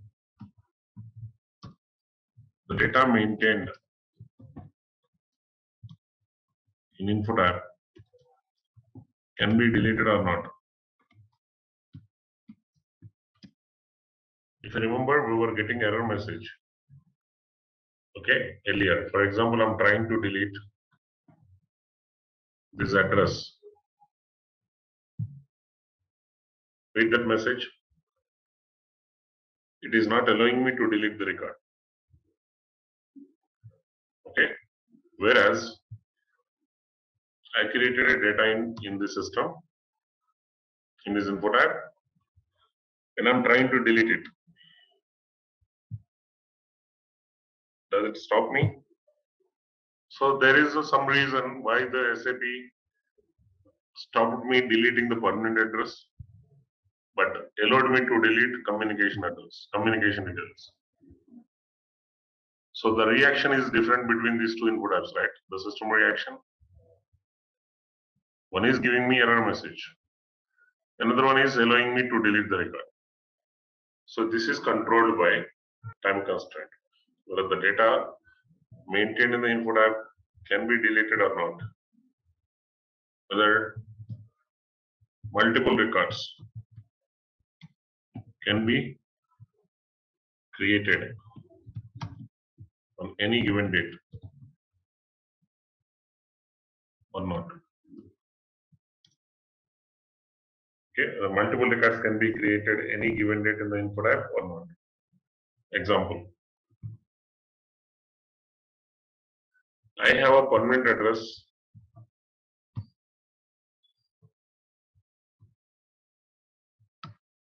Can I create one more permanent address record? Does it make a sense? Employee having two permanent addresses.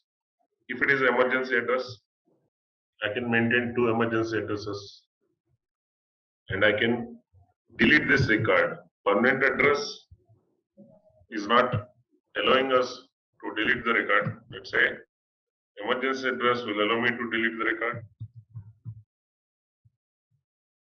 Just maintaining a mandatory field. Save it. I'm trying to delete this emergency address. This one, sorry. Delete. I want to delete it. It is not stopping me. And the second difference, I'm creating a record. I created a record, one record, right from 2020. Okay, I created a record.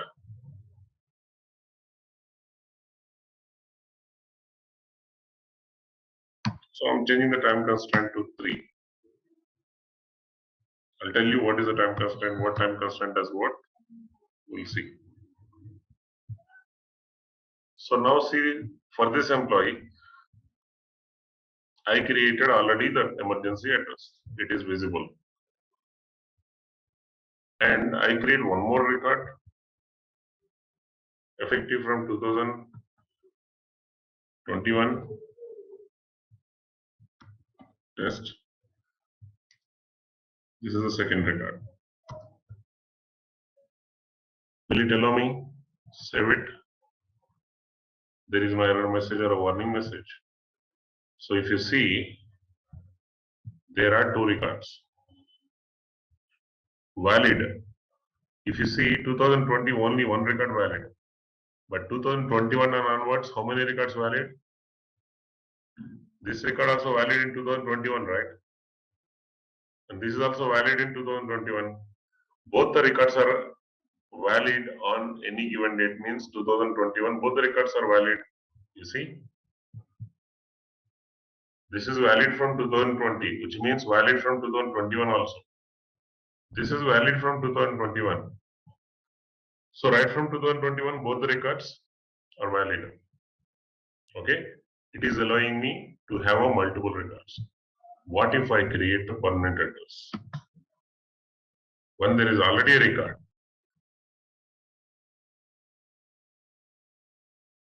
observe the messages that we are getting now.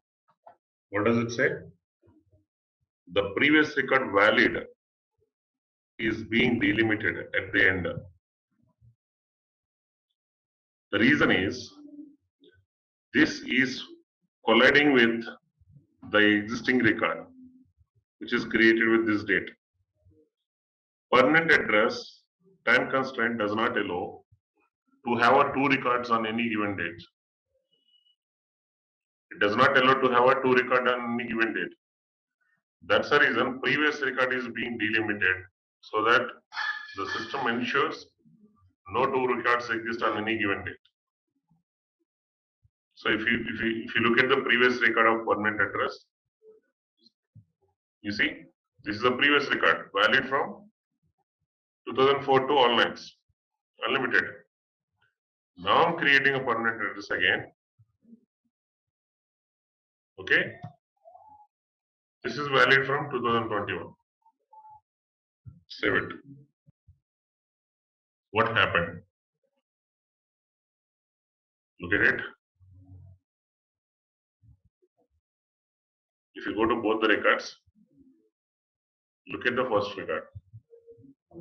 What is the change here? The end date is automatically delimited.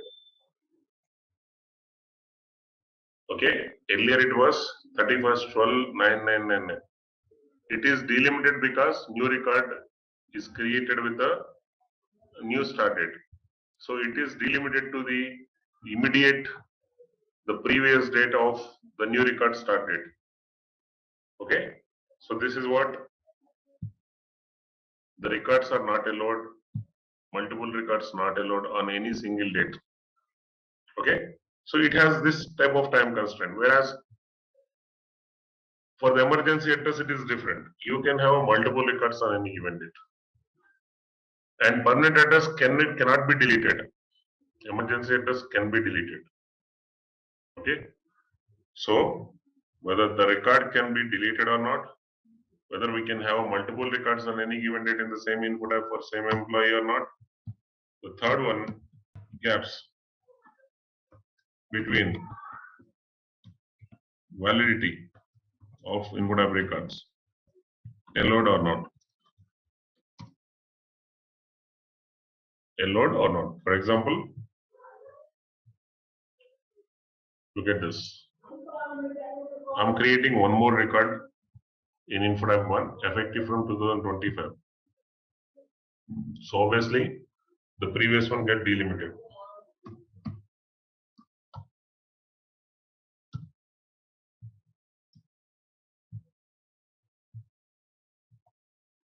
See, the second record which we created, the latest record is being delimited.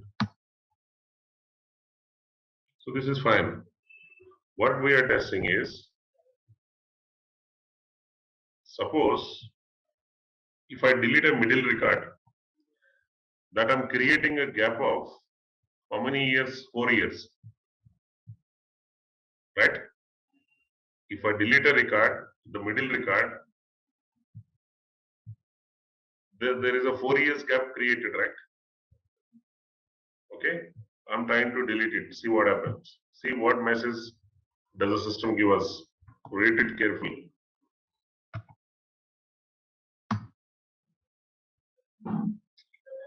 Why there is no message?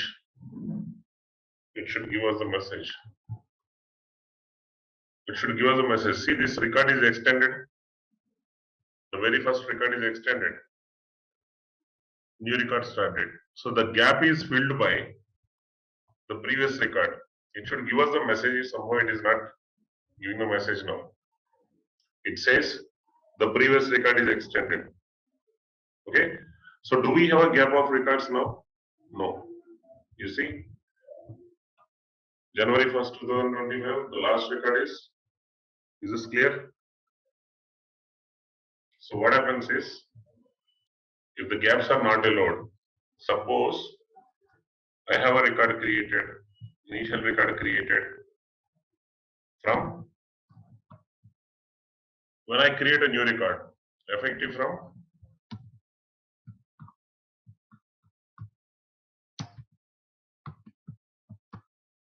automatically this is delimited.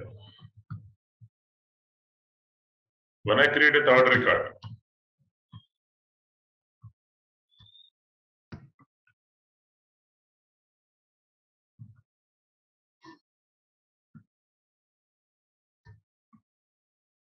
this is automatically delimited.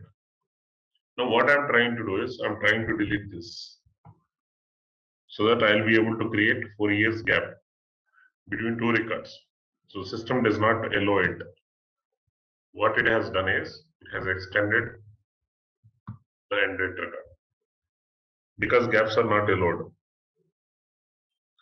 So the time constraints determine these three things: whether the data maintained in InfoDev can be deleted or not, whether multiple records can be created in any given date or not, okay, whether gaps between the validity records are allowed or not.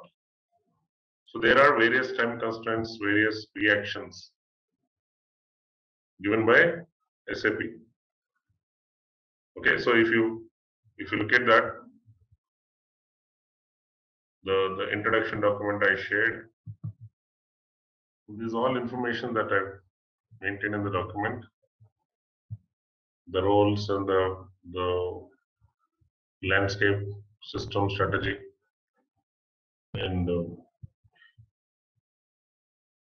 SAP nodes, ASAP methodology, accelerated SAP methodology, difference between cloud ERP, on-premise ERP. This I have not covered. You can go through it. The roles and responsibilities.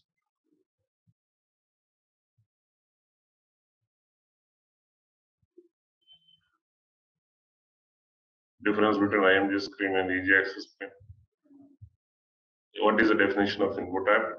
Input app ranges. The input app characters which we are discussing now.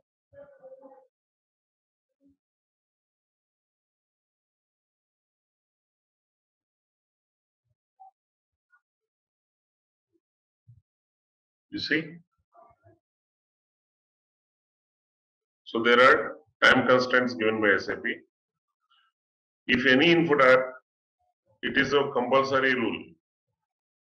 Every input app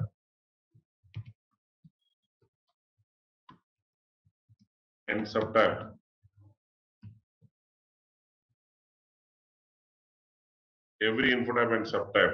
must be maintained with the time constraint. For SAP input app, SAP has already created it. For any custom input apps creation, custom subtabs creation, we need to maintain the respective time constraint. So without knowing about the time constraint, which time constraint does what, if you do not know this, you will not be able to assign a right constraint, time constraint to the input apps. So every input app and every subtab must be maintained with the time constraint. Okay, so you see here, if any input app has a time constraint 1, record cannot be deleted, multiple records not allowed, gaps not allowed. Okay, what are the input apps? Example, these input apps. Okay, this is mainly, so basically this time constraint 1 is like a sensitive information and compulsory information. Okay, for example, can employee exist in the system without the base location, without cost center on any given date? Will there be an employee without a base location, without a cost center? No, right? So as long as employee is there, the data must exist. If the data is valid at least for 1 day, you will not be able to delete that. It has to be available as a history in the system. Okay, so system should not allow us to delete the employees who are valid once, right? Okay, so certain data, employment data cannot be deleted because it was valid at least 1 day, once in the history. So we will not be able to delete that. System does not allow us to delete the data, particularly employment information is very sensitive. It has to be there as long as employee is there in the company and every day without any gap. That is the example for the time constraint one. Time constraint 2 is less sensitive when you compare with 1. The record can be deleted, like temporary address can be deleted. For example, if I do not want to allow the user to maintain 2 records of temporary address any given time, so I maintain time constraint 2. But I can delete, I can create a gap. There can be a day in employment period, there can be a day without a temporary address. There's nothing wrong, right? So time constraint 3, again it is non-sensitive data which can be deleted anytime, like employee personal mail ID, personal phone numbers, the previous employer information, education information. You can delete them and create a number of times. Doesn't affect payroll or time policies, right? So it is not sensitive at all. You can delete, you can have multiple records, you can have gaps between the records. These 3 are mainly used time constraints. Okay. The next one, T. It is assigned to info types having the subtypes. Okay. It is assigned to the main info types which have subtypes. We just discussed about the info types which have subtypes, right? Okay. Which have subtypes. So here, the reaction should be depending on the time constraint assigned to the subtypes. The reaction should be depending on time constraint assigned to the subtypes. Just now we have observed the time constraint of permanent address is different from the time constraint of emergency address. These 2 are the subtypes of address info type. So address info type is maintained with a T. T means what? System reaction is depending on the time constraint assigned to the subtypes, not to the main info type. So the main info type 6 cannot be maintained with the 1. If I maintain with the 1, I can only create 1 record, and record cannot be deleted. So it is not good. I cannot maintain with a 3. If I maintain a 3, I will be able to delete it. I will be able to create multiple records. So any time constraint is not right for the address info type. That's the reason subtypes are created. So that subtypes can have a separate time constraint for each subtype. You understood the 4th one? All of you? So the info types which have a subtypes are maintained with time constraint T, like info type 6, 21, info type 9, info type 105, wherever the subtypes are there, time constraint is T. So in fact, in this document, I gave you the examples of PA info types we are going to deal here. Their time constraints. Module-wise info types are given here, guys. Okay, benefits, global payroll, payroll India, payroll USA, payroll, and this is e-recruitment, LSO, performance, career planning, and section planning. Is this clear? The other time constraints, Z is maintained to the time management info types, 2000 series info types. There we have a concept of time collision. I'll explain you when I discuss about the time info types. And we also have a time constraint A and B, very rarely used. I mean, only one info type with the A, one info type with the B. But all other info types are mainly, payroll, PA info types are mainly with these words of time constraints. So that's why when you get the red color message, warning messages, when you are maintaining info type, just take a time to read that messages and double click on that message and understand it. So those are most of them are the reactions of time constraints. So SAP standard info types have a standard time constraints. We are not supposed to change anything in the standard. But when it comes to the custom subtype and custom info type, we are the one who decides the time constraint. So without knowing which time constraint does what, we will not be able to decide right time constraint. So this is one additional feature which info type tables have, which is not there for normal master tables and the transaction tables of other modules. Okay, clear guys, all of you until here? The point is, we are not going to update the time constraint. We are not going to change any time constraint of any info type. The custom info type is not our responsibility. The custom info type is the developer responsibility. When the developer creates a custom info type, we advise the developer to maintain either one or a two or three based on the requirement. We tell him, okay, you maintain time constraint 1, you maintain time constraint 2, you maintain time constraint 3. We advise the time constraint. When we create a custom subtype, then we need to take care of time constraint. For example, I'm showing you, okay, I'm going to create a new subtype in this address info type. Okay, I should know where these address subtypes are created, so I know the table I'm going there. You will see this part later. Okay, I'm going to this table and I'm creating a new subtype. Start with a Z because it's a custom one.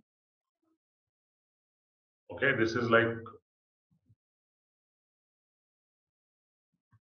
courier address. What time constraint should I maintain? So now you need to question, can it be deleted? If yes or if no? No. Can we have multiple records at a time? Yes or no? Can we have gaps? Okay, yes or no? So these three questions will tell you what time constraint can we maintain. For example, I don't want, once the record is created, I don't want anyone to delete the record. So it should be time constraint mode. If this record can be deleted, okay, then it is either 2 or 3. The next question is, can we have multiple records? If yes, then 3. If no, then 2. Maintain 2. So the nature of the time constraint 2 is, we can delete it. Multiple records not allowed. Gaps allowed. If this is what you wanted, then maintain it. So I'll show you these tables. Once we start configuration, it is too early to discuss these tables. We are just discussing the nature of the time constraints. I'll show you where these properties are. I mean, we can view the properties of these info types once we start with the configuration.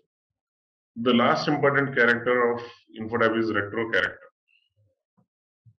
So in SAP, the retro means past periods.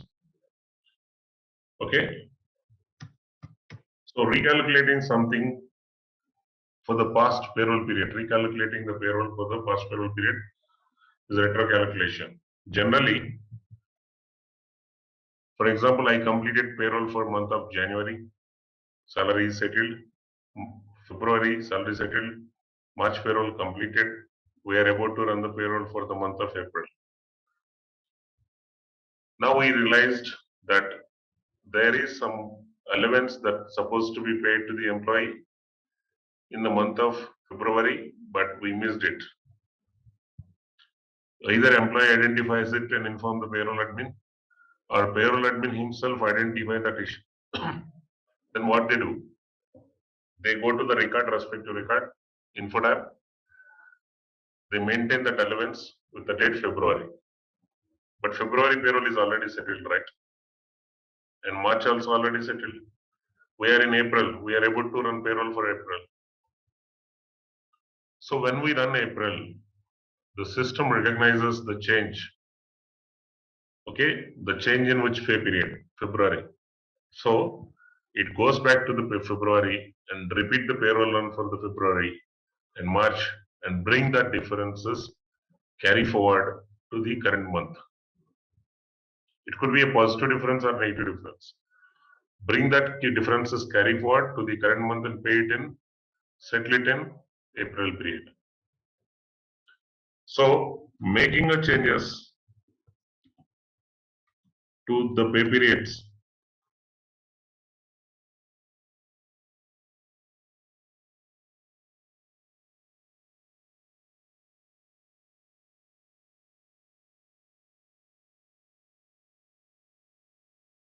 okay, then the retro change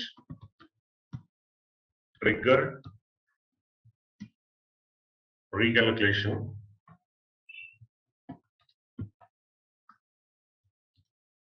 for the period or not for from the period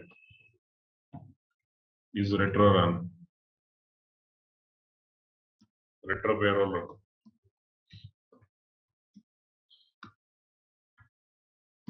And the retro payroll run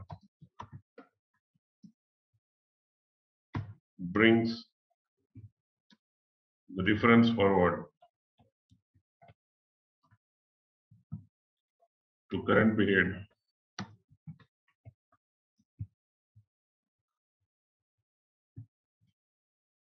is retro difference.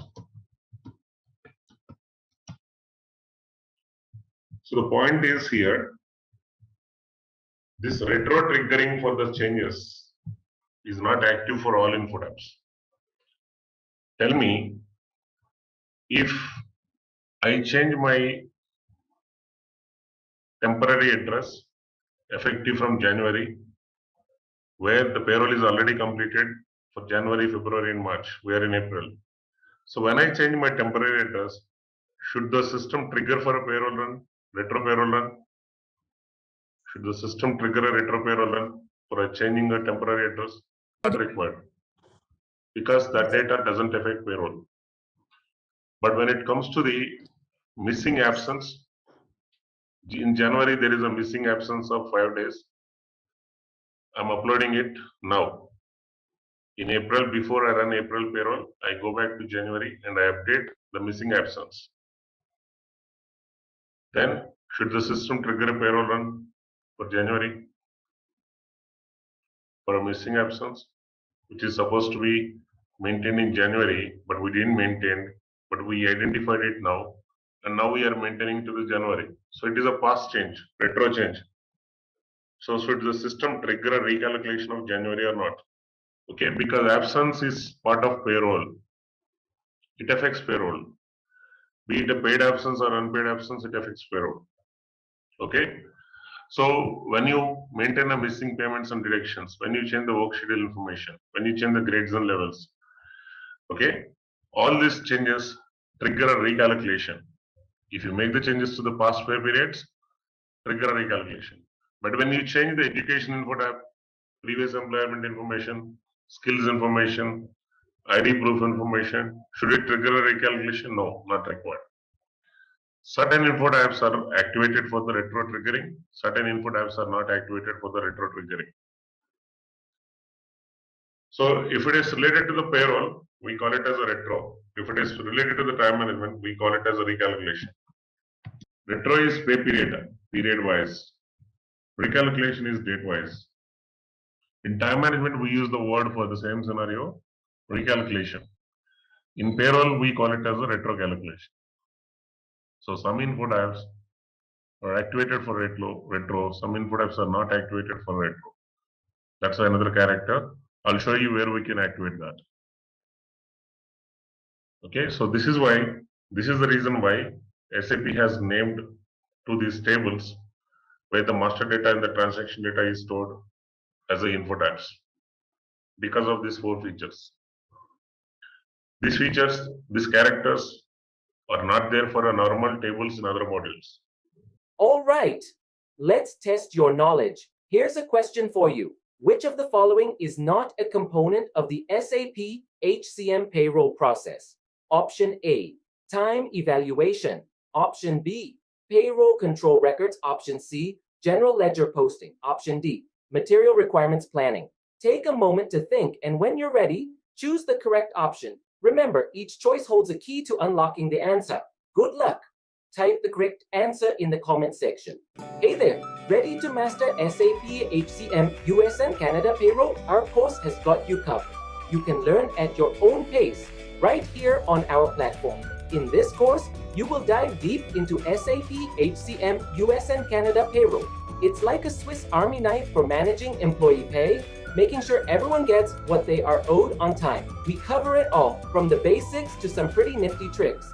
Our instructors are seasoned pros and experts in their field. These pros have been at it for years and are here to guide you every step of the way.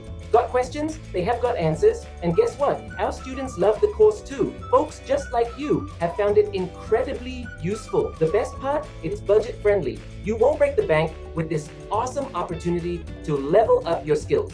Ready to become a SAP HCM US and Canada payroll whiz? Sign up now. For more info, head to ZaranTech's website